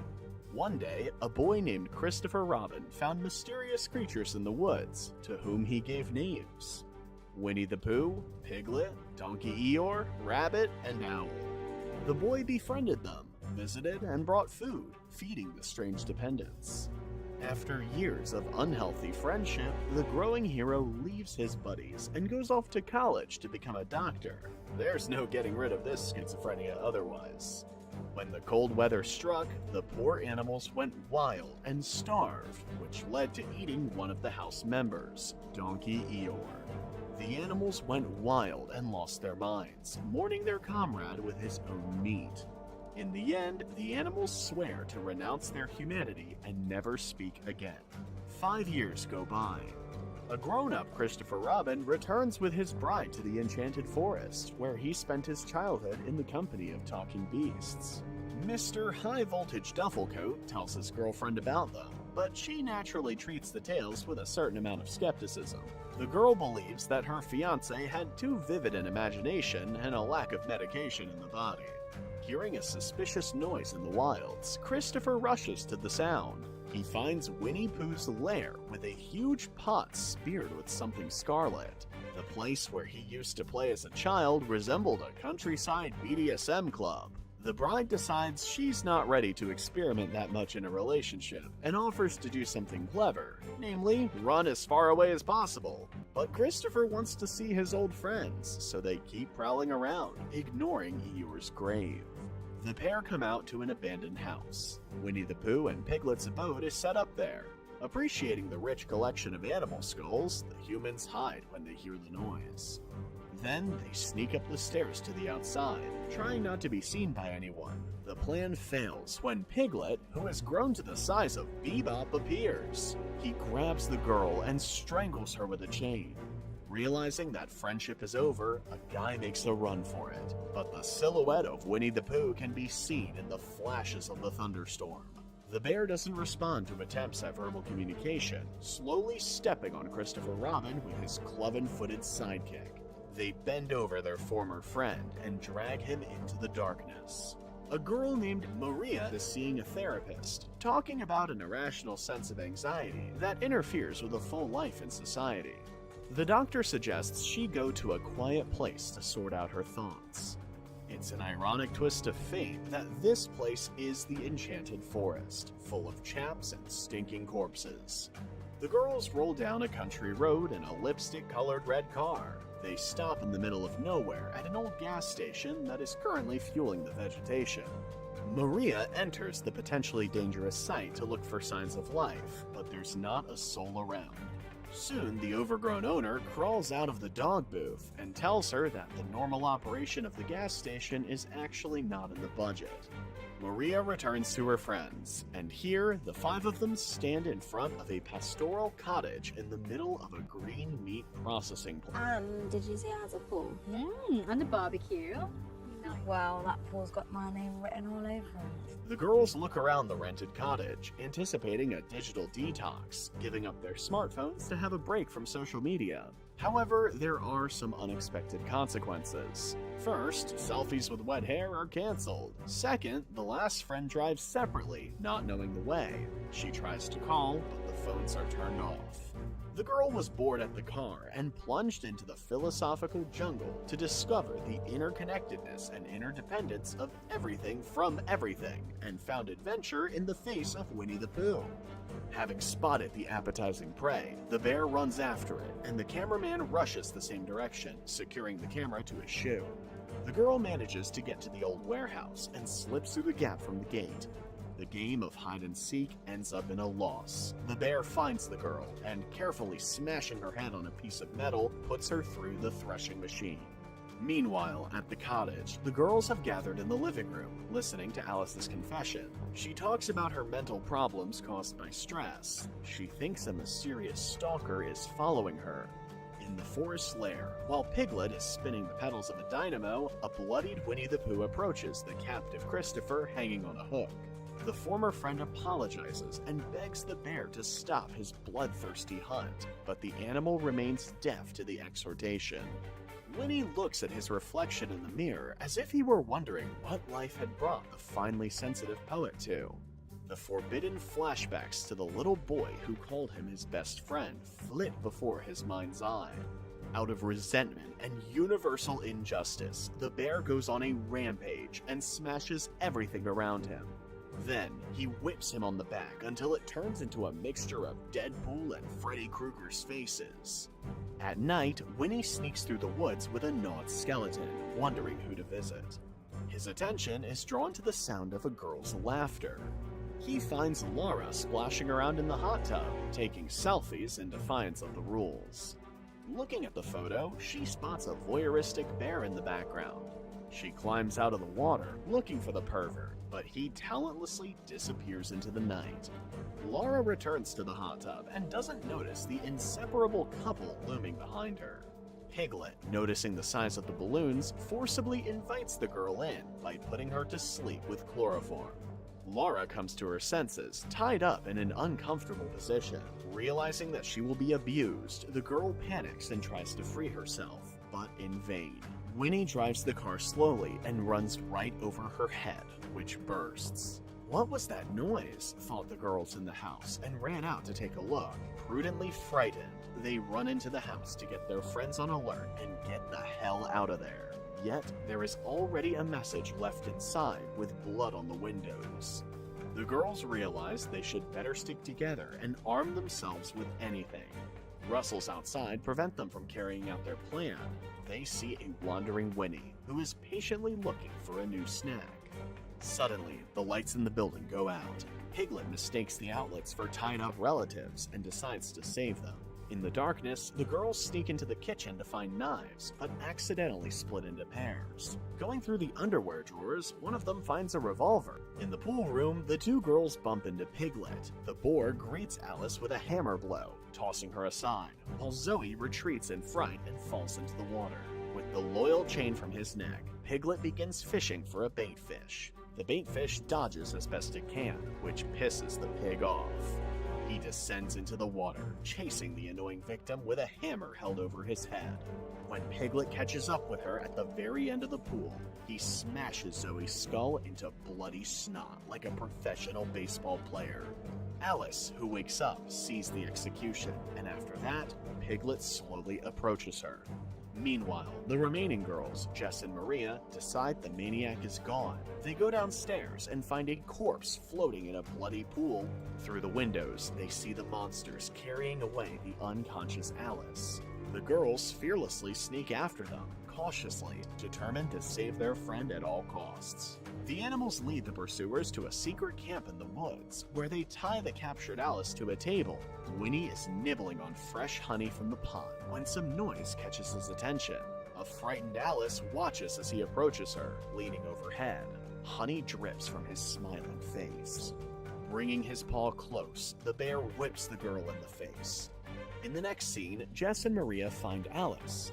After untethering her, they decide to get out before the animals return. At the very exit, some noise catches their attention.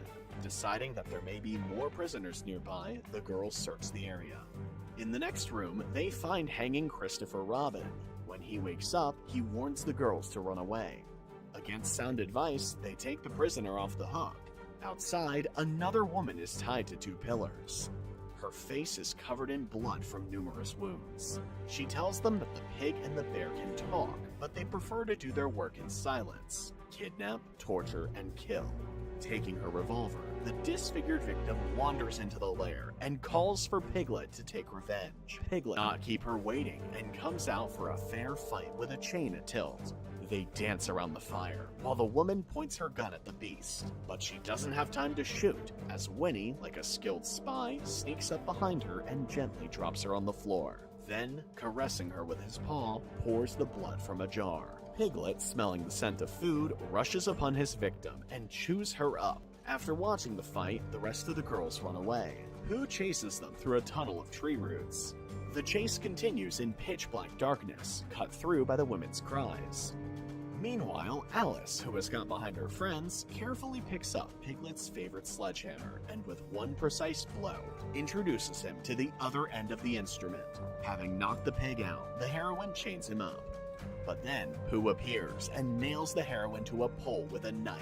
The survivors, Maria and Jess, get to the road, where they stop a passing car full of rednecks. The rednecks decide that messing with the maniacal-looking bear is fraught with adrenaline and gratitude from the frightened city beauties. The troublemaker is the first to strike the villain in the face with a tire iron. When it is his turn to slap, the poor rednecks fill their pants with blood instead of adrenaline. Winnie carefully and quickly sends them to the afterlife, not hesitating to crush their skulls with his powerful hind paws. The girls, unable to stand the showdown, get behind the wheel and step on the gas. The old pickup knocks the bear off the road, but he's tough as a Terminator and sneaks into the back, making the runaway shriek in horror. When it climbs onto the roof, Maria slams on the brakes. The bear is pulled forward, right under the wheels. She comes to her senses after hitting the steering wheel because of the hard braking, and she sees the villain dragging Jess by the hair. Winnie comes closer and closer in the headlights to toss his head on the hood. Maria turns on her windshield wipers in fright, but Winnie drags her out of the car. He is raising his paw to deliver the fatal blow when another car appears on the side. Christopher Robin, who was rescued earlier, is behind the wheel, jamming his old friend between the two cars. The guy climbs out, looking at the blazing fire and the motionless bear.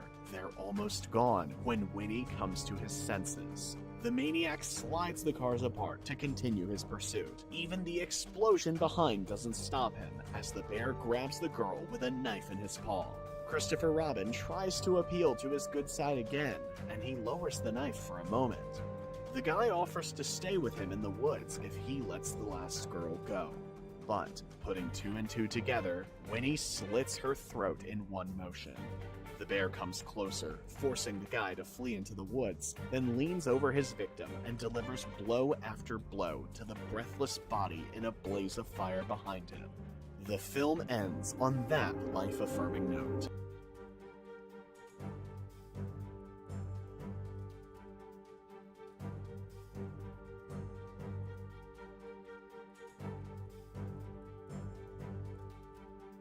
The boy looks at the picture in the book.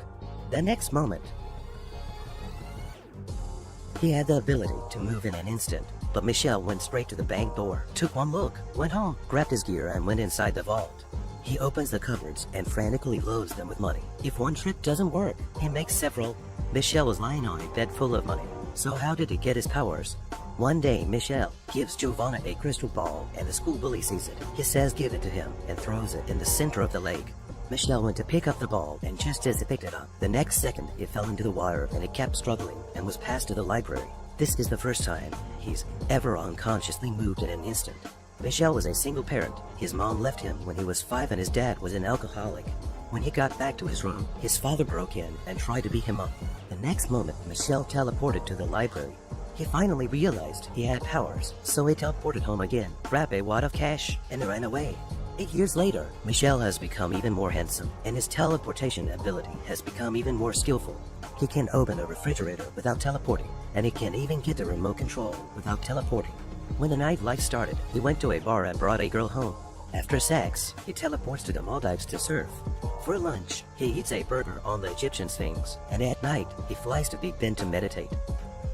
Michel had just arrived home, and the captain was waiting for him. The captain specializes in hunting teleporters. The captain said, "You were involved in the bank robbery a few years ago, weren't you?" The captain had the electric baton behind Michel's back when he wasn't looking.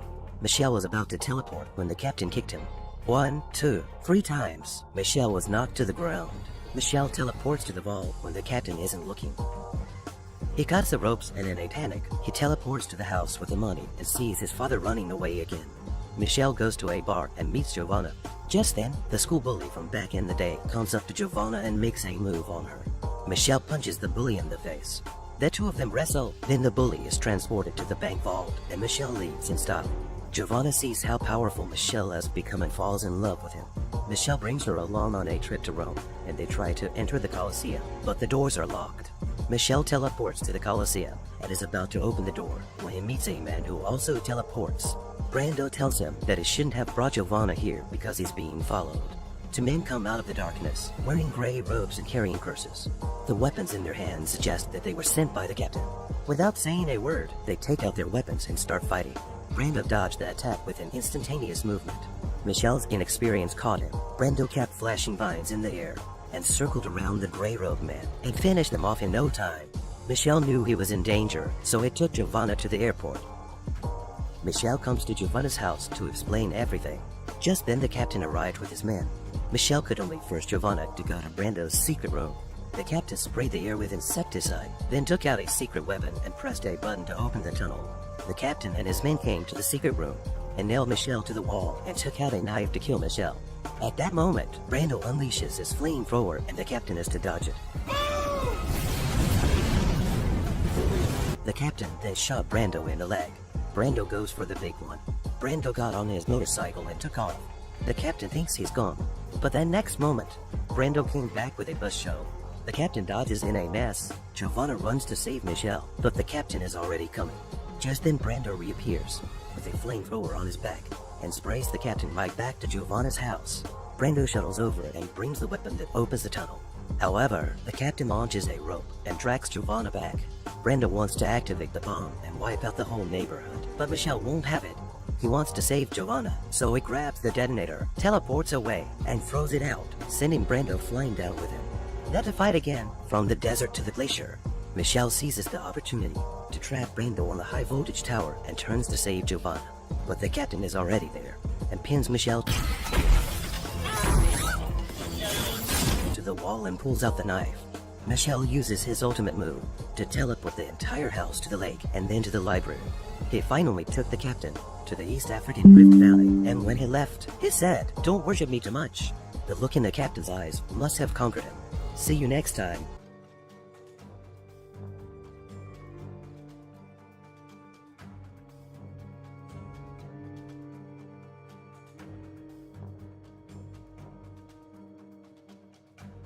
In ancient times, the world was ruled by gods and monsters, but it was the half-god Perseus who defeated the monster known as Kraken and saved the world.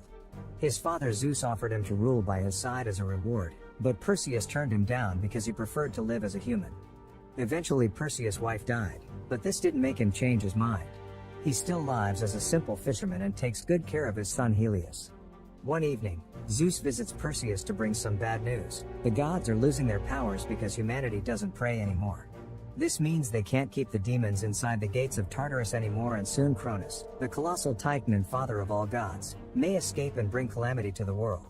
Zeus wants Perseus to help them with this, but Perseus refuses because his priority is his son and he doesn't think he has enough power to make a difference anyway.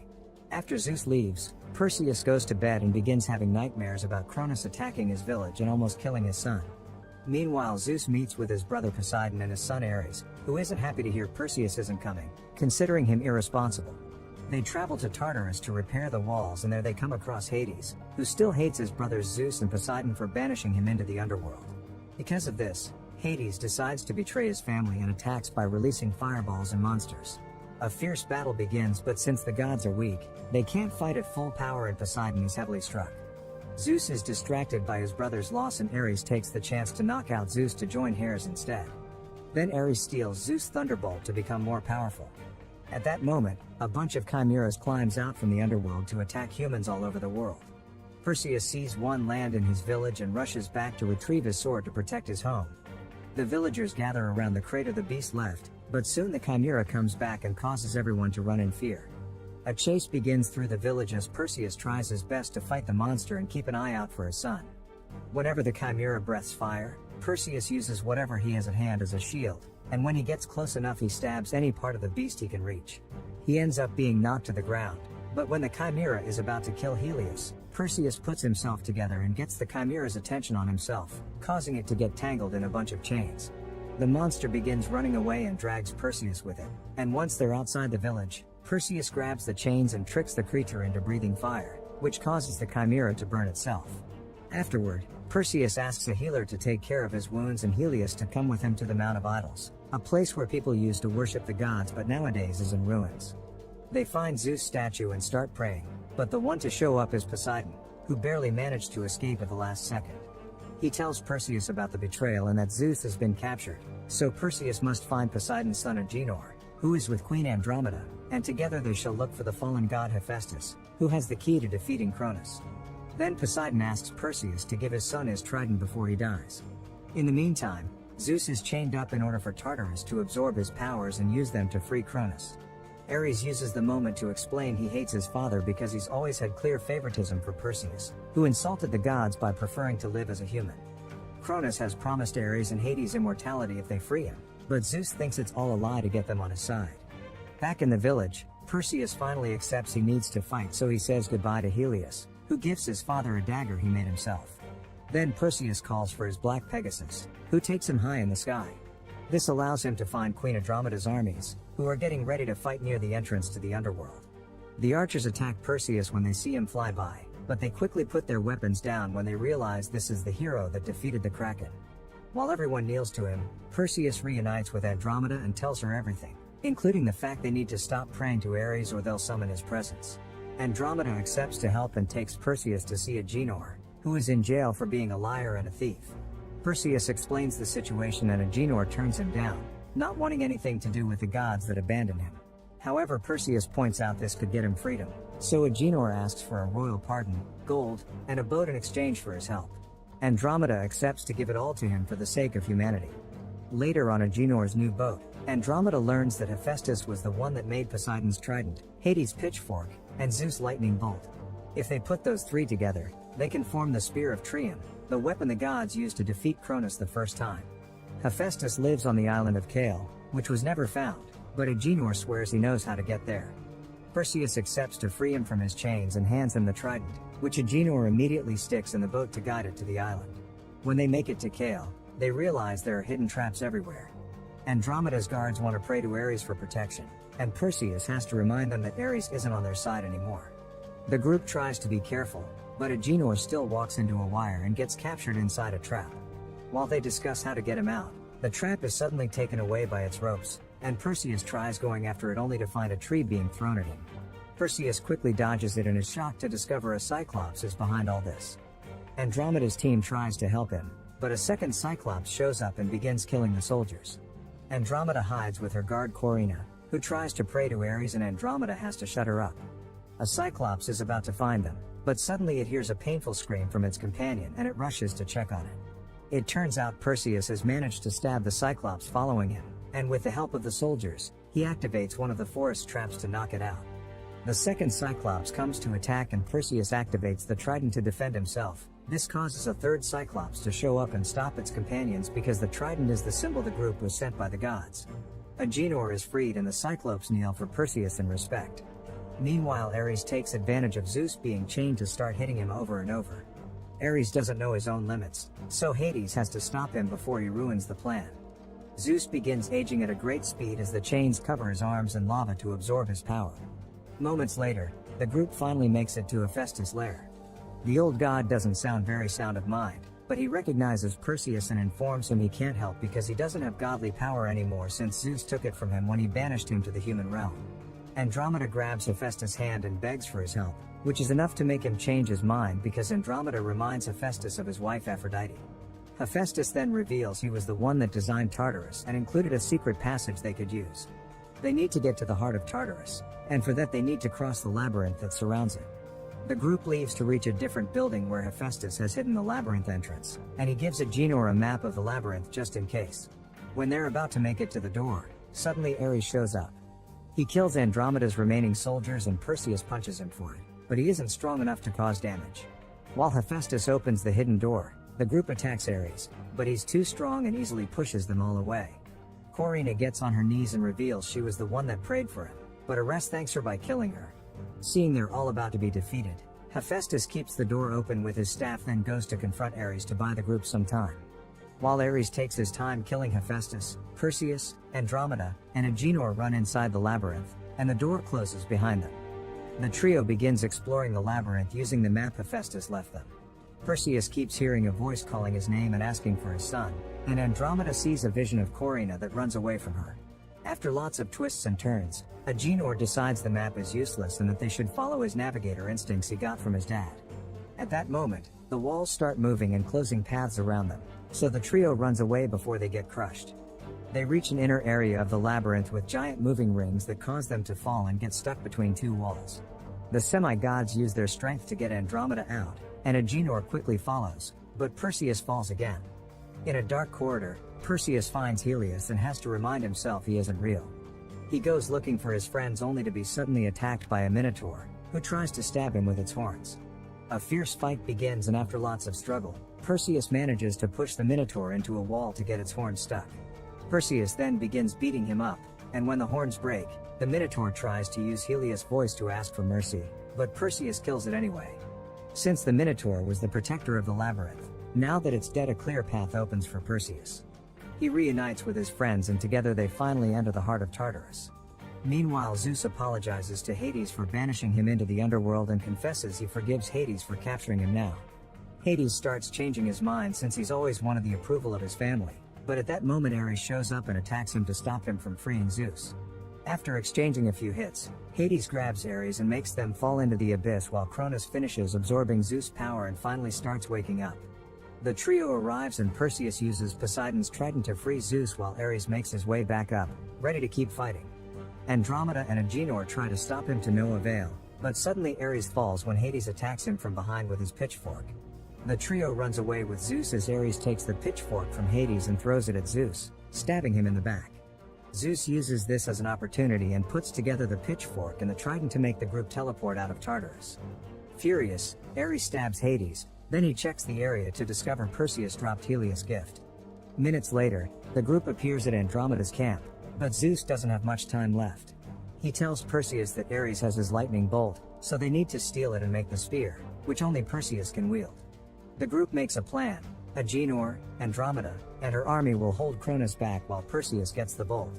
He prays to Ares and asks him to meet him at the temple, which he reaches by flying on his Pegasus. The entrance to the underworld explodes and fireballs begin falling all over the area, bringing all kinds of monsters with them.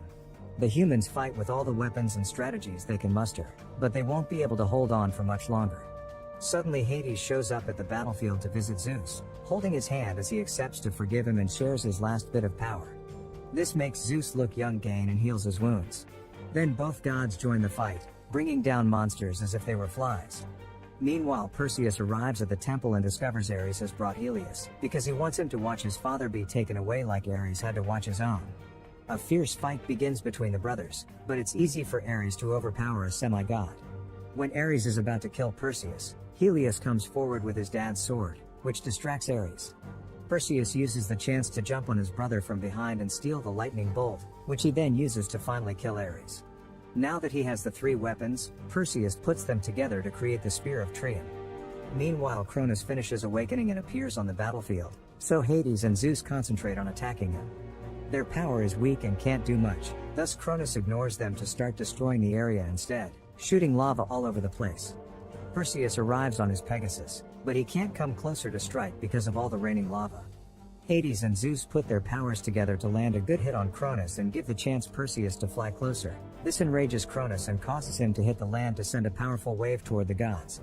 Zeus pushes Hades out of the way and puts up a force field, but he isn't strong enough and gets hit back. This distraction is enough for Perseus to dodge Cronus' last lava wave and flies directly into his mouth to stick the spear directly inside his body. The plan works and Cronus explodes until nothing but ash is left behind.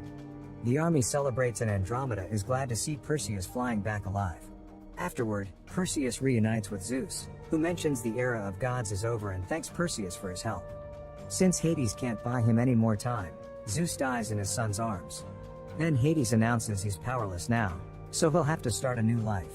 Moments later, everyone at camp begins taking care of their wounds. Agenor bonds with Helios because he wants to be a good uncle, and Perseus approaches Andromeda to kiss her. When father and son get a moment alone, Helios admits that after seeing war, being a fisherman doesn't seem so bad. However, Perseus wants him to be ready for the future and decides to pass on his legendary sword.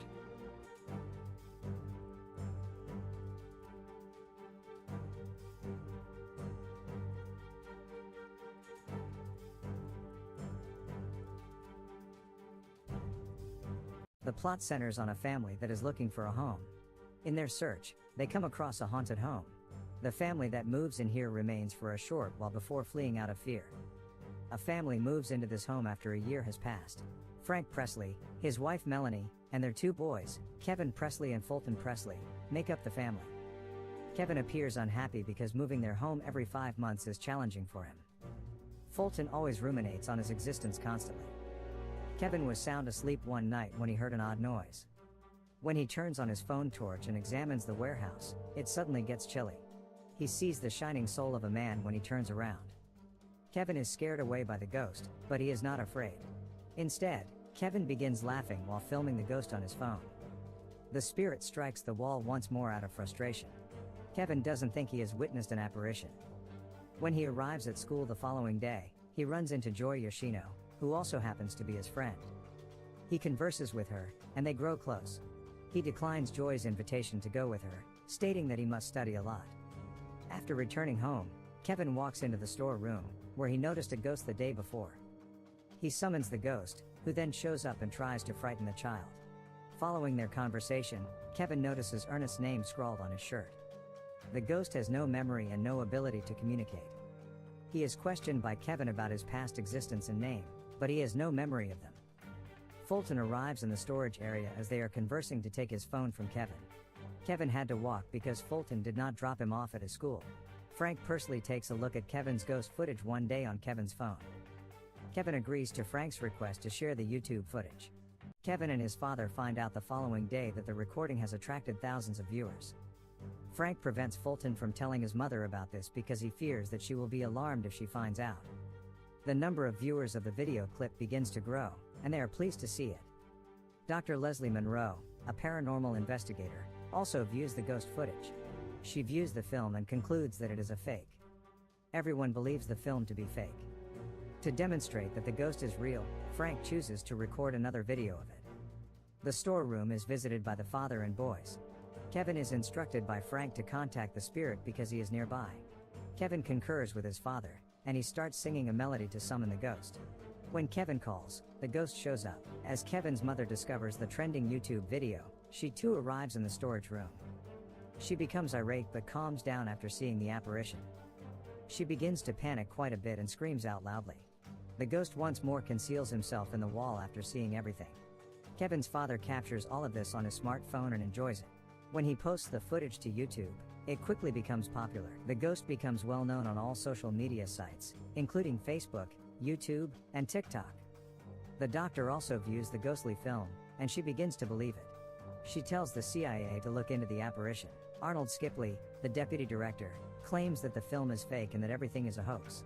She is sent outside after he summons his guards. When Frank gets back to his residence, he notices that several people are waiting outside. Frank is approached by a few reporters who inquire about the apparition. Frank is happy. He manages to get past the reporters and a sizable crowd and enter his house. A few days later, Dr. Monroe gives Frank a home visit. Because she has seen numerous ghosts, she tells Frank that his son is acting inappropriately. She asserts that spirits pose a serious threat. She is told to leave by Frank, who doesn't trust what she is saying.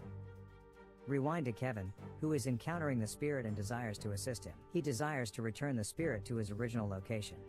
Kevin and his companion, Joy, begin looking into the ghost.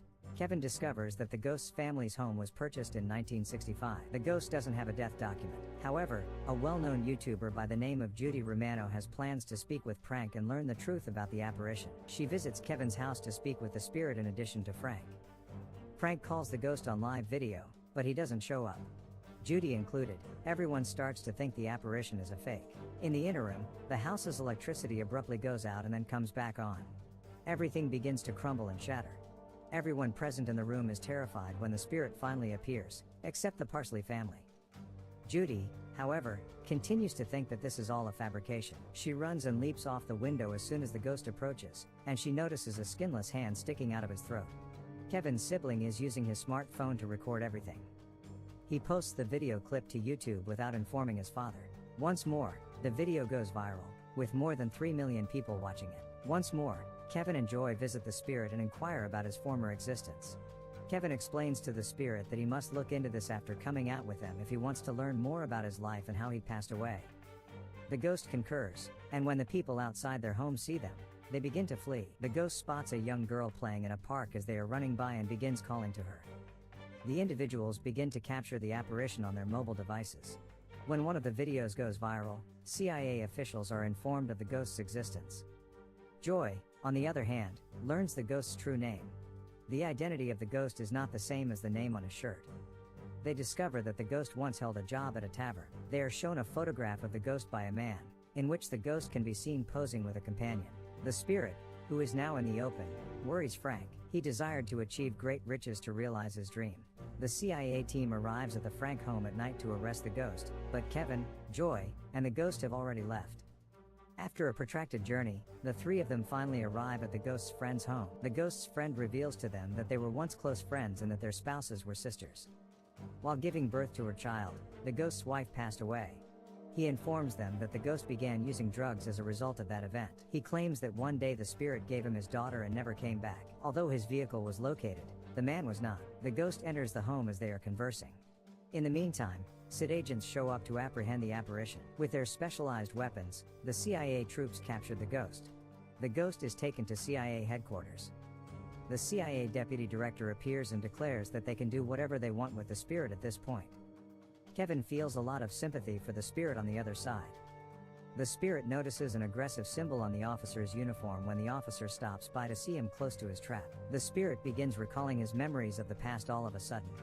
He remembers taking his wife and going to his friend's house to leave his daughter. His buddy shot him in the head with an eagle display when his wife went upstairs with their daughter. He then interred his body outside of his home. He took this action to obtain his daughter because he was issueless. While this is happening, Dr. Monroe enters the room while brandishing the unique weapon.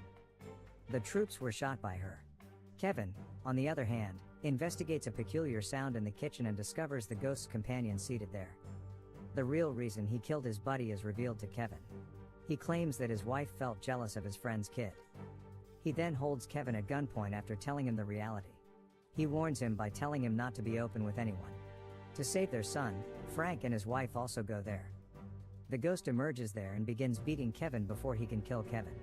Frank joins the struggle and pushes the other guy out the window onto the street, where he immediately passes away. When the CIA team looks into the ghost later, Kevin informs them that the ghost has left for his realm. The daughter of the ghost, who is now an elderly lady, then appears to greet her father. By the lake, his daughter approaches him and gives him an embrace. His past experiences come to mind. Following that, Kevin and the apparition are relaxing by the lake. The ghost can now return to his actual reality. The ghost's spirit is now at liberty. Kevin's family also moves to a new home. The movie ends there. Thank you for watching. Please subscribe so you can stay updated with our daily movie recaps.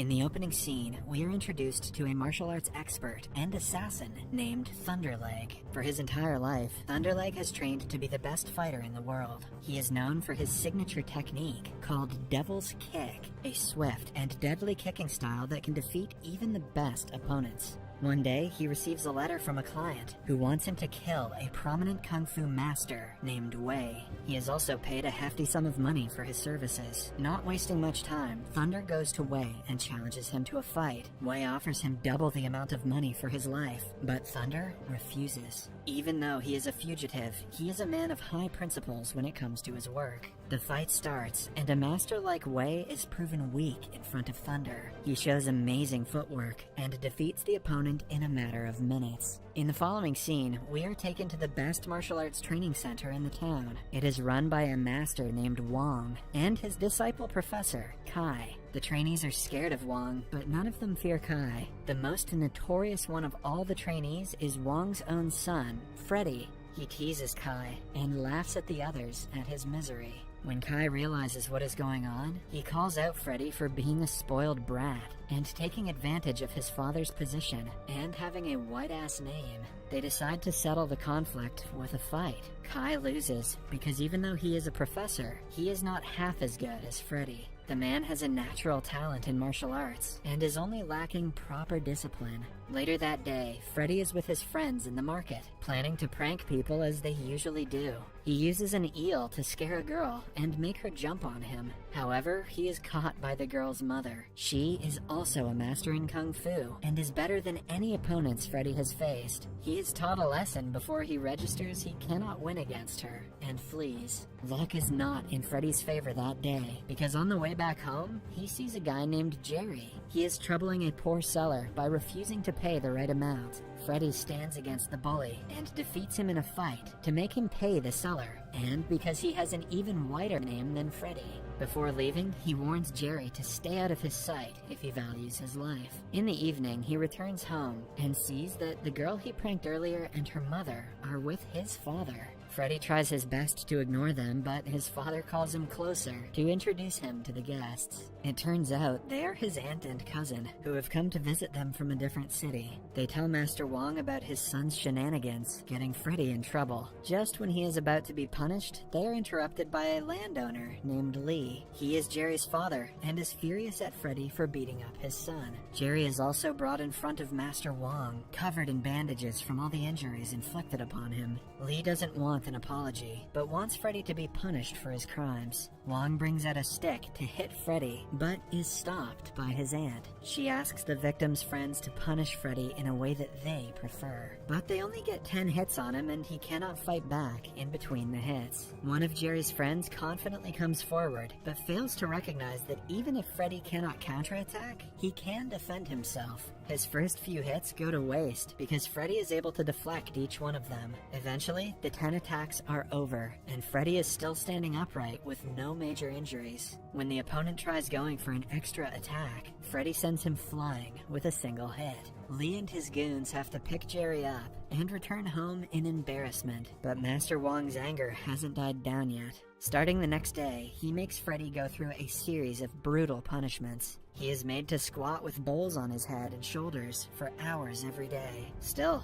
Freddy and his friends find several ways to cheat their way out of the punishment. Master Wong finds out about this and is fed up with his son's lack of discipline. Deciding to take a major step, he calls his brother, a legendary kung fu master named Sam. He is best known for the drunken style of kung fu, and is unbeatable when drunk. Wong believes that under his care, even someone like Freddy will start taking life seriously. Until he arrives, Freddy is kept in the outhouse, with a heavy pot hung on his neck as punishment. His friend rescues him and reveals that Master Sam is not a usual person. He tortures his students so much that they are unrecognizable by the end of the training. Once he arrives, Freddy might as well wish farewell to his freedom and peace. Upon hearing all of the gruesome things that Sam has done, Freddy no longer wants to meet him. He runs away and ends up at a restaurant by the end of the day. Since he is penniless, he tricks a man into treating him to a meal, but the man turns out to be the restaurant's owner. His goons start a fight with Freddy for trying to cheat them. In the same restaurant, Master Sam is enjoying a meal. He recognizes Freddy and helps him fight the goons. Freddy is thankful to the stranger for his help. As they talk, he starts insulting Master Sam, failing to recognize that he is the same man. After berating him all he wants, Freddy stops and asks the stranger his name. Upon finding out that he has the whitest name of them all, and is the master, Freddy's face changes color. He tries to make a run for it. When that doesn't work, he foolishly attempts to fight Sam, and is taught a quick lesson. Starting the next day, his training begins, and his first task is to repeatedly transfer water from one massive pot to another. He looks for the right moment, and pretends to have fallen into one of the pots. When Sam comes to his aid, he is tricked and trapped inside. Freddy then runs away, and comes to rest at an abandoned building. The place turns out to be the hideout of the dangerous assassin, Thunderleg. He orders Freddy to go away, but unaware of the killer's identity, Freddy refuses. As a result, Thunderleg proceeds to beat up and humiliate him. He is about to kill him, but stops because killing a mere weakling like Freddy would harm his reputation. Freddy's life is saved, but he hasn't been more embarrassed in his entire life. The anger turns into the will to get revenge on Thunder, and for that, he has to train. In the following scene, he goes back to Sam, apologizing and begging him for his help. Sam takes him back, giving him the last chance to prove himself. The first step in training is to multiply his arm strength. This is done by Sam tying sticks to his hands and using him like a puppet. After training the entire day, Freddy has a hard time using chopsticks at dinner. He doubts if he can ever be as strong as Thunder, but as the days pass, he feels his arms gaining strength. The first quarter of the training ends when he can break walnuts with his bare fingers. Then, one day, the master and student go to a local betting zone to gamble. Sam is an experienced gambler with very sharp eyes. He wins every single round and makes a lot of money, much to the annoyance of his opponents. They are interrupted by a bald man who thinks he can defeat Sam. They put all their money on the last round, but the man cheats to win. Upon being proven a fraud, he panics and starts blaming Sam. Freddy challenges him to a fight, thinking it will be an easy win, but the bald man reveals he has been trained in skull-style kung fu, and has a powerful head. He overpowers Freddy in the first half of the fight, but Freddy gets his hands on a hammer and defeats the guy in the end. A while later, Master Sam runs out of his favorite alcohol and asks Freddy to get him some from a restaurant. However, he instead eats a large meal with the money and dilutes the alcohol with water, assuming that Sam won't know the difference. Somewhere else, the bald-headed guy brings the Bamboo Master to beat up Sam for what he did earlier. The Bamboo Master has his stick, but Sam lacks his biggest source of power, which is alcohol. Freddy arrives at the right time, but Sam instantly recognizes that the alcohol is diluted. As a result, both of them cannot fight the Bamboo Master, so they decide to flee. At night, Freddy blames Sam for not teaching him properly because he couldn't defeat the Bamboo Master. Sam reveals that until now, he had only been learning the basics of the Drunken Kung Fu technique. Now that he has mastered the basics, he will have to learn the more important parts. The duo then drinks until they are drunk out of their minds. When an average person can hardly walk with this much alcohol in their system, Sam can perform the techniques of all 7 masters of Kung Fu. Freddy learns about the masters and their strengths and weaknesses. After training for hours and hours, he finally begins to get a hang of the complicated techniques of Kung Fu. He is also much more disciplined than he was before, and takes the training more seriously. One day, the landowner Lee comes to Master Wong, asking him to sell his land. Wong knows that Lee wants to misuse the land by converting it into a coal mine. Lee even offers him 20% of the profit, but Wong kicks him out. In the following scene, Thunderleg receives a letter from a client. The sender is Lee, who wants him to murder Wong. Thunder takes on the task and gets ready to go to the city. Somewhere else, Freddy is walking home with alcohol when he comes across the Bamboo Master. He remembers how he and Sam were humiliated by the man and decides to take revenge. He provokes the man, urging him to make the first attack. The fight seems to be neutral until Freddy drinks alcohol. When he is drunk, no one can fight against him, not even the popular Bamboo Master. He defeats the man almost hilariously before stealing 2 large pots of his wine. However, on reaching home, he is shocked to see Sam is missing. He finds a letter where the master has thanked him for believing in his teachings. He says Freddy has learned everything there is to know about Drunken Kung Fu. Hence, he has completed his task and is leaving. Back in the training center, a man runs to Wong in a panic and reveals that Lee and his people are taking over the land by force. An enraged Wong goes to teach them a lesson, but finds no one. It is revealed that the notice was a trick played by Thunderleg to get Wong alone. Thunder is especially excited about the battle because he is always looking for a stronger opponent. He thinks Wong is a perfect match for him, and his death will elevate Thunder's reputation. The fight begins, and the two match in strength and technique for some time, but when Thunder decides to use the Devil's Kick, even the mighty Wong is defeated. He is thrown to the ground and is seconds away from being killed when one of his disciples brings Freddy. His blood boils on seeing his father injured. He gets ready to fight the opponent in Wong's place. Thunderleg remembers him from the time he was humiliated. To the assassin, it is a joke, because he thinks Freddy is the same person who ran away with his tail between his legs the first time. Just then, Sam arrives at the battlefield, much to Freddy's delight. Thunderleg freezes in shock, knowing what the Drunken Master is capable of. It turns out he is the only person the deadly assassin is scared of, but Sam assures him that he will not interfere in the fight. He wants it to be between his student and Thunder. The fight starts, and Freddy dodges all of Thunder's attacks. The opponent gets frustrated and makes a mistake, giving Freddy an upper hand. In the end, he uses his arm strength to snap Thunder's neck and defeats him. Lastly, Freddy stands as the victor, and his father is finally proud of him.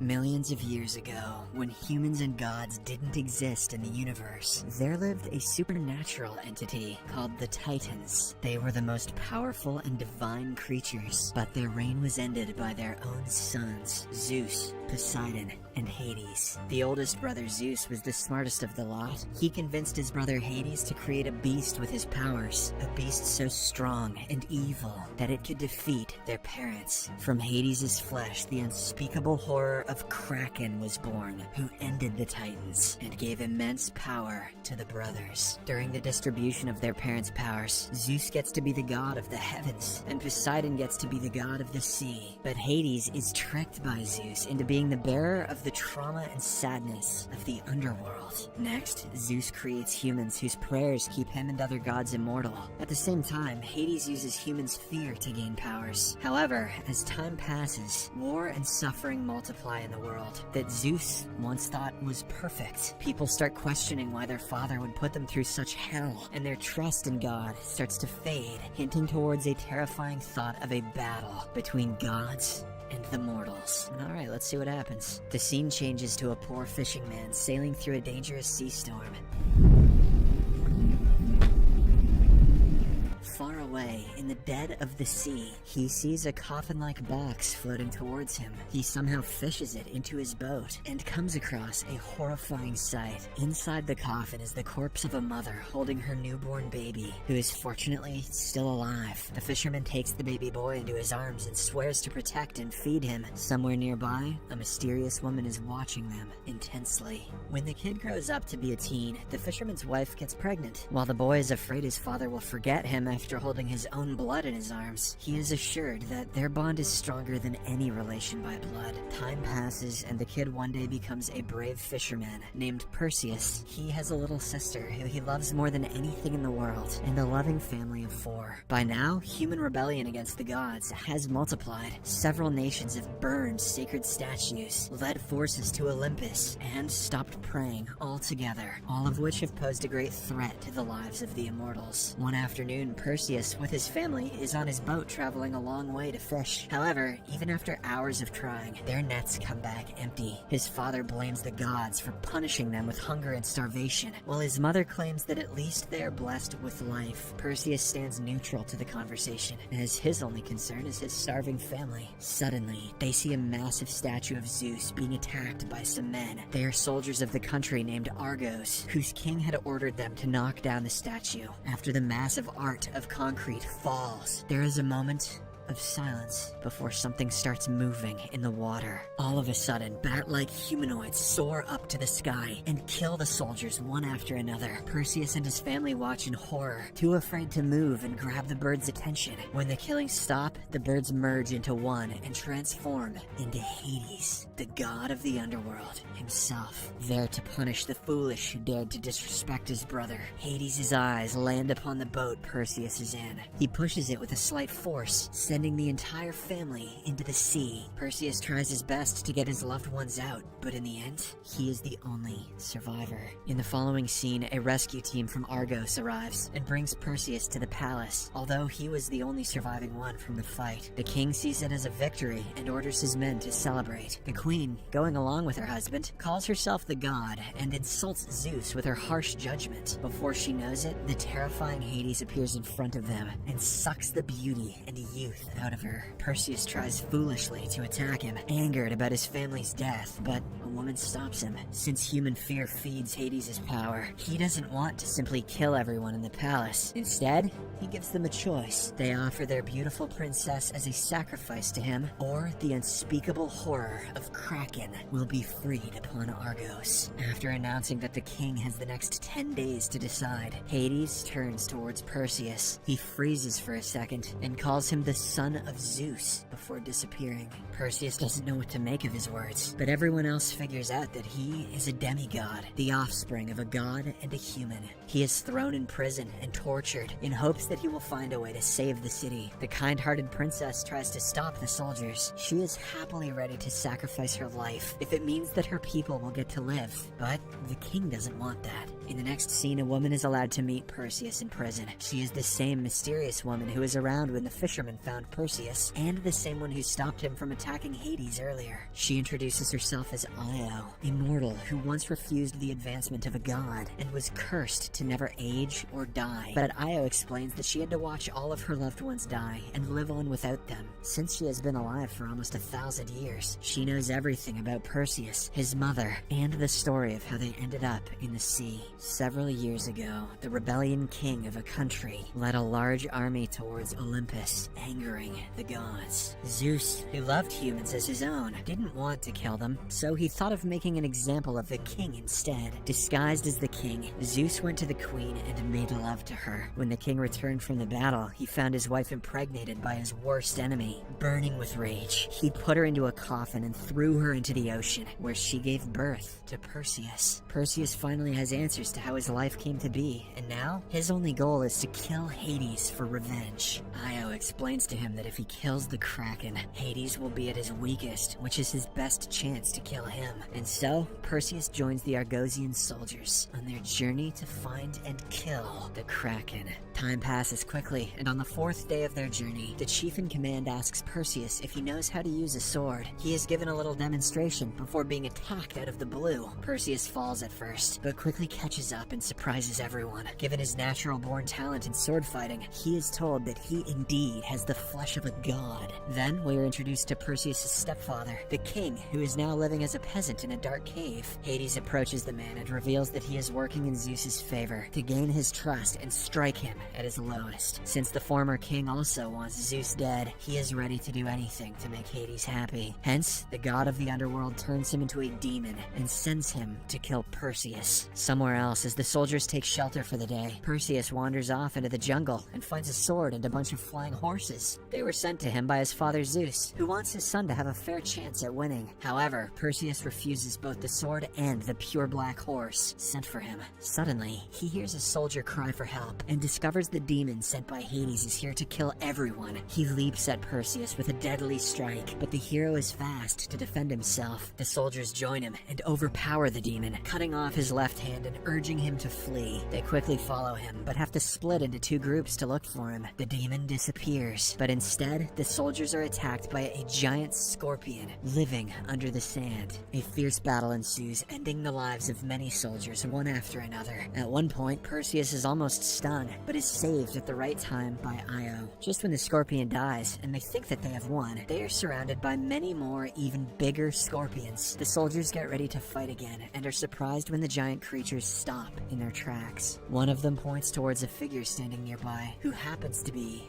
Jinn. They are the creatures who were once humans but are now charcoal, placed in a human form and bonded with black magic. The commander doesn't trust them, but he agrees to receive help for the night. Suddenly, Perseus falls to the ground because of his injured arm, which has been infected by Hades' venom. In his tent at night, the leader of the Jinn uses black magic to heal the arm. The soldiers misjudge him, which causes a small brawl, but the Jinn explains that his kind has been waiting for ages to see the gods fall, and Perseus is their best hope. In the morning, they ride the scorpions through the desert and reach the Garden of Stygia by evening. Perseus finds out this is the place where the Kraken defeated the Titans. They go deeper into the deserted place to meet the Stygian witches, who know the secret to kill Kraken. Io warns Perseus to be careful and ask the witches only what he needs to know. They go into a cave where they see 3 gruesome witches, one of them carrying an eyeball that helps them all see. The smell of fresh human blood makes them attack the soldiers, but Perseus gets a hold of their eyeball and uses it as leverage to free his mates. The witches then finally reveal that the only way to kill Kraken is through the demoness, Medusa.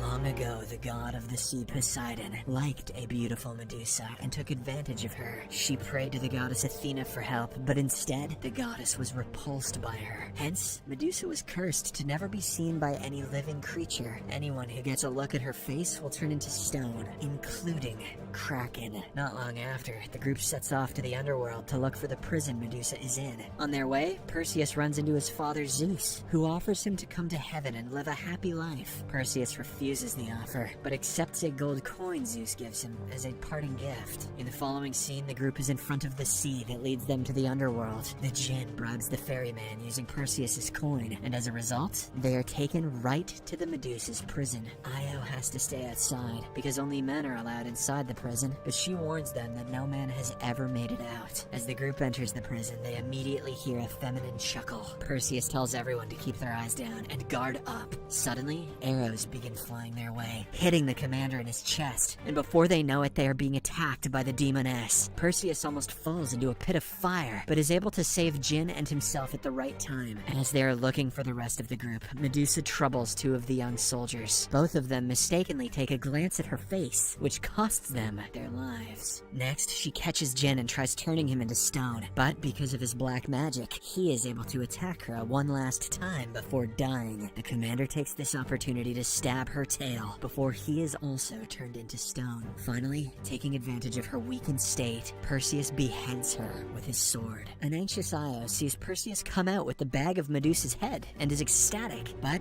her happiness doesn't last long because she is stabbed to death seconds later by Perseus's stepfather. Before dying, Io gives Perseus the sword he was gifted by Zeus. He finally uses it to defeat the demon and accepts the flying horse as well. At the same time, in Olympus, Hades comes to Zeus to ask for permission to unleash the Kraken, hoping that his children will pray to him again. Zeus allows Hades to do as he pleases. Back in Argos, the people have formed a cult to sacrifice the princess, so the Kraken takes her instead of them. The massive beast is released and begins shaking the city of Argos. Zeus hurriedly asks his brother to stop the chaos because he thought the prayers would help him, but his children are instead scared. Hades laughs at his brother, claiming that he has been a fool and that the people's fear is fueling him. Subsequently, the princess is hung by a bridge as a sacrifice, but the beast doesn't just take her as the people imagined. The humanoid bats are set free to kill anyone they please. The Kraken emerges from the sea and is about to attack the princess when Perseus arrives and climbs up the bridge with Medusa's head. The massive beast turns to stone, and with it, Medusa and the princess also fall into the sea. Before Perseus can do anything, Hades appears in front of him in his weakest state. Perseus uses his magical sword to strike at his uncle, which sends the god back to the underworld, where he is locked for eternity. Finally, Perseus saves the princess and brings her to the shore. She thanks him and promises to serve the nation as a competent queen. In the last scene, Zeus comes to meet his son, allowing him the choice to remain a human for the rest of his life. The movie ends as he gives his son a special gift by bringing Io back to life.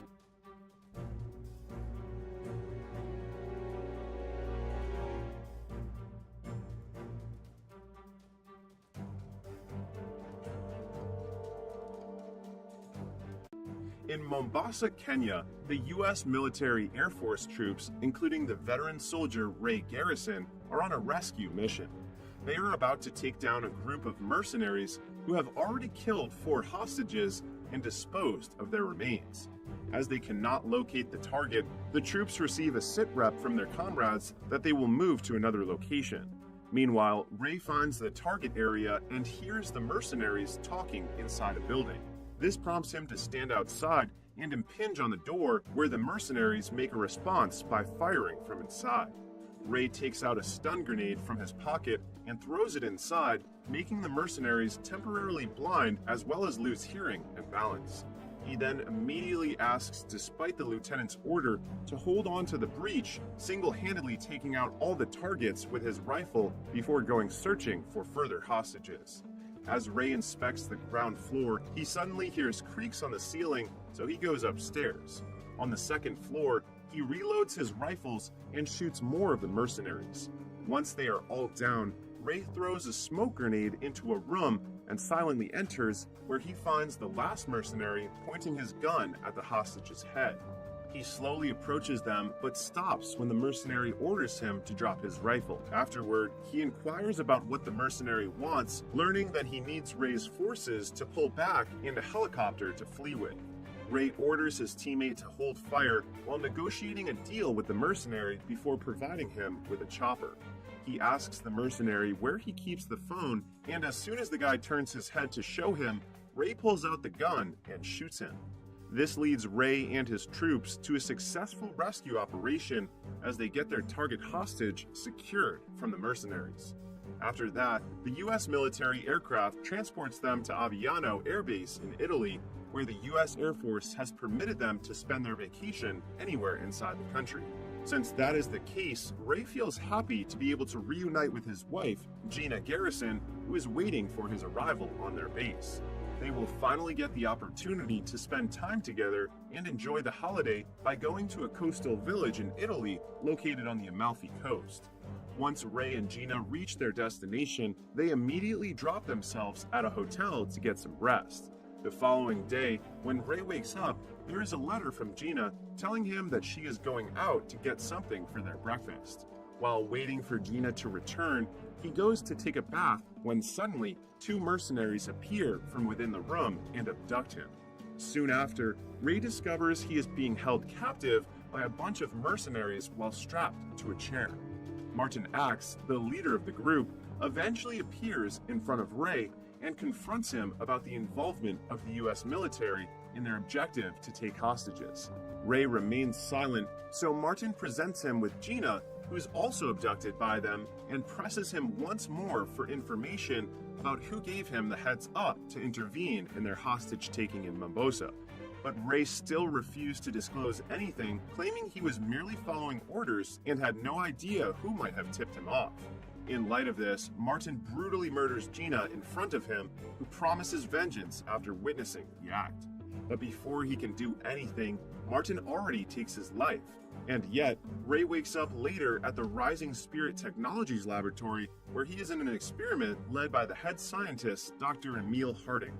Harding is taken aback when Ray regains consciousness and remains stable, so he and his colleague KT immediately visit him.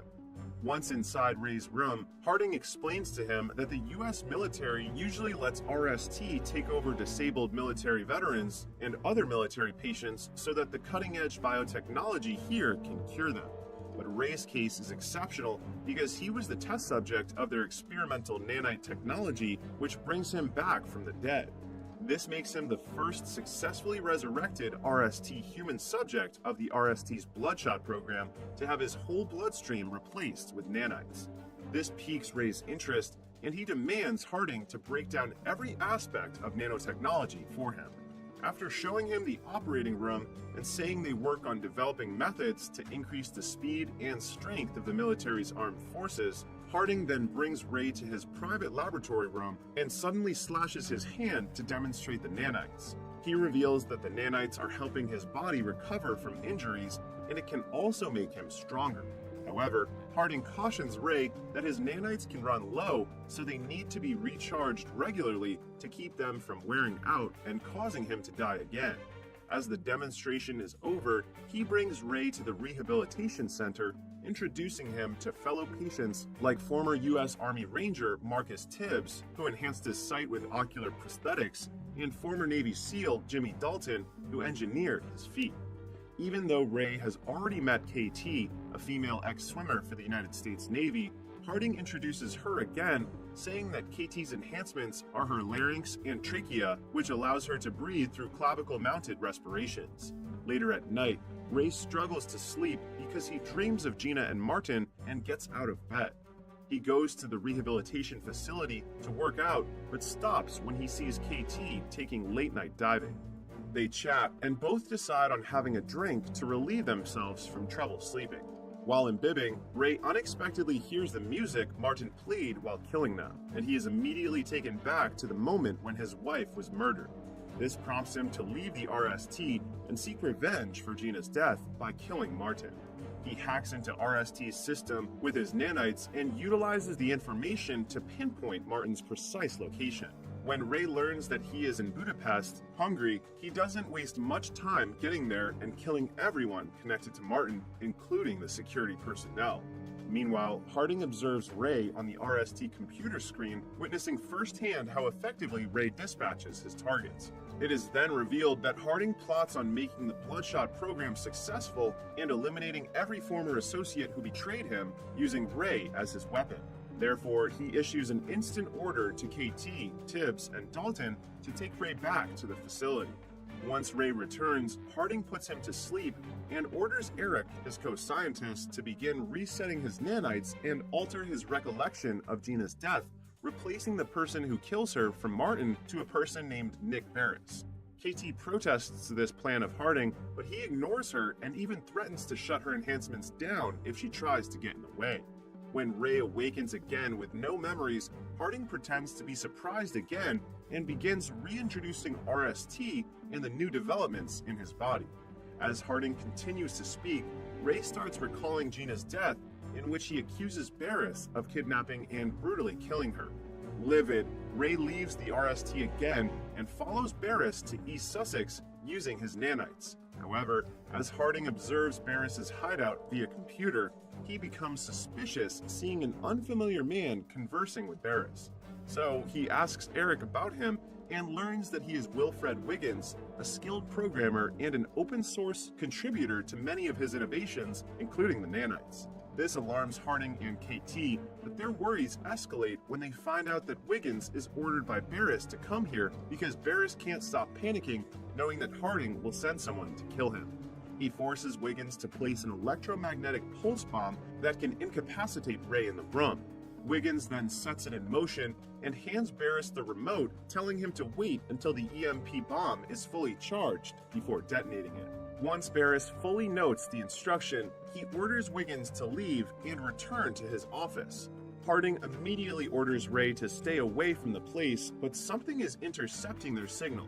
Meanwhile, Ray finally reaches Barris's office and starts accusing him of the murder of his wife, which makes Barris confused, explaining that he is not involved with the murder and the RST is probably lying to him. But with his rebooted memory, Ray refuses to believe Barris and unhesitatingly shoots him. He then attempts to leave the office when suddenly Wiggins activates the EMP bomb using the other remote control. As a consequence, Ray's nanites shut down, breaking his connection to the RST.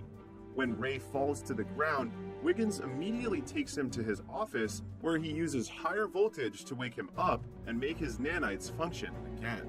Once Ray awakens, Wiggins clarifies that he is not an enemy and proves it by taking off the bonds on his hands.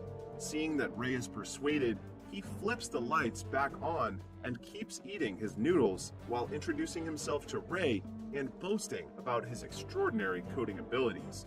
He also makes it clear that he is under duress to work for Barris. As Wiggins continues, a slew of conflicting recollections suddenly strikes Ray, in which the identity of the person who murdered Gina blurs. Ray then tells Wiggins about it, and Wiggins explains that RST resurrected him so they could manipulate him and kill every defector of Harding's creation. Now that Ray has figured out the truth, he attempts to return to the RST facility to take down Harding, but Wiggins refuses to release him, claiming that Harding will just take control of Ray and modify his memories to make it look like Wiggins was the one who murdered his wife. Ray then cuts his hand to release several nanites, showing it to Wiggins, and asks him to reverse engineer the nanites since he is confident in his ability to reprogram anything. Meanwhile, thinking that Gina is probably alive since his memory has been manipulated, Ray leaves for a while to track her down with a phone Wiggins gives him that can connect to a satellite and make the search easy. On the other hand, having lost contact with Ray, Harding presses Eric, demanding him to fix it. Eric, stressed out and frightened, finds the car Ray is riding. Harding then instructs him to tell Tibbs and Dalton to follow it. Concurrently, Ray finally finds out that Gina is in London and immediately visits her place. He rings the doorbell and Gina opens the door for him. It is a shock to Ray that she is still alive, but it comes as an even bigger shock to him when Gina says they broke up 5 years ago. She has put the past behind her and begun a new chapter in her life with her loved ones. Ray gets confused at first, but when he sees a child approaching Gina, he suddenly gets silent and leaves without saying goodbye to her. As Ray drives back to Wiggins' office, Tibbs and Dalton find him and intentionally crash their vehicle into Ray's car. Ray jumps out of the car immediately, but Dalton quickly electrifies his nanites by shooting him. Dalton then attempts to fire again, but Ray exerts all his strength to recover his nanites and throws a piece of steel at him. Afterward, Ray flees the area while Dalton grunts in frustration as he cannot catch him. Pissed off, he orders Tibbs to find Ray's location before he drives off to get him again. Tibbs then activates every tracker in the sky, and once he tracks him down, he signals Dalton and keeps providing pins detailing Ray's whereabouts. Dalton catches Ray on the road, but both of them are driven over by a truck, and Dalton's robotic legs break. Conversely, Ray's cybernetic upgrades keep him from ever getting hurt. Ray then rushes over to attack the vulnerable Dalton, but Tibbs thumps a jackknife across his back, rendering him unconscious. Afterward, they take Ray back to the RST laboratory to reset his nanites and modify his memories. After re-establishing contact with Ray and seizing control over him once more, Harding orders KT to capture and kill him to prevent the exposure of the Project Bloodshot, but KT refuses to follow his order. However, Harding deactivates her enhancements and reminds KT that he has the means to eliminate her at any time if she ever again refuses to cooperate. He then activates her enhancement again, and KT has no choice but to do his command in capturing Wiggins. Soon after landing in London, KT gets a call from Eric informing her that Wiggins is in the Monteverde in Soho and has brought guards with him. KT then takes mental note of Eric's detailed description of Wiggins and patiently awaits his arrival at the front door.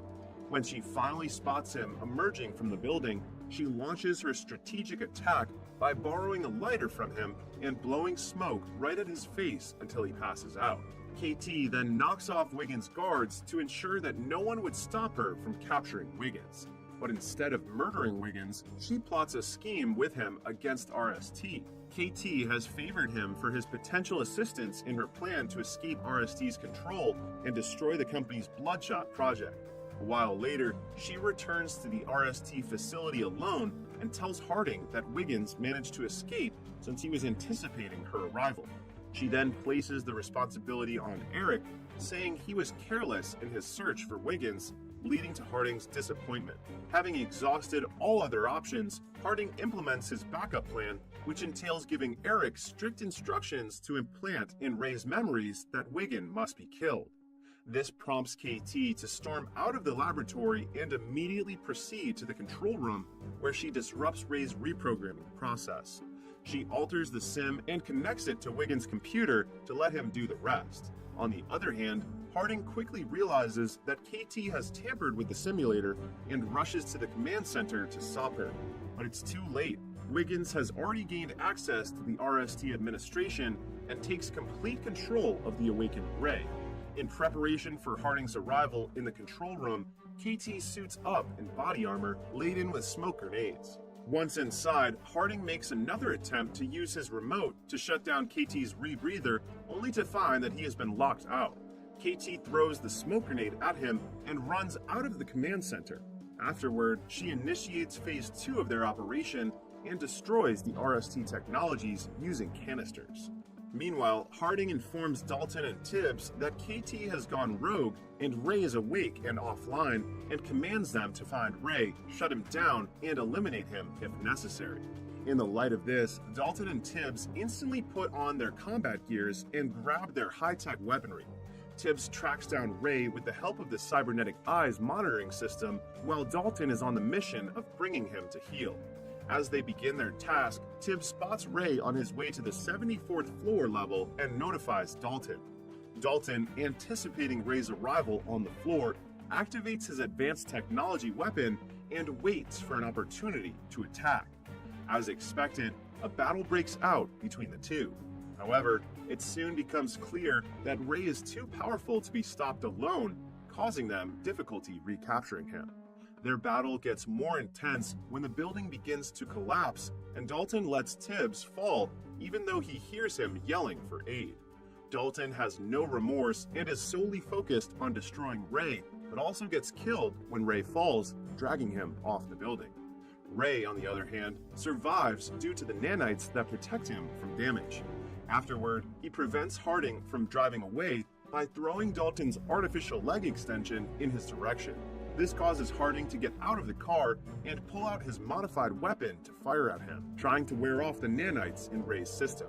But Ray does not worry about him getting killed and proceeds to walk toward Harding. That forces Harding to reload his gun with a new grenade launcher and fire at him again. He expects that Ray will finally stop since his nanites levels are depleting. However, Ray is eager to eliminate Harding despite knowing he can almost put himself at risk of death once the nanites in his body overclock and get destroyed. He pulls the pin on a grenade that the nanites disassembled and detonates it just as Harding manages to choke him, ensuring their mutual demise. After a while, Ray wakes up and sees Wiggins sitting beside him, who manages to bring him back to life. Wiggins also enhanced Ray's physical endurance, making his nanites completely independent. The movie ends with Ray getting a fresh start in life with his new family, Wiggins and KT.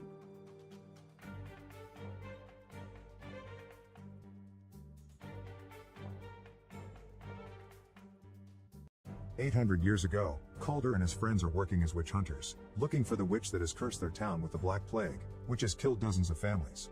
When they make it to the center of the forest, they discover the Witch Queen is behind this, and she kills the first soldier by summoning a swarm from his mouth. Then she brings up a few undead to attack them, and Calder immediately lights his sword on fire to keep them at bay. A fierce battle ensues, and while his friends defend themselves from the evil creatures, Calder goes after the queen, only to find a toy on the ground that reminds him of his dead family. Calder realizes this isn't real, and when he snaps out of the illusion, he begins fighting the Witch Queen directly. The queen pushes him through a hole on the tree and traps him with her roots, but Calder lights the sword again and starts a huge fire. Then he stabs the queen to kill her. However, as she dies, the queen curses Calder with immortality so that he'll forever live with his suffering loneliness. In modern day, Calder is still alive and working as a witch hunter.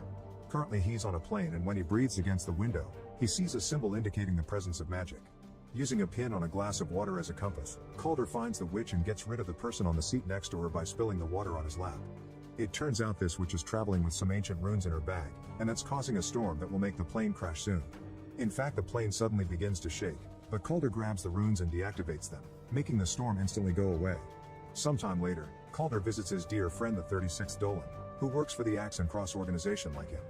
It's revealed that witches still exist and are allowed to live alongside humans as long as they don't use magic against them. Calder only intervenes when it's necessary to keep peace. The Dolan will be retiring soon after 50 years of service, so Calder gives him an antique pen to. He also learns that his friends has already chosen the 37th Dolan, a young man that vows to watch out for Calder.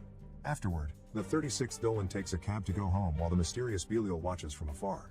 The next day, Calder receives a call informing him that the 36th Dolan died in his sleep last night. Devastated by the news, Calder goes to watch the ceremony in which the young man is officially declared 37th Dolan with a burning mark on his arm. Then the two of them go to the dead Dolan's apartment to investigate the death. Calder uses the usual tricks to check for elemental magic, like the breath on the window and a lighter, but there aren't any signs. However, when he's about to leave, he finds 3 dead insects and finds it suspicious. He uses a special powder on the floor and reveals a pentagram, which suddenly explodes and makes runes appear on the walls. This confirms the entire room has been cursed with the rare black magic and that his friend was murdered. When looking further, Calder discovers the pen is gone. He also finds a book with a bloody fingerprint and begins suspecting the new Dolan, but the guy reveals his burned hands to prove his innocence. When he was a kid, some witches set his house on fire, and it had been Calder who saved him from it. Afterward, the duo goes to the local bakery and force their way into the kitchen, where people are cooking with creepy ingredients. The powerful witch Max is there selling illegal uppers and tries to escape with a cloud of butterflies when he hears them, but Calder blocks his way by capturing the butterflies in a jar. Max says he knows nothing about a user of dark magic, but after Calder insists with a threatening tone, Max explains he sold a forbidden herb to a stranger. Max is blind so he can't describe the guy, but he smelled the scent of arsenic and rotten apples on his body. This gives Calder the idea the killer is in a funeral parlor near an apple tree, so he sends the Dolan home for his safety and goes to investigate alone. Meanwhile, a kid is shocked to find a trail of gummy bears on the streets and follows it to find a beautiful gummy tree near a bright house where Belial is watching. When the kid grabs the gummies, Calder stops him and reveals they are actually rotten apples. The house turns old and ugly, and when Calder enters to investigate, he finds a young scared girl. Calder approaches her only to discover she's a warlock in disguise called Alec. The warlock tries to attack Calder and stabs his hand before running away. Calder's wound quickly closes and goes after Ellis, throwing a knife to stuck him on a wall. After finding Dolan's gift pen, Calder knocks Alec out and takes him to the Council of Witches, where the 37th takes the chance to punch Alec for revenge. The council leader Glazer uses card reading to prove Alec is guilty, and she ignores Calder when he says Alec couldn't have been working alone considering the powerful spell he used. Glazer summons a terrifying creature known as the Sentinel and feeds Alec to it without hesitation. Then Calder notices a dead insect on Glazer's clothes, giving him an idea. He checks on the 36th Dolan's body and uses a carved candle to prove the presence of magic. Then he checks Dolan's neck and finds another insect that proves he isn't dead. He's actually been cursed by old-school black magic. The only way to get rid of the curse is to kill the warlock that cast it. Since Alec is dead, this proves he was working for someone. Calder also notices a cut on Dolan's finger and goes to recheck the book, finding multiple bloody fingerprints left on purpose to form a message. Remember your death. Since Calder doesn't remember his early life, he goes to a witch bar for help. His mere presence scares all the witches away except for the owner Chloe, who Calder asks for a memory spell. Chloe is hesitant to help a witch hunter because he hunts her kind, but she accepts when Calder explains it's for the sake of a friend. She proceeds to put a memory potion inside a cherry, and when Calder eats it, he suddenly finds himself in the cursed woods, seeing his own charred corpse kneeling on the ground. However, when he's about to see more, Belial shows up and pulls him out of the spell. When Calder suddenly finds himself chained to the floor. By breaking his fingers, he manages to get his hand through the cuffs and frees himself before going after Belial, triggering a fight. Unfortunately, Calder is still under the effects of the spell and keeps seeing hallucinations, so he can't fight well. Belial uses the chance to set the bar on fire, leaving Chloe to bring Calder back from his trance. Calder thinks she's the queen and tries to kill her, but she blows a powder into his face and wakes him up just in time. Calder tries to catch Belial again, but Belial opens a root hole on the floor and disappears. Chloe tries to use a fire extinguisher to no avail and laments the loss of her bar because it's all she had, so she says Calder is a monster like everyone says. Later in the evening, Chloe hears a weird noise in her apartment and suddenly all the lights explode, allowing roots to open another hole in the floor and drag her down to hell. Chloe tries to struggle free from their grasp and notices Calder's hand helping her, but at that moment she wakes up and finds herself in the cathedral.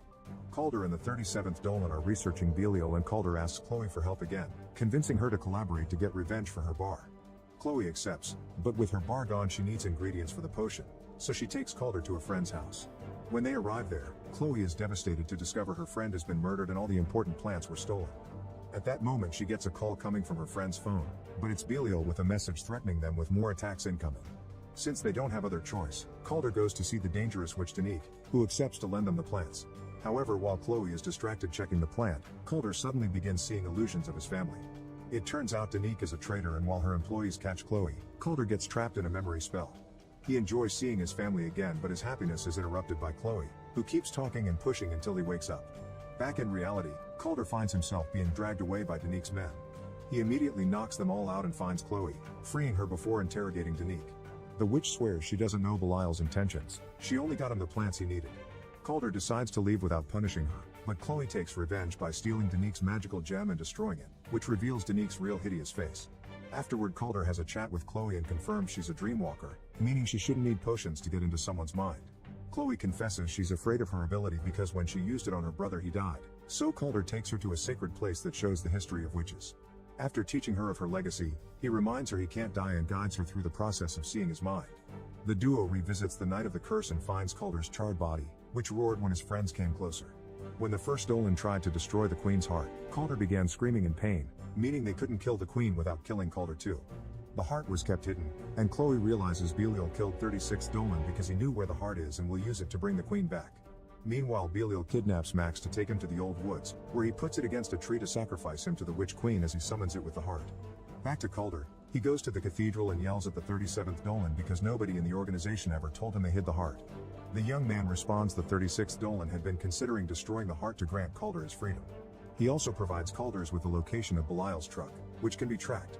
Moments later, Calder arrives at the woods and discovers Max has been possessed by the witch queen. Chloe suddenly appears behind him, but when Calder gets distracted, Belial drops the illusion and attacks Calder with fire magic followed by a few shots. However, Calder's fast and quickly throws a knife to kill him. The queen uses this distraction to stab Calder with a root and retrieve the immortality, explaining she hadn't gifted it to him. He has just been keeping it safe until she could regain her body. Max loses his shape and transforms into the queen, who attacks Calder with a magic swarm, but when Calder responds with a shot, she disappears into the tree. Calder rushes back to the city and discovers the 36th Dolan has reawakened. However, Calder isn't happy. He knows the queen will cast a black plague curse and he can't do anything to stop her. The Dolan reminds Calder he already killed the queen once and encourages him to try again. Determined to prove himself to his friend, Calder retrieves a legendary sword plus a bunch of runes to arm himself. Then he leaves with Chloe and the 37th Dolan to visit the council room, where the plague tree is kept away from evil hands. Glazer is found dead, confirming the queen is here to unleash the plague. They follow a secret corridor into the cave where the council kept the arrested witches, and Calder breaks a wall to release Alec's body, which is chanting away the plague spell. While Chloe enters Alec's mind, the Sentinel shows up. It is met with fire from Calder and Dolan, but bullets do nothing. Calder is pushed away, but he quickly recovers and jumps on top of the Sentinel to stab him with the sword and shoot right into its weak spot, making it explode. Meanwhile, Chloe appears in Alec's mind and tries to stab him, but Alec jumps on her and pushes her down to kill her. After some struggling, Chloe manages to push back and throws Alec into the root hole, which instantly stops the chanting of the plague spell. While Chloe returns to reality, Calder goes after the Queen, who creates the illusion of a post-apocalyptic world to fight Calder there. Because Calder is mortal now, every hit leaves a scar on him. After exchanging a few hits, Calder manages to stab the Queen, but this only gets rid of the illusion. Back in reality, Calder uses a rune to light his sword on fire and knocks down the Queen again, but when he is about to land the final blow, he's interrupted by the 37th Dolan, who shows up holding Chloe at gunpoint. It turns out he's a witch too, but he isn't capable of using magic, and the witches Calder killed when he was a kid were his parents. The Dolan shoots Calder and hands Chloe to the Witch Queen, who immediately uses her to start the chanting again and finally releases the plague all over the city. Dolan hopes he'll be granted magic as a reward, but the Queen sees magicless people as useless and kills him with her swarm. Meanwhile, an unconscious Calder begins dreaming about his family, who support him and motivate him to try again. Calder wakes up and uses the weather rune from the plane on the sword to activate a lightning effect. He proceeds to throw it at the Queen, effectively killing her and gaining back immortality. As his wounds heal, the plague disappears from the city. The Queen's body crumbles in ashes, but the heart is still beating. Calder wants to stab it, not caring about his own future, but Chloe stops him by explaining the world still needs him to keep fighting witches. She also promises she'll keep the heart safe and won't let him be alone again. Sometime later, Calder tells the 36th Dolan that he won't work for the organization anymore, then leaves with Chloe to find their next adventure.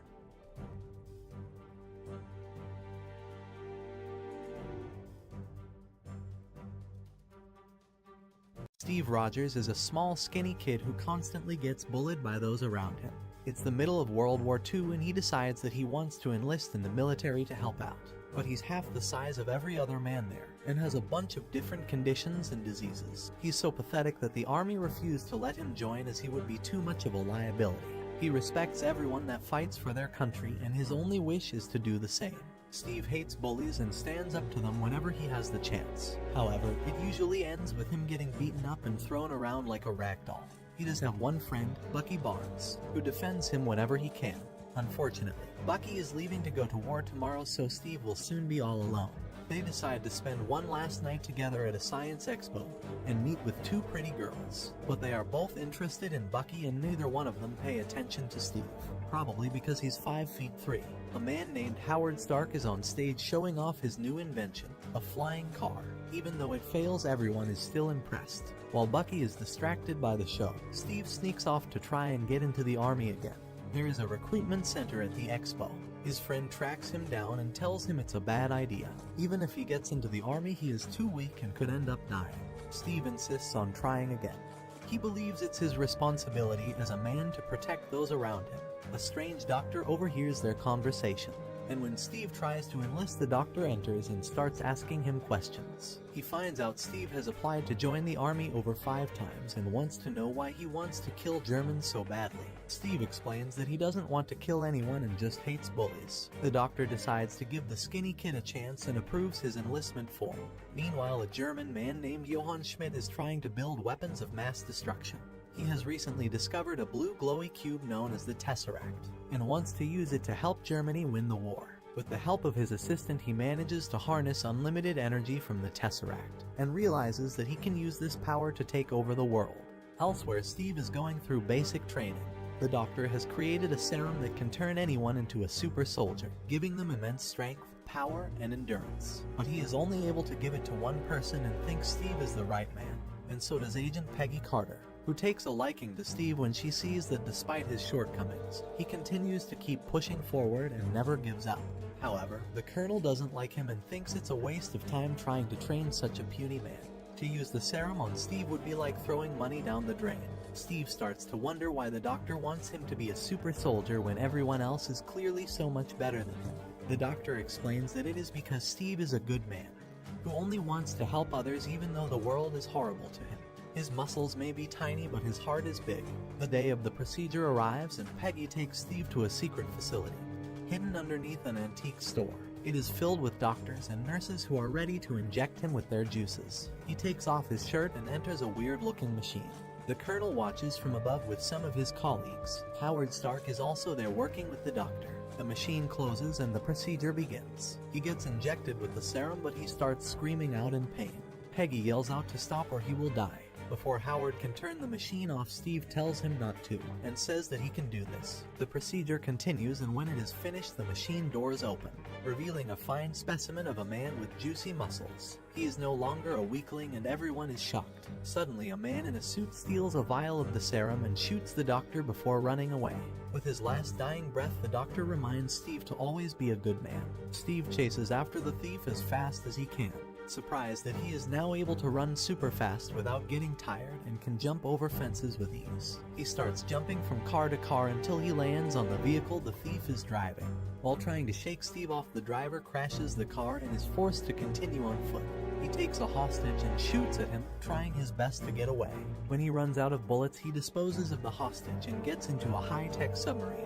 But Steve is so powerful now that he is able to catch the submarine and the thief with ease. Realizing he doesn't stand a chance, the thief ends his own subscription to life. Before dying, he says 2 words, "Hail Hydra." Hydra is a German organization that wants to win the war and take over the world. Schmidt is their leader, and he has been busy creating a super weapon, capable of decimating every country on Earth, even Germany. Schmidt wants to create a new world where Hydra is in control. When some German soldiers find out what he is doing, they don't like it, but he deletes them before they have a chance to warn anyone. His assistant, Zola, starts to worry that Schmidt has gone crazy. When Steve finds out about Hydra, he wants to go after them. The Colonel doesn't want him and says the procedure was a waste. Steve is just one man and there's nothing he can do for them. Feeling defeated, Steve starts to work as a performer, dressing in red, white, and blue and calling himself Captain America. He entertains people all over the country, providing them morale during the war. He becomes famous and even gets his own comic book. However, Steve isn't happy with his new life and feels like he could be doing more to help. One day, Peggy comes to one of his shows to see him. She mentions that the Colonel sent a regiment to go and deal with Hydra, but out of 200 men, only 15 returned. The rest were killed or captured. Steve realizes that his best friend Bucky was one of the soldiers that were captured, and he wants to get him back. But the Colonel isn't interested. He says it would be too dangerous and he doesn't have enough men. Steve decides he is going to go and get Bucky back all by himself. Peggy and Howard help by flying him to the Hydra base. When they arrive, Steve jumps out of the plane and parachutes to the surface. He gets into the base by sneaking into a truck and slowly makes his way to the prisoners without getting spotted. But Bucky isn't there with them. The prisoners all rush out of their cell and start to attack the Hydra guards, even stealing their own weapons to use against them. It doesn't take long for them to get control of the base. When Schmidt sees this, he pushes a self-destruct button that will destroy the base in 6 minutes, giving himself and Zola enough time to escape. After searching the base, Steve manages to find Bucky, who is happy to see him. He is surprised to see that Steve is now 6 feet tall and built like a white Ronnie Coleman. When the timer reaches 0, the base starts to explode. Steve bumps into Schmidt and punches him in the face. The two fight and Schmidt is able to knock the super soldier to the floor. It is revealed that many years ago, Schmidt took the super serum himself. However, it wasn't fully completed yet and had terrible side effects, making Schmidt all red and deformed.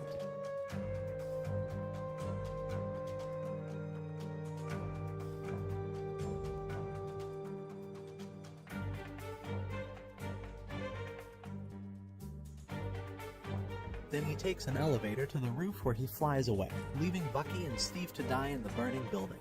A while later, the Colonel and Peggy start to worry about Steve and believe that he is dead. Suddenly, a group of soldiers